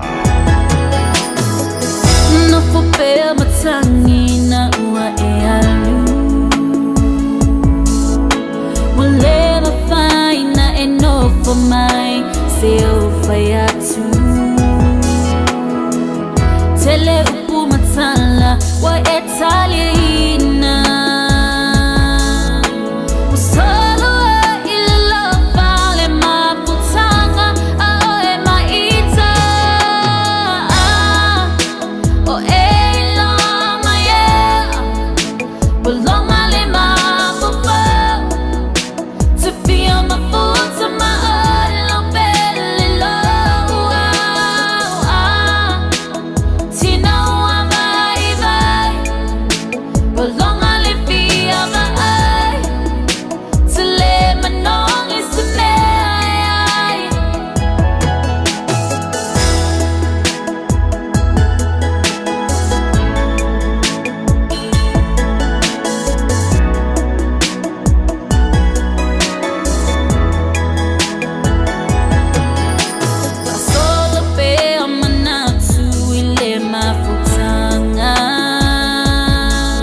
le lei fa fianga le nei vaenga le tai au mai tu mai vai moso fa no fa file mo le fa vesi o le tai au iau fuanga I tono lo fa finga luenga fa pe ona o pisi lo fa finga luenga yo fai valo filima I tono lo ainga pe fa pe na fu ai pisi to tono lo fale iau nga luenga masani pe na masani ai ia ai mai so ma fo le na fa solo iau moe mitinga sa e fuafua ia I le whaiunga le tausanga a whapea le nau a taunu unisa o moe mitinga le lei a whapea le nā lava na tau wavala mai ai le taunu aua te popole pau le mea pau au pea moe mitinga ai ia taunu au miti se miti ai ni te wawa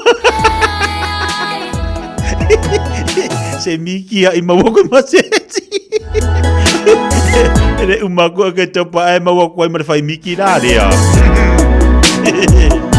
ke ia le mawa fai miki le te balo watelo to luas ful malima medita tale o le tula simultasi le o fatsi mai ia le una foi mal tautua al fionga yang an mana vai fangalo na seri mal proclame tanto pe ma sene tanto ia so lulu vai asta tasi ni so vai ngola fa so matatu tantano ai ile una mal tautua le soifua maloloina te leo vaenga langa le tatou te o fatasi amal covid me se fo tulanga lo yai ya le malulu le tatou te falongoina ile aso le aso le nganga fifia le tai au fatalo fatu ngam mana malo le soifua manuia malo fo langi matafi fa tai le tua to mo le nei la o matongo fie ya e to fa o oil tautua malanga ilungo tatou pokabe malo se fo manuia le tai au ya fa malo atu fo im fatalo fatu le tunga tia ya lo va ia pele mata ngo pia malale fo yo ole lo fo le tua I la sunga fa wa wina pio nga wenga pe one tau tuai isi o tato watu no u yele ngata fo ile ia fatalo fatu fo ile pa ia male malu tamo o lo mawa mai ele tapulo kalame ni ta e fo tupum tamali la fenga wenga le tua mo la to fatu so fatu pai taulang ya mai sele pa ia las o tato watu no ya I so se tu nei kolope lo mawo mai tapulo kalame talofa lava alo fa tai o lewa mawal dei lau mal dei foi avando ya la tu te tano au lewa fa u le masina la tu o kitopa ta tu ye longa tona va ya so ta pena ta tu masina lo tu toil nei tu sanga au le lava lo ye ta tu le nei vai temi o le pepesi o fulu ya mai se foi le nei fa mai el covid o lo mai tawina le ngai pe lunga o le foi numera o ila tu o lo afia nei ngasi o covid le lai en fa ya na tau fa ilo lo fionga ngal mana ili temi le nei o la se fa mo maunga o lo a ngai pe ia le covid temi nei o la foi se fiso so ani mo tato le nga le lava tato te tilo mo tato va ai mai ne foi e mauat o lo a ngai ia ilunga tulanga o le fa mai lo covid ia o le wa o matato tau ma fan ya fa taia tia mo le fa fasili fo ia me support pol sanga tam ta upini taia io o nei wata wanga io vai aso mulmuli nei ia ai mete o nei le aso mulmuli nei foi martina io tato wanga ia toi dola ia le masina po topa o lo vai ia pe lava tu ia inga le tau wata wana mafan ala titi ia ai o lo la ngona pe lava il tino ia le madulu tele lava taimi o so maieti munga ia sawa mal madulu ya taimi fo ila ia to so mal ma fana ya watato fata mala fo I tato lava pai ka ma fana tato ele ngata ya tato tanga tamatu ya ai o le fana la iti fo yo o lo pepesi le covid o lo lava mal flu mantua o unga mal covid o unga fo il flu o le talitale tinga fa I tapele isu ya wa fa fiva fo tinga le ulu amata tuela na te yo o la tinga so onga wa le lavang o fielitino ya ma amata fo yo na mumu ia fofonga fo e po mata ia o le taimi nei ua le o pisa tele fo i pe tele te promotion a ngai le koviti ona o le ua tweet lava koviti pe i lava o le fulu masani e te tau an tato no fōtanga iai a wha umi lava o le fulu e ia te o lona winga e tau ana e aru e vailo fō mai ia tau ana whailau test ina i wha mauti no ai po o koviti ia a whailava o le nā Vaine o whala au mai lau fō mai whala inga, ino o whala au, ino whala au whiwa e watu. Ia, ma e malo lo le whale awa o lo pe aluan wai, ma e tale atu I ma pisi atu waifa au I tu lo pa ponga anga la tunu. Tasile au wala, e spread ngofi e aia, ia tiama o lo o mawai tanga te COVID. Tato toi manatu I fautuanga uma sa whaia mai le amatanga ina ia whaile pra puni whonga pia loloi ma oe ai mai tue tonu o no whanga whaitele ia e nofofo I pet mita mai lisi tangata lea e lua te sto ai mai te lava tonu whalita pe a whaalonga ko o oe le ia unga fulu le me sili lava ia e nofo malo lo le fale tui foi tui pui al COVID o lo te le lava noa tia o lo te tala pe lava noa e o tato tangata e fai ai tato tui pui o le fulu o tui pui al COVID o le misela te ia o atu le aso mulmuli o se tema o yo te sema ile fai unga tau tanga nei o lo na winga a whaia o yo pui o fulu e tawona e o mai nei o pui o fulu e whai whaatasi tau tanga a whaila lela uma ne tau tanga ai le whaia lo pui o fulu ne tau tanga ia e lava ia malusi anga o siama e mafuaile fulu I le tau tanga ma le tau tanga o mea foi lana sui ia tui pui o fulu ina ia match le malosi o tui pui o fulu o ne tanga ia ma le strain o le siama o lo pisi ai ma mawai tanga te fulu I le nei fo ia tanga o na o foi le tanga fo wa fa pena fo ia a perila o na maua tui pui o fulu ina ia fetawi ma le malosi anga fo I o le siama o le amafuai el fulu o le tatangfo. So ele whapea la a whailo pui o le fulu tatangani. O na pui ai la ia leo oe il mo le tatangfo. Ia o tau la ia a whapea o lea na ngata tau pui I le fulu o le tatanga le watuana ia tu. I le lua tolu. Ele ai leo pui o il fulu o le lua wha. Ona o le pui o le fulu. O lo fai tau I le malusi anga o le siama o lo fai ai o lo tala pe lava noa mo I tātou ai mai te lava lau mātua ona pulima nga I lunga e fai a pua I au tau pui o I lātou o mai laloane ai mau ai mai tu mau o tau ia fai pua o mau tau pui o pulu fa pe COVID ai o la tau o lo male losi e le eni community card ia mana ia o tau la na e tutongi o tau pui o fulu ai a tau asiati mai a tatou palmai pa a inga al Pasifika ia o ina e futu na ia mamawai lo tui fai a pua ma ia tatou clinic tia fai tua ina no fuanga I tua e tau te anga ia ina I mawhai anu whai o kuai o tui pui o fulu. O tui pui al COVID whapena poi. A whai na whai lau tui momu al COVID sa whautua ina lava a umale ono masina whai lau tui lo na lua. Ia na uma whai lau tui lo na lua tui whautua ina a umale ono masina tui whai lau tui lo na toro. O lea lava la o lo whautua ina. A whai wa atoa ia le ono masina talu o na whai alo tui al COVID mulmuli alua lo to fai se tu yo COVID. Ona o tui pui pui o COVID. E ngata lava le malo si anga e te si amo o COVID.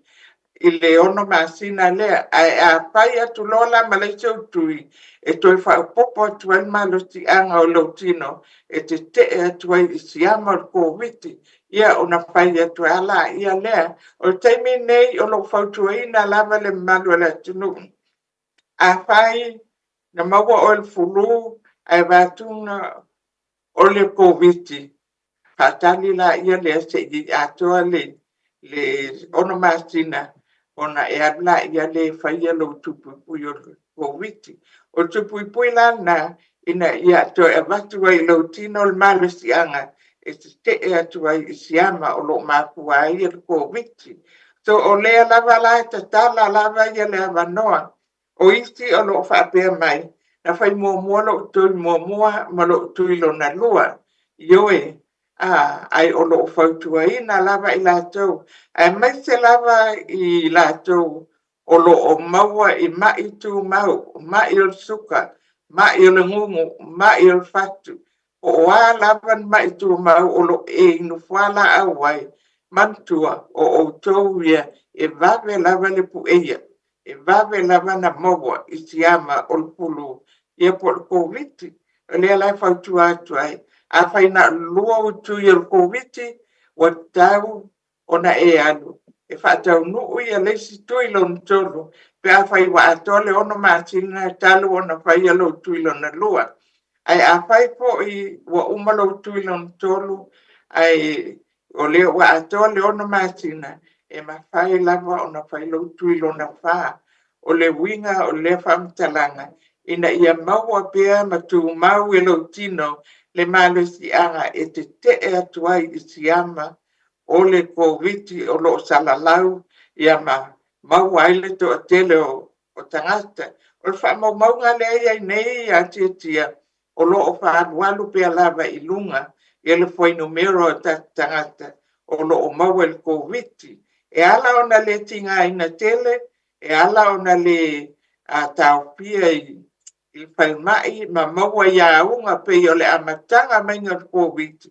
Whalongotu e fufuti i manawa ia matulanga uma whapea na ia ona o lea tā pai na yelo tui mua po lo tui lo na lua nai pui ia oe aile o mahalosti po i lalo tino e te e atuanga iai i siama ia o lea e te taua i lava on to whaile so tui pui ina ia whaatu mawina i pēr malo si anga o lautino e te e atua ianga i siama e taipe lava o fulu e sau fo ia le whaamai ma au mai e foi e esta foi le strain o le siama o lea e mafuai o lona winga o lea foi strain o le a le ngā whaatia e le tui pui le na pui ai oe ona te e atuanga iai so e te tau lava la ia te oe ona whaatau nu wina umau tui ia ina ia post apa i pia i al malo ti anga pa natura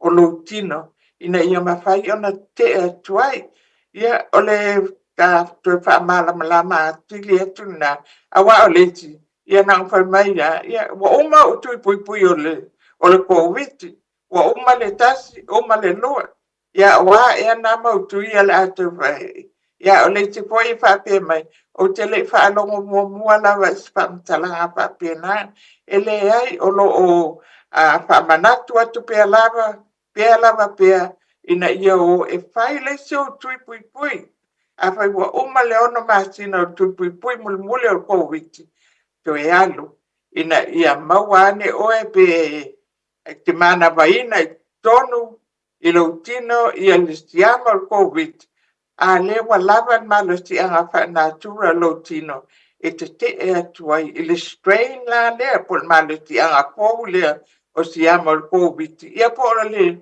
malo si anga po i o le fulu ia whapena po ia tatou tui pui o le misela o lo o mai lava tanga te tono la tino ma mai fo ia le si ama o le misela wa ese fo i la ia le malo si anga o si ama o le misela lea fo i wai ai nei o lea e te taua i lava Matua tautua nā ma o tui misela al whanau.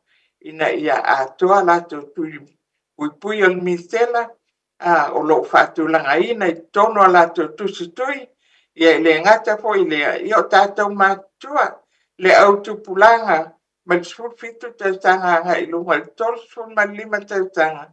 A whaia te le o manatua pe le o manatua lau tina ta whaia I o tui pui al misela na vai tau. A o lea wa e yei vai tautanga nei. Ia tau ona e alui lau fo ma e palainga. E whailau tu pui al misela. A lera na. Ia wa aia tatou au nanga ie. Ma tatou tu winga ie whai. A wa olo o maua e lava tu pui al misela. Pea e pasili anga. Iai. Ai mo niti lava whamtalanga. Pasili mai pe a pia malam lama atili. O lo o iai lava lau whainga luenga I me o lo whaiai a tuinga. Ia po o lau fō mai whale ainga poi. Alo na, ia vili mai o tatou Pacifica Family Health Group. Ilang telefoni o le ovan silau, totolu, lua o tolu. Ia whakatili tautau fua. Ia pe whakatili mai fo ilo nei tangat. Ia e mwhai lava o na mawatuai tali ia mai whamanam lama anga. Mantua o le astona nei e te tala pēr tato klinik I nai potitei e pakata e Windrop I mangile e tala mai le iwa nga I le lua e mawhai ono whai I nai lo tui pui uma o lo mana umia e maua uma nga I nai whapia fwoi tui pui o whanau ia te tia pe iai te isti vaenga e lo Ia fitili ai, o atuai te. Le ai, mana ia te lea le toi au mai o le forsanga lea mona i o tātou tangata, mesi tātou, pe anu whaila atu le whawhongwhonga le tātou watunu. Ia o le ala waua tātou iai masina I wata tau o na mawhana whana le lili tau. Ia o le ai tātou te whanangorina le mārulu, ia leisi vaenga. Ia o le au a sau ma le marfulu, ia o le afua a fia atu ai markoviti lantou, ia pe o vaenga na e tau i o le toi whamanantu ma le tau longolongo pe le tātou watinu. Le anga le tātou walo atu le whaingo le tau sanga e tumutumu wai a ingo e kālesia o nisi o vaenga o la whapenana to tele lantou le a fia pot whatasi. Nisi o maftanga. Ia a ele leia le tu whatasi o maftanga ma nisi o vaenga o la iele atunu. A o leu manino ma mamlama I au wale te tau ona whatino. O anisi vaenga o lo iele tātou unanga ma tautua pe ona iei la tu fui o lo anga I atu manuewa te talapia tātou au unanga iele whainga le vaiaso ngalmanmana. O lo talapia tātou kliniki manuera I le numero 5 Waimahia Avenue I ngai Weymouth. Lo iei fwoi tātou fō mai. Tātou fua. Ia e mawai fwoi nāla wanoa e whaiei tātou tui pui. Ia e le ngata fwoi lea. Ia wa iei fwoi prokalame whapitoa e wha nai e wha ngatolo mai nai I manuera. Mo e mai suka. E tai lua vai aso ma whaia ia mawhtanga ia ma oa onga fwoi. Mo le ma whamalam lama ina atili o le mai suka. O lo o wha ngatolo mai tono le whakasa Weymouth. Ia ai mo nisi whamtalanga nga ina I le vaenga na e maua lea mai tautulpua o lo o iai ina I Weymouth. Ia whapena fo tato kliniki I Penmua au nanga uma e mana o mia mai fo mai whala inga o lo maua uma fo I lava I Penmua. Ia to te mea lava te anga iai. Ia e stala le ia wanga I mana ia mai ia tato ngā luenga mo tato whalmai po I paputoi. Ia atonu e tato te fo I mai tautanga po. Ia ua wha umaina fo ia na. Ia na iai fo le whalmai ia lata atu ia o tau. O lo alalam papa au tono paputoi. Ia mana fo ia no fuanga. O lo o iai tono o kilani sauti. Ia ai mo se isi lava whamtalanga ia na wa uta watu tato telefoni o vatstelau tolu lua o tolu. Ia ma tato klinik nga e tatala ila to anai. Ia paulea te tia pe iai lava manatua ai whaalela lava o whanau la aiti. Toa tele dia nai tamaiti la aiti. O lo ta si i mai tono clinic wa tape istu.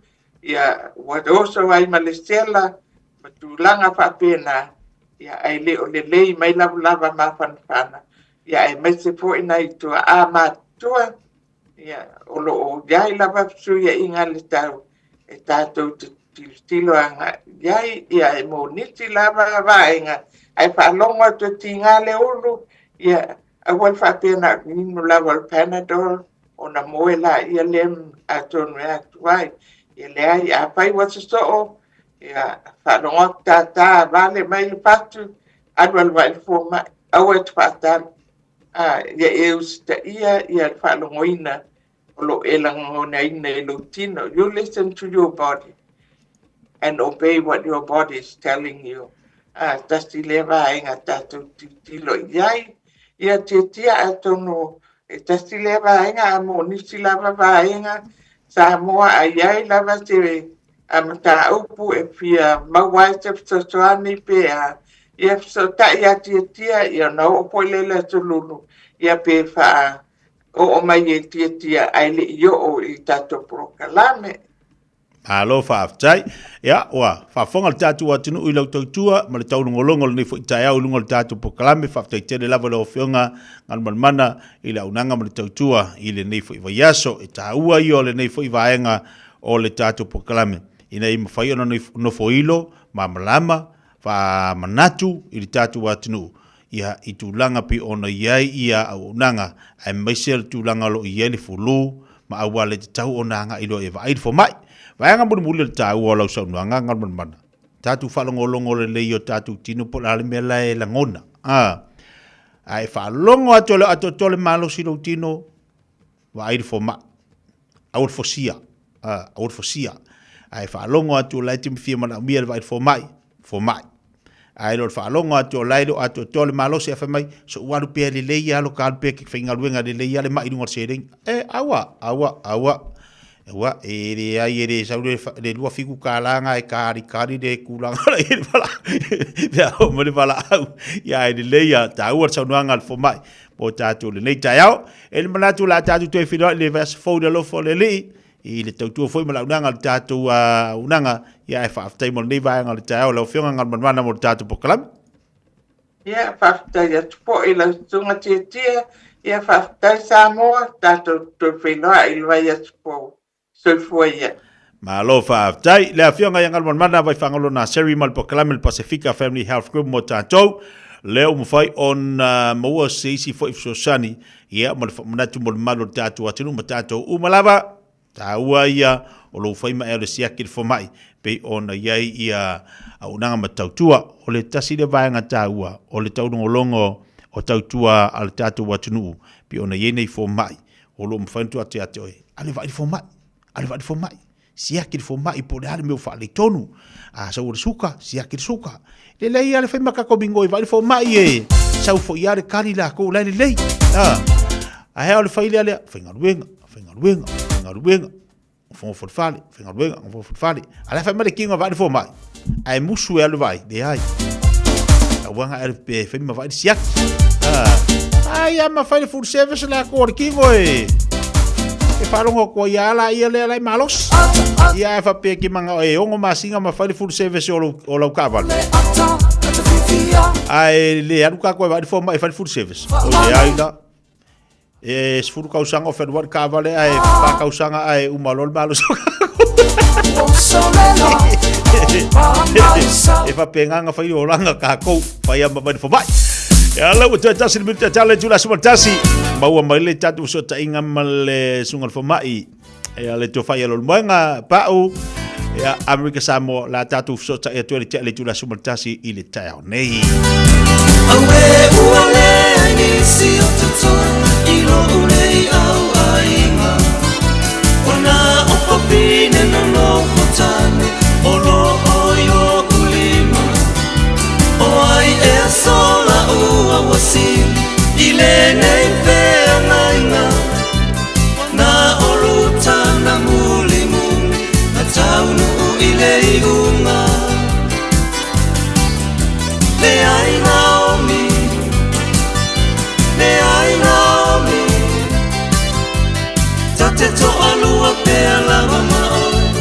ia tau I le oti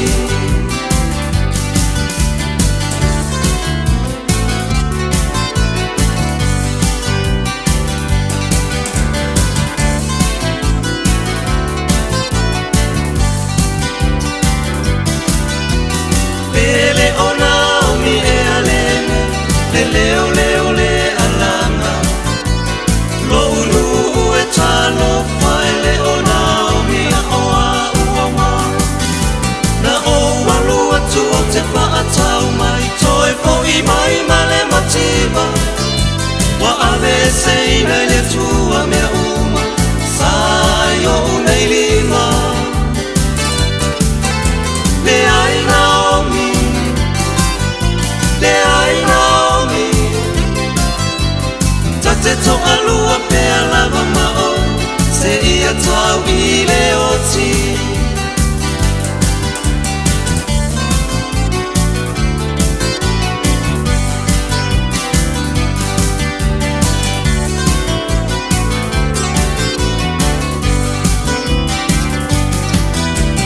Sauia o e rutala o tama ina toe po I atu Ua lea I se tana tane O tutoe a te anu A whaila e te toe paatali Se I whanau se I si tama Lea I ruta ua o matua O tifo I lo umanawa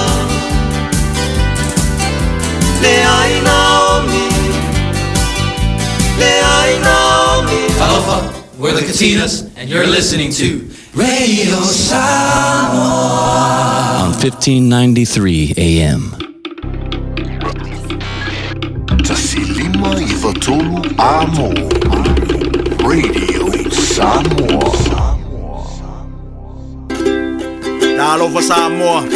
Waule nei o kasu tialu. Awal sui alingila waule kio.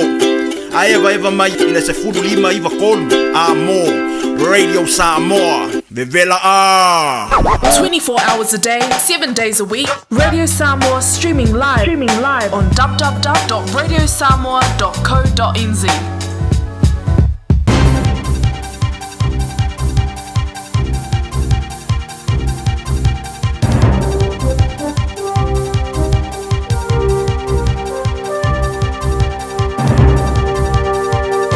In this update, the government's paying historic legal fees for survivors of torture at the Lake Alice Hospital. The Royal Commission of Inquiry into Abuse and Care formally acknowledged that children were tortured at the Manawatu Psychiatric Hospital. In 2001, 95 survivors reached a $6.5 million settlement with the Crown, but lost more than $2.5 million in legal fees. Minister in charge, Erica Stanford, says this puts right a decades-long injustice. It's been a source of frustration, and the Lake Alice survivors have said that it has been an inequity for 20 years. The process of reversing recent speed limit reductions is beginning in Christchurch. The government's ordered councils to put streets back to 50 k's, reversing Labour government's decisions to drop them to 30. Some schools on busier streets will still have speed reductions during drop-off and pick-up times. But Caroline Perry from road safety charity Break says she wanted to see the reduction made permanent. It's not just those school drop-off and pick-up times where we need to protect children and all road users. Meanwhile, Auckland Transport says the reversal will cost up to $25 million in the Auckland region alone. The government isn't paying for the changes. Dunedin police say there is no need for alcohol to be sold or consumed in the name of raising money for suicide awareness. The city's licensing committee has been considering a liquor licence application from the organiser of a fashion show on Saturday, raising money for Life Matters Suicide Prevention Trust. The alcohol licence for the event has been opposed by police and the licensing inspector. The inspector's report says there are no concerns about the proposed alcohol management plans, but given the well-documented relationship between suicide and alcohol, it's unclear why alcohol needs to be part of the event. Labor says homeowner protections will need to go hand in hand with the government's proposed building consent scheme. It would allow some tradespeople to consent their own work and allow streamlined consenting for businesses with a track record of delivering bigger projects. That's news. In sport, a story which might have Ryan Fox's golfing antennae twitching. The US PGA Tour is considering changes that would eliminate 25 of the current 125 cards through the FedEx Cup and shrink the size of the fields for 2026 and beyond. Fox sits 108th this year. The move is part of a plan to make the sport's biggest circuit more competitive while creating more watchable tournaments. Familiar and formidable terrain will grace next year's Tour de France. The race will return to finishing on the Champs-Élysées after this year's edition opted to end in Nice because Paris was due to host the Olympics. The upcoming race features an all-French route for the first time in 5 years and a first finish on Mont Ventoux since 2013. The tour will start in Lille on July 5. That's sport. I'm Malcolm Jordan. Tātou telefautu nea tia te ole ngana Bretania on se mal tātou te miono minuto te nei le tūla sumal tāsi nua tau tūra ranga rida Samoa se fumalima vitolu a mo le lei ona o leu fatsi mai le aunanga mal tau tua foi le sunga ya Victor o le tātou falta vale tātou falinsinia o le tāu word mo tātou la tātou tali wa tu ele aunanga mal tau tua sunga ya Victor mo le nei foi tāu tātou Victor malo se fumoria ya ya la to faki tia malo sa I malo sa wa tai malo foi te tua tunu la sunga tātou foi Maro Samoa, pena makita nei tono mo te mana, o Argentina, disi foi na ui mo ta vale, pai le muro sa ni tura le vau. Victor, te lo na ua faisi pisio tātou le leita iao, la ta se atu ta Pompensini, o la tulango le tātou Pompensini le leita iao. O le tātou Pompensini le wei wa suseni, suseni pe pe tiro lo sa ia mato de tātou Pamorkatex, o li batasi, o lua tala fasfulu, o le kako tiso o tala fitu whaasene ia amantuala a whape kere whenga o wale kako suseng a pe kere kanga swipe ko airport car checks lai pai por a point I tono whe tato whanoloa ngata fo lea vi whio koe mātou kong kesi a kong kesi LPG iwa kil kalama whainte whio losu fitu ta e te tongia I le tato pamu a whape te whia Anga I tona tato se ia I lawa ki pusa o monsau I la whenga I tu I lawa lo swafa mas koe tanu meretonu Ia te man malo foi sisi fasilinga sa gata se lautala I te fatu maro sa I le tato pamu pensini o le swako man malo mo leva yaso o ti sali do famoina o tato vata mo leva yaso me te poni o duatasi dua I fa tasiono I o duatasi dua I fa tasiono o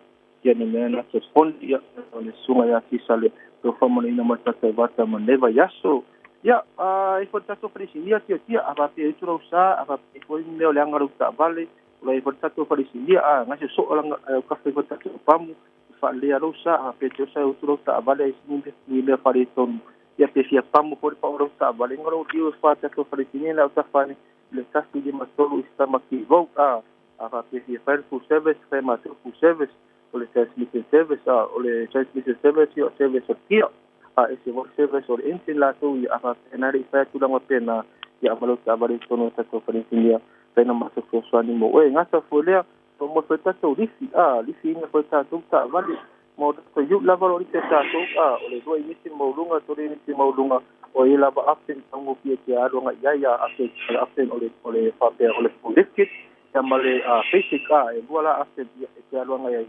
ese o ma tau ba na aften ri ro sai kata no para usar mo pena senga venga o se so animo o le fina lo vale ya fa pe foi si a pele polilift o fa mator polilift o le lowing o le snow e pe pa o ta for to youth kata fo le o le roof racks roof rails o mo li te ta vale a le ta to LED light lu mo ta to fo wili ya ngata fo le o ka poskena ene le ma yo ta vale no ya fa pe ni me fa le to no ya skena ya nga ene ma ta vale Ole te pare wani na le lusu tala te tongi te fa fonga lunga nei ad radio Samoa lusu tala te le tato warn ia fa tawina ta du ta vale mo ta vale fo ta vale swai pero ko piringa tato fa ta vale a te fia pa lai ia ma le ro le sine ta vale to ma singa peng statement ia pa la sa ia ma to amanto te mi ma ta la ve ta vale ama ta mai e ma su tala ta vale it pe te whalai ta wale I lo mota te SUV cars,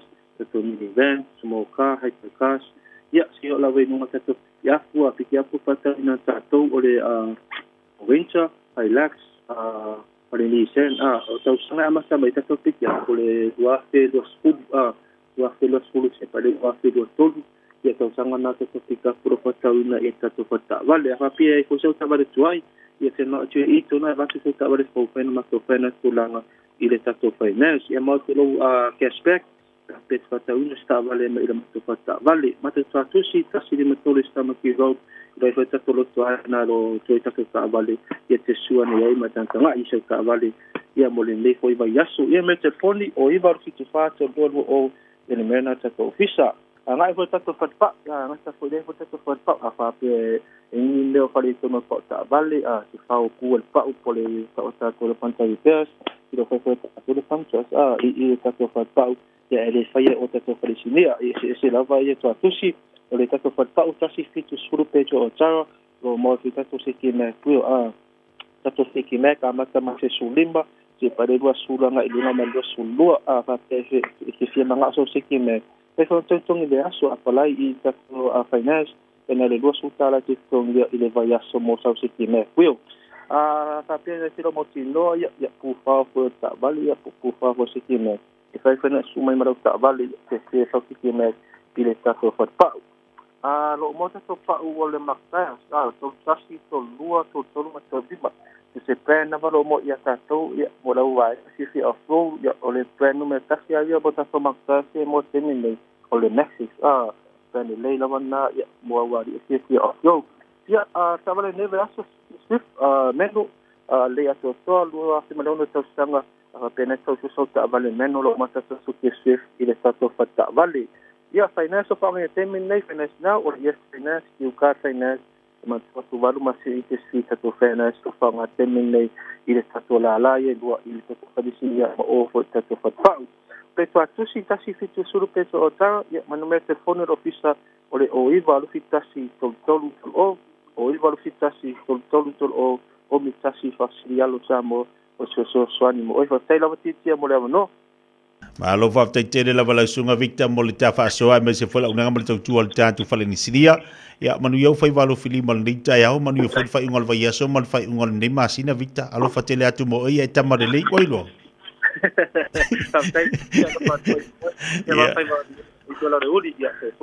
Se fo mai maria le o sunga ya victor per fa fonga ba ia le tau mo unanga le tatu fale ni siria le tire world fa le o la tavale ni sio vaenga pe on fa le tonu mau o maltatu pampensini u tuai malau tavale pe por tavale ia lelei o vaenga o manai te tau ona whaaleleia I lo sa a o efe alua ilunga la tele. Lelei, taimele wati le ua se football lua minuto te enele tula si maltasi whaaftai pe ona whailo maltatu watinu o lea la mwhai te whaatasi mai ia le sunga le mai. Ya, pole to whai alo mwenga I tatu sa tainga masani pe ona iele tatu tau tua maltatu udanga I Amerika Samoa. Whaaftai le li o le ute mole avanoa ya mo tātou whaisi pisi tele le o le sunga le mai. Ya pe ona ye fulana tau tua mala unanga mo tātou ai vi ia le li maua lao le lei maua avanoa mo tātou whaasoa mai ye fo mo tātou pokalame pe ona masani ai. Le nganga fifia le tai au ya whatalo whaatu lau tua whale mwenga ma lolo se fo manuia whaaftai fo iwa whaisi pisi o lau sunga. Ya o le alavua maua le nei avanoa e tāti whaasoa ma tata tano le tai au ia o whaasoa mai fo iniso pokalame ia ilunga o le tātou tautua whatalo whaatu malenganga whaalo nei vaenga le tai au.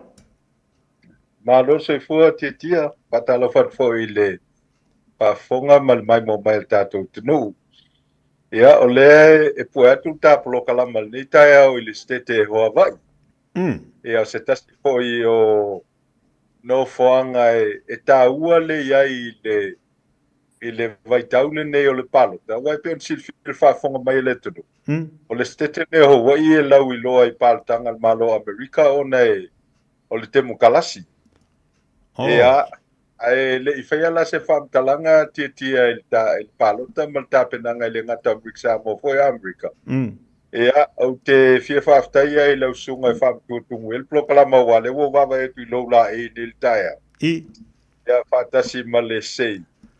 Ya, etele la me wo ma fo fo el taya o nei o le masina ne o ke topa I tausaga I tele save fo'i ma whaatono le tātou tāngā luenga o tina mtama I tai le māloa Brick Samoa. E whātau le masina o ke topa I mene e lua mua o le lanu piniki le te lai. Ea o le lanu na e whaataua mo le ngase o le kānesa. Ea a o le lanu le aviole. Ea e whaatau e nai le tau fingo sawaina o tina mtama I tai. Se peia e se winga o la e o lau sunga te tai o plo kalama e promote ma whala wilo ai vaenga I el masino ke topa. Lona winga la na uloanga le leia la na uloanga le leia lun moenga o le amolta so ta ingani lona winga la lona winga ta ua te le la wa te lo ye le fina ngalo lau sunga mo ta po kalam io ai malo mana ye tele le mana tunatu me le leia wale fata uina o na yo tatu tangata. Ia, au le sila me tāua ia le fungala au le o lo e sei. Se bo pewo koe vai fungala au le kua vale le Hawaii, bono le wai lea. Ia, e maua lanu na e lua le lanu piniki. Ia ma le lanu viole, so se lo fai me fitau ia li tia. Kai, e tāua le nā mo na yu mātou tangata ona o lea ua Monsilfia ua whaatauina el company fo le Alaska Air. Ia pon valele ale State o Alaska ia le valele al company le o le wainea. Ia mai o le ala ua mata ia tapenanga fo le o le swinga o la to ita ia le whaatauina lea. Ia fie Rick Samoa. Ia o le temil neila o le tau tuli matai. Ia po le meo le asui le fungala au le vale le tutuila wale la le toa waine wale la Alaska ia. Ia pela alwatu I le logo ho le Alaska ia o folinga o tangata ho le pese Eskimo lan mona. Ia e tāua le tā whataltonga I le nei foi mai tau o le tausanga le whafonga mai mo mai le tunu. Ia ono me tupu mai le teini. Ia e pei fo I ona iai ia Rick Samoa Hawaii ia ma Amerika I le nei vai tau o le tausanga. O le vai aso mua le aso lua aso limo November. Ia le palota le ngata o America State and Territory. Ai au fie fo I mal palota ia Rick Samoa lona wina. O I la toa ia o suita wal tofi kovana ma luten kovana. O le tofi o le faipule Washingtone.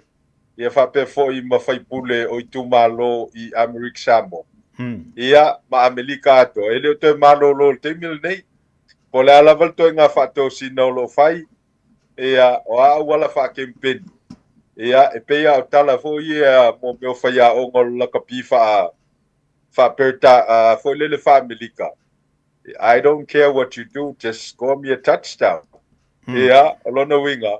O te le popole a po a mea sapota se vai. Pau mea kako malo ile palota. O te no foi la nao le fautuanga nao lo ave la to lo o lo tai mua tau vai nei mea fai ngā palo. O te no foi le sai silsila ile mea wo i el palota Amerika i el va o Kamala Harris ia ma Donald Trump. Ia wa mai uma tangata I longa o le temkalasi male Republicana e fai ia fe au whaatau anau. Ia ina ia mawhai a ona taulau o le whamoe manuia ia po ai lava o le manuia I le nei tau mwhainga. Ia e whapena foi la palota I Rick Samoa. Ia e pei ona tau vai ia suito tolu o lo o sauni mo palota o kovana ma luten kovana le fionga I le kovana lo I el temil nei ale manu peleti pal poisial ngā maunga ia whapea ma le fionga luten kovana ia to fai to ia la puita la wenga I le asaro vale le ale. Ia whatese maisi sui tau vai e lua panga le to fai a vai tau tolu whaftai ia unualo ia ma le fomai o to whamanino ia mai whau Dr. Mary langa ia tau fte. Ia whape fo I malepanga le to whai a pulali Nicola Pula. ia malto fai a pulu o le tasi o panga ia o lo'o finauina fo'i ia le tofi kovana ma le lutena kovana pe foi launa ma lia le fa'afoga mai le tonu o i latou lava o lo'u tula'i mai le tofi ia fa'atau anau le palota i ala i galuega ua uma na fa'atinoina ia ua i la latou track record ia ma moli mauina i le atunuu ia me lelei sa o latou fa'atinoina le fa'atausaga lea sa tula'i mai aofia ai galuega tetele le malo ia o polokalama mo le manuia o le atunuu ma le atinaina o le tamao'aiga ia o tulaga i benefiti mo a'oga le fanau o a'u ma lava vaega e mafai ona fa'aogāina sui ai le palota le tagata ia fa'apena lava ia a o isi lasui tauvā ia o lo'o molimoli mai le fe'au o le fa'amoemoe i suiga latou te fa'atinoina pe atula'i mai ia e aofia ai ma polokalama e fa'alelei atili ai ia polokalama o lo'o fai le taimi lenei ia manisi suiga manatu latou e manuia i le atonuu ia mai le fou nei mea o kempeni ma fa'atosina tiatia e foi ona feagai foi niusila ia latou palotaga i teimosola ia ma le agai atu luma ia latou foi fa'atosina ia fa'apena foi ia amerika le vaega le republicana ma le vaega le temokalasi ia e fua lava foi la le fa'atosina i le mea e aogā le tagata palota maoina ia e fai fa'atatau i ai le filifiliga le tagata palota i le sui tauvai talitomo e manuia ai o ia atoa ma lona aiga ia mai le toe mamao la o le vaeaso fou ia le palota ia au te iloa o le taimi fa'apenei ia i le vaeaso fou lea o le a'alo ai ia amerika ma ana stete man territory ia mo latou palotaga e tāua le palota a amerika samoa ma lona taunu'uga ia ona o le so'otaga ma samoa ia mai au ia fa'amauina foi le agaga fa'afetai tiatia i le afioga i le tatou tamaita'i palemia ia ona le avanoa na valaulia ai ia le kovana amerika samoa le afioga ia le manu peleti mauga e aua i atu i le fontaga le tioko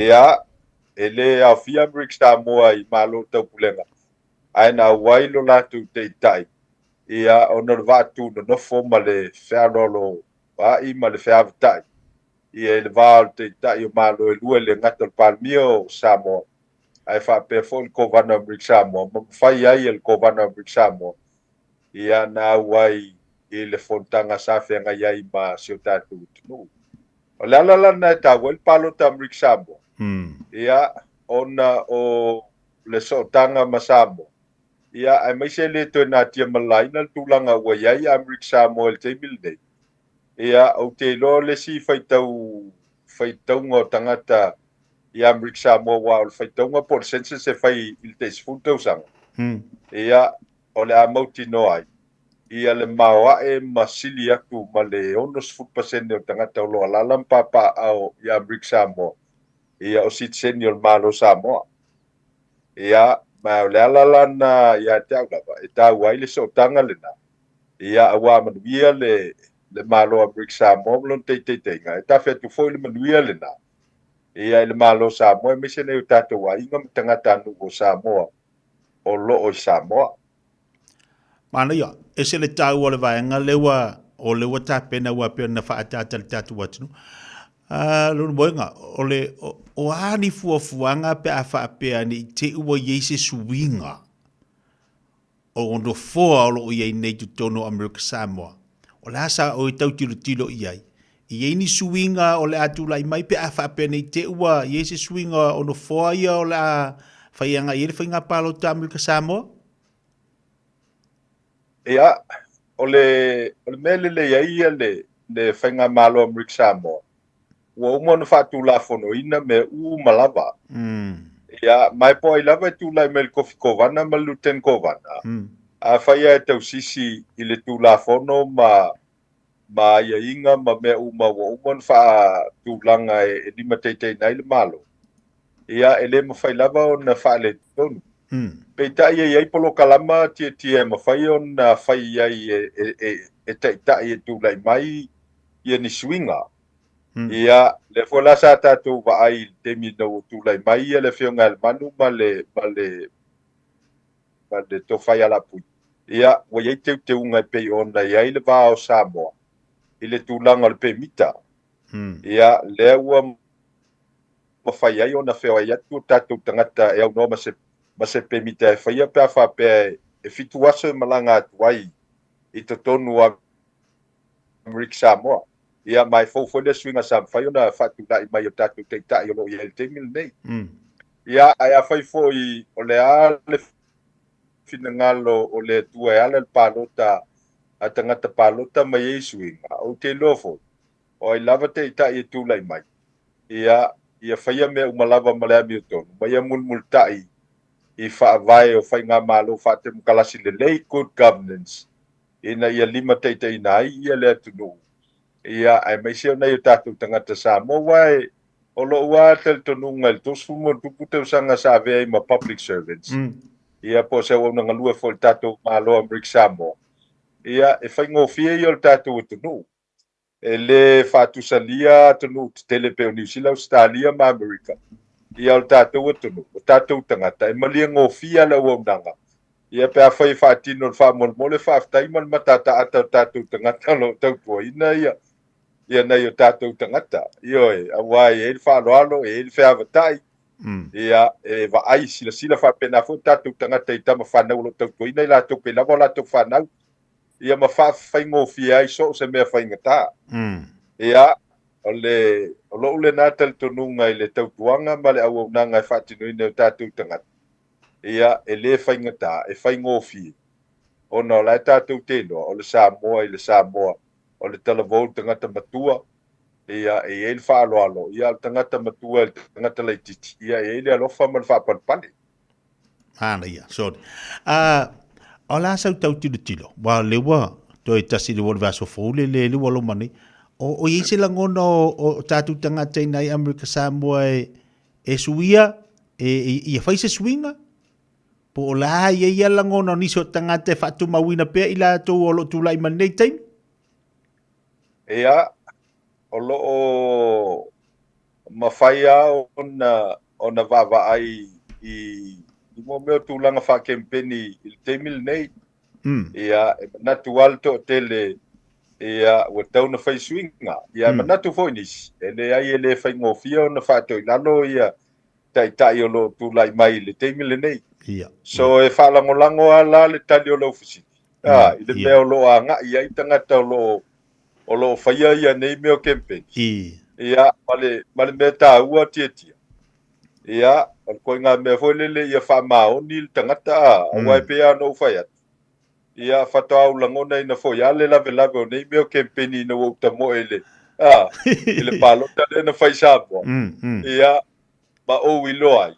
Ia, o lai sa mātou a aiam to e whātasi matangata ele i pālota ia te a. Ia, e mawhai mo ina na tupule mea le nā le pālota lea. O le au sāwa vali. Ia, tangata i eo whātasi malsui tau wā. Ai o le aso e pālota.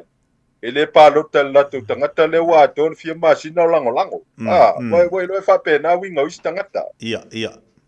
Ia, o le mea nai e mauti noa hoi le nei meo pālota. Wai, o le aso le lau e le pālota. Ia, e a ngā i umatangata le no whanga e whamao popo ai. Ia, e manatu isi. Whakawa vai whale i fōringo isi ina wā. Wā ngā i atu le tūle malo, al tapena ngā atoe le iai. Ia, ai whapena also i whanga, ia le ngatele, manto whola mātou Amerika Samoa. Ia. E malosi meni o stika e pi i tā vale. Ia, o ki te afofo ia e o fui tangata. Ia, e te vale tā vale le se stika e umal pālota hole le o. O lau o stika mal tā vale i stika le ale panga le o malo. Ia, a mea nā e no tawai ai i a fwoi whainga pālota. Ia po tangata siasa o tawai lai langolango i sangata e o teimi ole.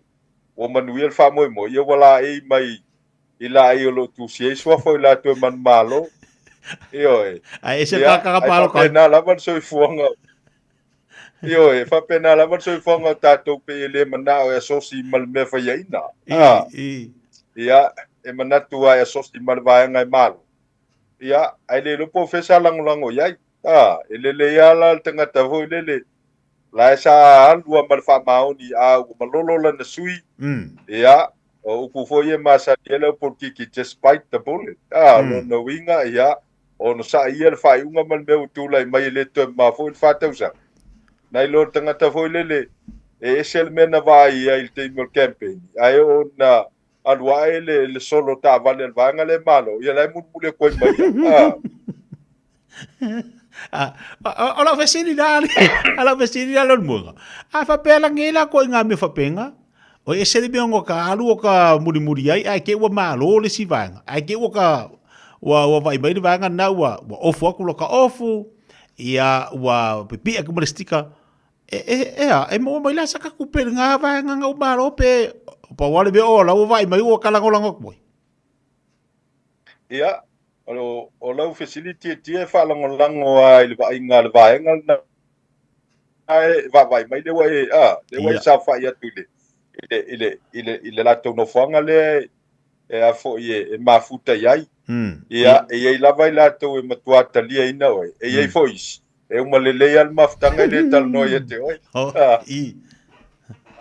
ia ole tali la lau facility ia e lua vaenga e fa ona fa manuina o se tofinga e tu lai mai ia e mafai foi ona fa pe mai ia faga ko kamala u ko sa ile mai mau e tofinga wai pe ya le mel na anga ia yo tofinga ia manisha fam ne anga e mau mulmuli ia ai o nge ko nga meli titia ia ole nge me ole lango vaenga lu ia ele ase se sengol tanga ta vo de e la e o folesi o lesi vaenga ia e lanu mu pe la ile o folesi vaenga lanu samsama ia ona saule tu le ngato ole afoto ngata na ia e tau fai fa io e anga i uma ia fulua u vaenga u mai lu wala va ko isele la mula e ia la pi mai le lango ale si vaenga la fa pe au fa tasio na win ia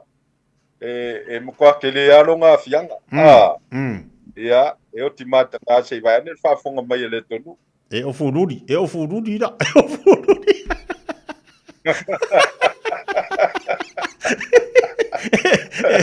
e o magre palo ko o fururi ia o tonu ma sa wale na e oi malo fa betai e se le tau o vaenga yo le u fa longolongo i e se fo le fainga palo tata to i America Samoa e mane e foilea e tilo ma vai fo ia e se fainga palo tata to i Samoa i sifo New Zealand la to o Italia e se fo tu langa ta pena la to fa i na i fainga palo ta o to nei America Samoa me sini mataua ia o lo o iai ia tamali o tatu wa tinu o le ngata fu i leo tatu o lo toi e te tono le malo Amerika ia i whaalanga mai a po upwhai ia e mese fo i o mea o lo ta penaina mo o niso fofuanga i tatu i Amerika Samoa malo fo i o le whaiva wha malo atu fo i lau pito la au fsoswani ni o tatu tangata tau lungal ta whaaso le ita e ao a lumbuenga ia po lau sungal foma o le ase sila o toi Amerika Samoa tu langa sa i eli tatu ta penanga ma tatu fonole sa whaatinoina ia tatu i upolu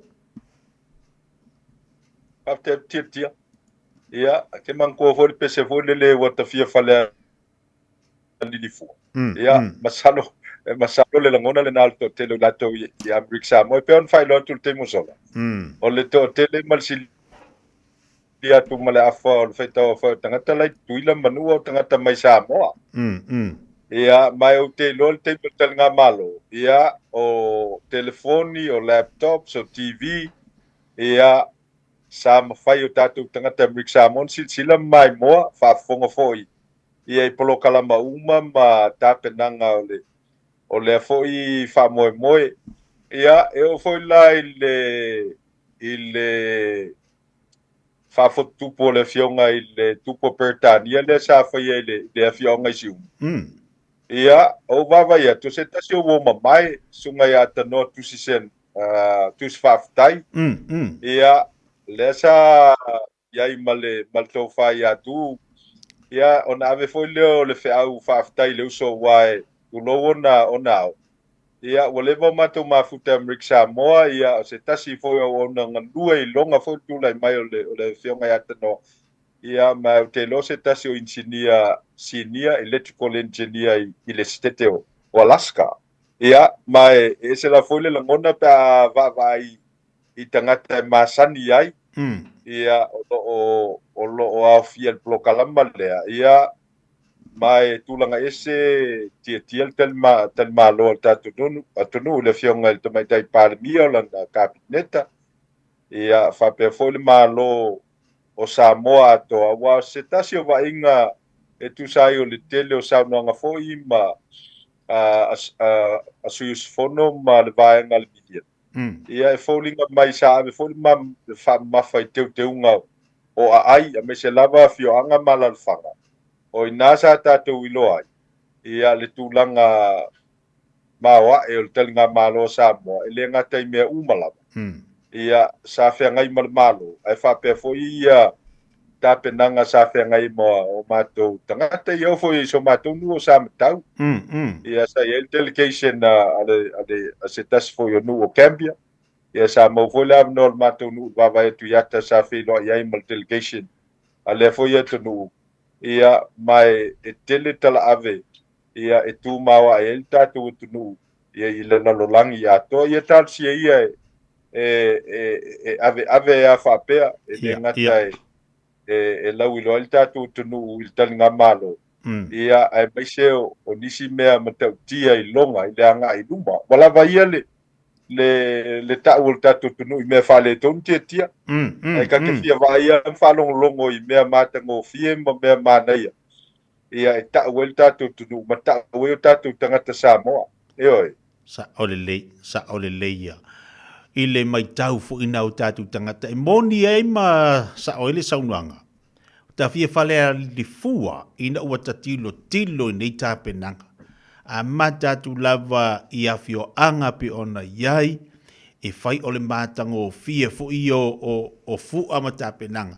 Se I aho oa I le aso na whataunu ina I le fono. Le na tātou tilo ma vava ai fo li tātou watino. Ia I tutono le fonotanga.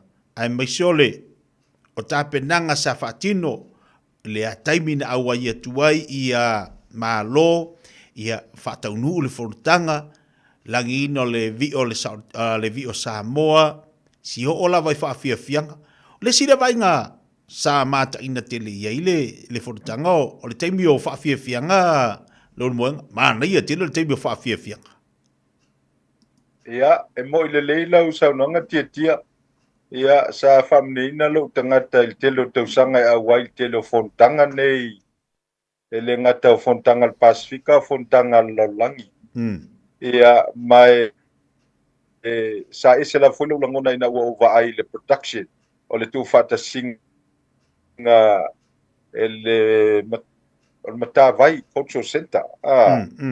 Ia mai e tole pulo ma ave fa malo ia ile foi tapenanga wa wale ngata na fa fianga fa Samoa ia wa fia im fa fianga mai tu no se Pacifica mai se tu no lolang ia mai fa ta se fina ngalo tangata wa so sanga tau su fono la ai anga se fontanga ai mol fontanga te le sila se me e fito tonu lo watono ia e te le langona ina fia mal fanga tia ia ai a feite anga spontanga pe foi o et falo ngotol pe Samoa la usuma ia po se siva Samoa la fatino mai en tangata ele tangata Samoa o inai loai lai abel fatawa ale nato nu I suis fonoma ia malo yo la tutu madianga ia mai ya tau ia e masani le vainga la telefa na e tu ma lunga mai longa fo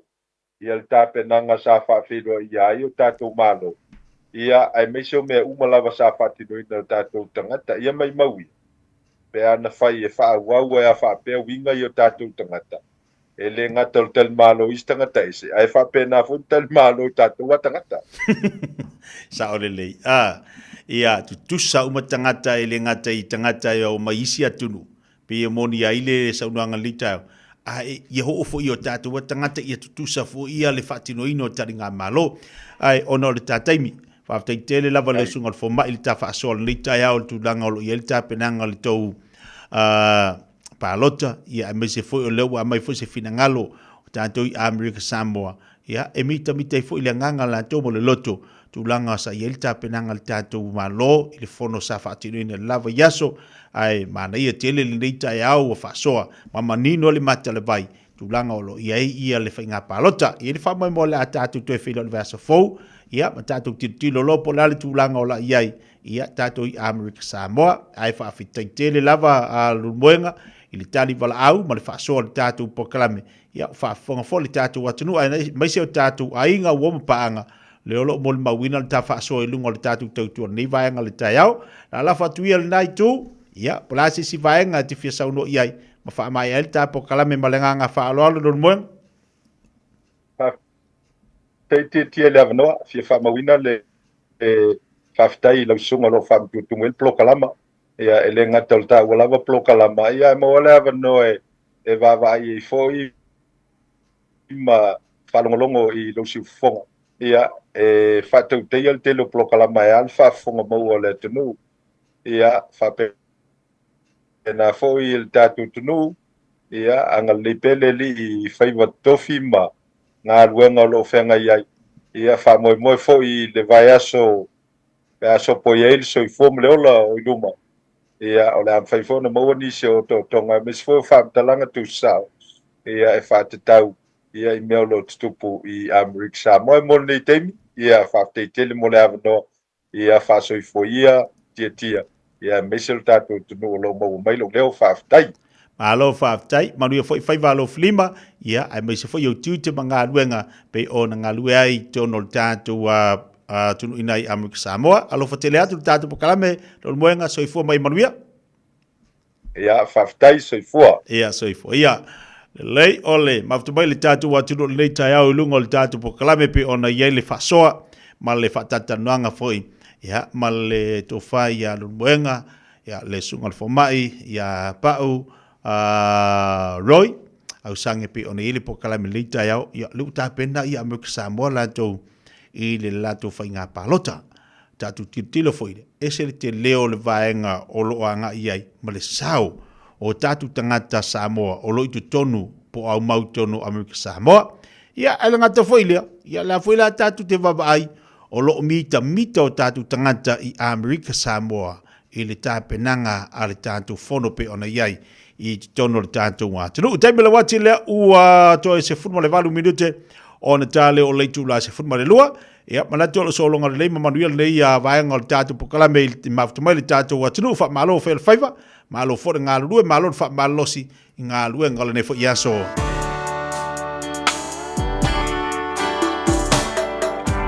La upele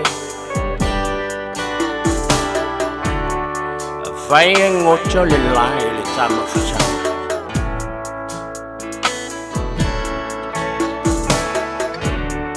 Oje jojo Se lili sama-sama yo bautafa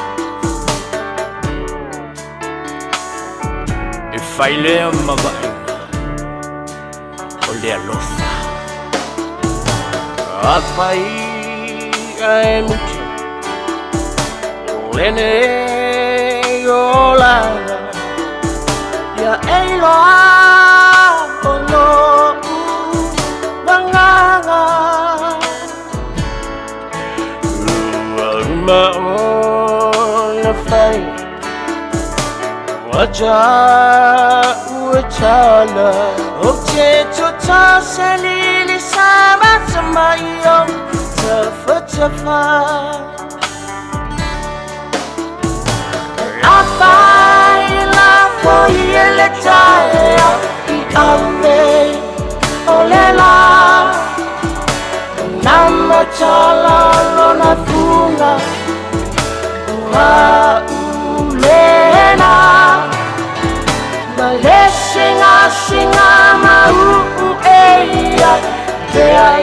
so uma e foi ma leo leo ma ai a utofa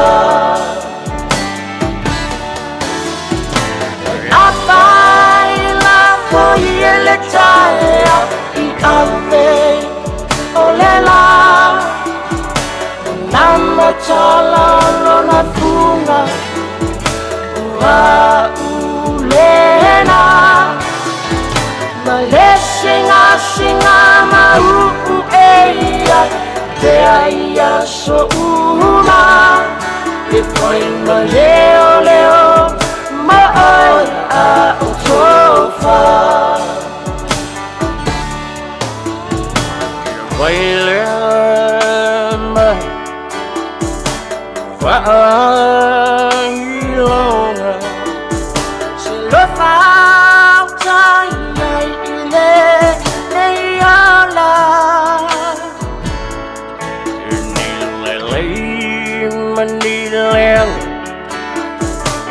Chama fuchanga awa ele chala no ile pala pala mo ngana look nei changa cha wai la la le soi fuanga Chava aselu Shata folau mai Tasilo cha alunga sa alungani Afai la foyele taia I ave olela Nama chala lona funga wa ulena Maleshinga shinga mau eia te aia so uma e foi ma leo leo ma ai a utofa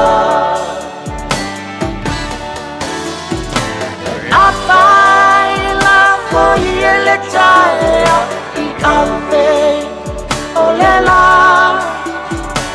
Nama chala lona funga wa ulena Maleshinga shinga mau eia te aia so uma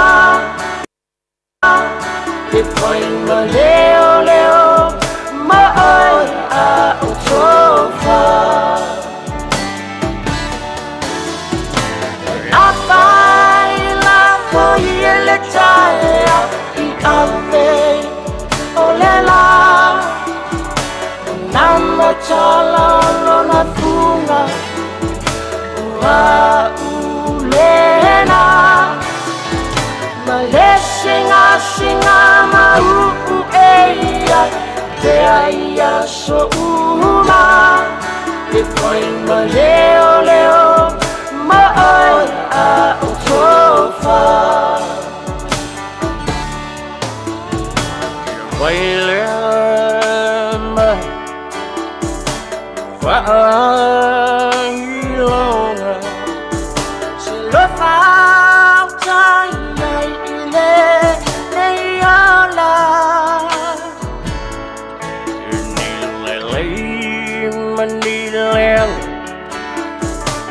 Ya le ole pe se o fai ngoina le lili sama sama mai a tailong I pule ya wolo fatu ai mole tatu watu le ne ya so malu la val ngalu lue malu fo fa malu losi ina wasi si ya tu le lili sama sama I o ya tong sia I le pito nu o manu kau le alo fatasi mai talo fatong sia ma le lili sama sama o mai ole nei taia le vai ngaleso ya pa petai ole no mo le ba no o le lili sama sama o se fala au papitoa ai mo fatalo fa la sole I fasala la ai ka ke ka ngol lili sama no e Lang ke man tu foi ke tia le si vai desi ta fa sole no fa tu ai pola ai te me foi le polasi te tonga la au te to pa o te me foi le go mo to le bala au ya te oi lenga sa no mai o te wila ia apa ya nga sa ngo me va pe le li sama ai te nane ngai pisi male tau ngo fa ngai ngo fa tu lo tadi o ni o te le mena te li sama ane o mai tangata mai abi fala au pa nga se ole niu wa apa pe polase fingareli e lo nei tangata apa pe tu puai la le niu ini taula yo tinala inga taule niu ta fa pe ni tinala inga tu sa na bosongi mai cha yo le mafu anga ngat yo e sile la tale niu na lo liri sama e ala sunga mana ye tele atong sia la fa so lo no inga la ile o se lili sama o le niu o malili ya se me ele se niu malili oh yes se niu malili le niu malili fa yo ni veo ka pa una mai ali ma yo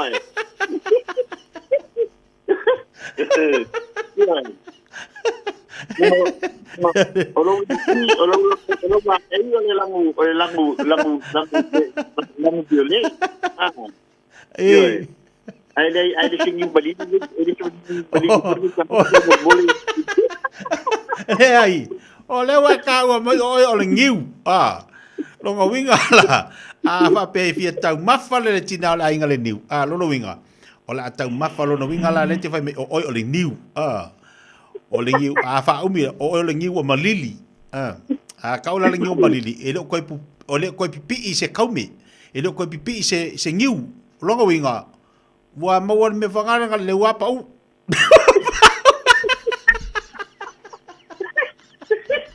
ai Dole, magari. O leka che fa la chiude. E lei fai a quasi se che fa me o la chiu o e anga e fa me o la chiu. Ia ka kalangola ia ngiu malili. Ia sa.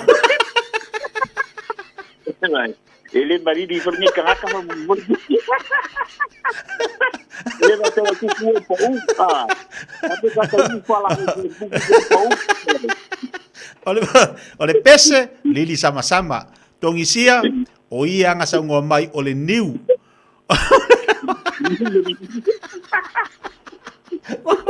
wa malili ale usa ole wo ka ba fa nga ke malili ia le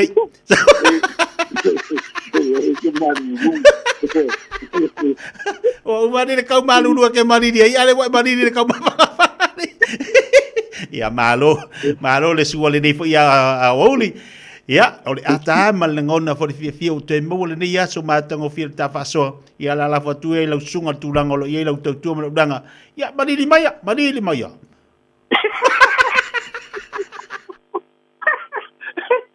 anga le fa fanga sa mo e la tol kile fi fa e au koi pe inga Alô, parceiro, tá. Ya, sa dulu nama sa ngona ke tia yo si ata lava ma ke a mo fa ata mo for ke pio le loto la tovia. Ke o kuli asu se benga mamafa. E afa pe mo le ata mo ke fia la tovia. Ya e ia le tio le mo ne la fa ta te la mala su te tia le tau te sport mo ke fia mai. Polo ma so no fa auro le ne tu la ole taiao. Ale bi inga lawa fa taia te ia te ina melo soi fu fo yo le pulenga le radio Samoa to sri mai tolu amo fa pele ma malu la tu soi fu malu su ta tu pele na Samoa e fa peso mato ola bye i ole wata tu fela ilu monu ale tu nu ona le pule lo fa ma pule fa solo ta tu ta pa au le langi i lo to soi fu fa peso mato ola pa malo so fu ma Samoa pa malo ta watai ia na fa manatu atong sia manatu le mauto amta to fale ta vale ole one stop dealer yo ole I believe so ole falta vale nei te tonu ni sila o ia tau tua ele o mafai ona fa sina ino le kele fe ni tau tua e tau tala lava la tong sia la tau ile tau tua fa tau ba ale tatu fale ta vale ole o make cars e manatu fo ia tele fe fa ta vale fa tingole tulanga le ole a fo ile arranging la warranty for the MPI mechanical breakdown insurance e manatu le insurance le sambo mo le tolu to sanga e foi e alola o service la ta vale yo e ale telu la service la vale ina ia foi lele ni te tupu mai se fala mela for the breakdown data vale mechanical and major breakdown mechanical or electrical afa pera le servicing la ta vale ya ngal kaseta le isuele tele ngala tal sanga ale ngala le famtalanga marfa so tong siele ni tayao ya manatua ole ya ile tato tolu to sanga le free tato promotion le tolu to sanga tolu to sanga free retro tolu to sanga free for a woman fitness tolu to sanga free service tolu to sanga samo le winga tonga famtalanga to siemar ki fa so tong tie oi ina ia pui lau sa a mission ava kipinga fa iola pole kipinga le value le tuma pele value ola a seta lo to tongi ili se vai tau fa le por fato sanga le lima to sanga normally it is a standard period for ile tongi lo sa pe fa to ta bal to se tua a to tonu la vala to tua lo meke kas wa ia fu fonga na to company e pui ai oi ba tu se fa mama venga ya tu mana tua ole foi tatu referfi fe di masala la società vale lua fe referfi ma tu ta promotion ta to Christmas lo mata e lua fe tatu pick up ai e mo wala referfi ma fa mania ai kula ma mai fa mama venga ai mo yo tatu tau ai ngai samo le lima sala la fa ta promotion ge tau la ke Christmas ta mo yo fa tau ta vale nei o mega cas mo wo to ai ngai samo le lima sala la e fai se fa tau te le se le de so sani ta tu tau ai nga fa mu mai ta tu lau konua ma to tu ino ta tu ai nga Samoa o ni si tu langa na to yo ta tu lai sene so se lai sene Samoa te dia ta tu falta vale ai fa si le foi le fo mo la no le ai se lai sene e te dia ina foi e ma fai na pa ngai fai le sanga e foi le se lai sene ai e tau na yellow passport so belle passport wele mai fai ma trade ma ID ai te nana foi ka ko trade in e painga ba ko cash flow out ba mga trade in lo sa I'm fighting for ngala trade in abai lalu le tau wala ta bal ta umala vale dunga ta tu tau fa mala mata bal samo o te popole mana tua e ona mai ta tu ta bale wa import sa na ta tu ta bale mai fafo yo e o me tonna mal me sa so awala te popole ni tau ta bale tau fa mala e ma fai la on tu ngai tau ta bale accordingly le tupe e ma fai mai e le finance e fa ta lo sa fo samo o nisi tulanga na toyo mea to ta bale la toyo ta to hybrid cars ta bale el kise small cars ta bale los small cars mo tulanga ta la bo o ta to small and medium SUV o ta to SUV la po o ta to Toyota Highlander o ta to Toyota Land Cruiser fa pe ta to CX-9 o ta to ta bale le tele la ba na lumia ta bale la po ne ta bale maulunga mo ai ngato tele ai misi to sanga ta bale ne ta to ta bale foye ne tau lava le lua fe lus fumar fanta to Toyota Highlanders o tato Ford Rangers Toyota Hilux Mitsubishi Triton Nissan Navara o ma LG Toyota tato piki apu ia ya te de fo tinga ta bali u fifino malu ya tinu ai me se lava vai tau le la tato mai moi foi de Christmas e feo ai me mamau ai e se que gau se le ni me tau a pensini fa ngai iso tanto io o tato piki apu mo tato family bands commercial bands su mai matala mai au sa mo mo so sonia tongsia e ma fai so sonia tongsia tu e tam fai la tongsia ina ia ta dia la tal sanga mama te fot fot tanga ia tu o nisi fuanga nisi pamtalanga e te fia mala mai mal au mal ta telefoni talen nai ole o iba lua fitu lima baluta silua o iba lua fitu lima baluta silua e su suma por tanto tu atusi ole lua salau Kemeny Drive ine Manukau po papa toe lua salau Kemeny Drive ine Manukau o papa toe na foi ai la se meti fita no e tau e to se tele awale faino fatu mola tal sanga o ilungo te fogi e ma faino texting o te o e va to que le link na le tonu ani me fere tane fatu mole le link de la tau centre que oi ko fa foi me tau pa kino la tal sanga sa mo mo ma si ni situ la fa faino fie te oi ona faita la sanga bo e foi to tele lo fa fatu au kilangi ya bal aumenta te foni ola len la mo pau ole olu tasi papituono lima fatasi olu tasi papituono lima fatasi me tele la faso songo samo pomania do sunga tia pomania de tua ia fai velo film ne yaso ia wala ba to trino ta to tinu amol tem ne tia pa to fa se fu tu eloso Mahalo whaftai, ia lelei, tau topa ranga lina tunga tuk sia pene whafonga ba. Iai, te belawati, leo te tasiri minuto ni tae leo leitu las malua tau ulunga toisi tau tua le ni vaenga le aso tatu toi whila le aso atai au, le lofo mo le anga le leo le tatu mataisi le langi, awan ingalo le tatu sumpa le whele whewhera nei ta leitu la iono, tatu whari ia masari na i manu kau sumain tala mai au, tatu sumpa whatasi le awhia whea na nei, manuia le aso, whea ngai le tatu atunu i tiu te mga luenga soi foma i manuia. O le Parkinson and Bowel skill was silia mal se lau tau sanga lana tau tua i le ngau sia o maafa manatu ananga tā.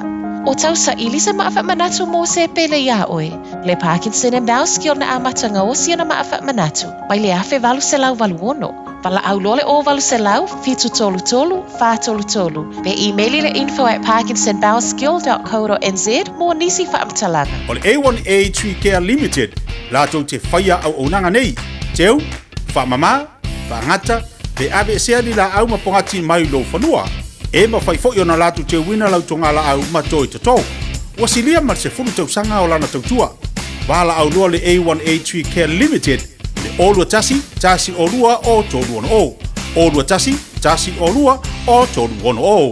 A umaloa ona piki tamaiti a onga i le asolua ma le asolulu o vai aso taitasi. Ona ki mai loa lea o lau leiti o Facebook po le YouTube a le Radio Samoa. I le afa o le tolu i le polo kalame o le tuli matangau. Ea o ai whanau i le ngangana Samoa. Awane imisia e le whanau le polo kalame o le tuli matangau. Ma le whaletua i a Natasha o le saasia i asolua ma le asolulu o vai aso taitasi. O e si la fia me e whaatino e mawhaiona e umia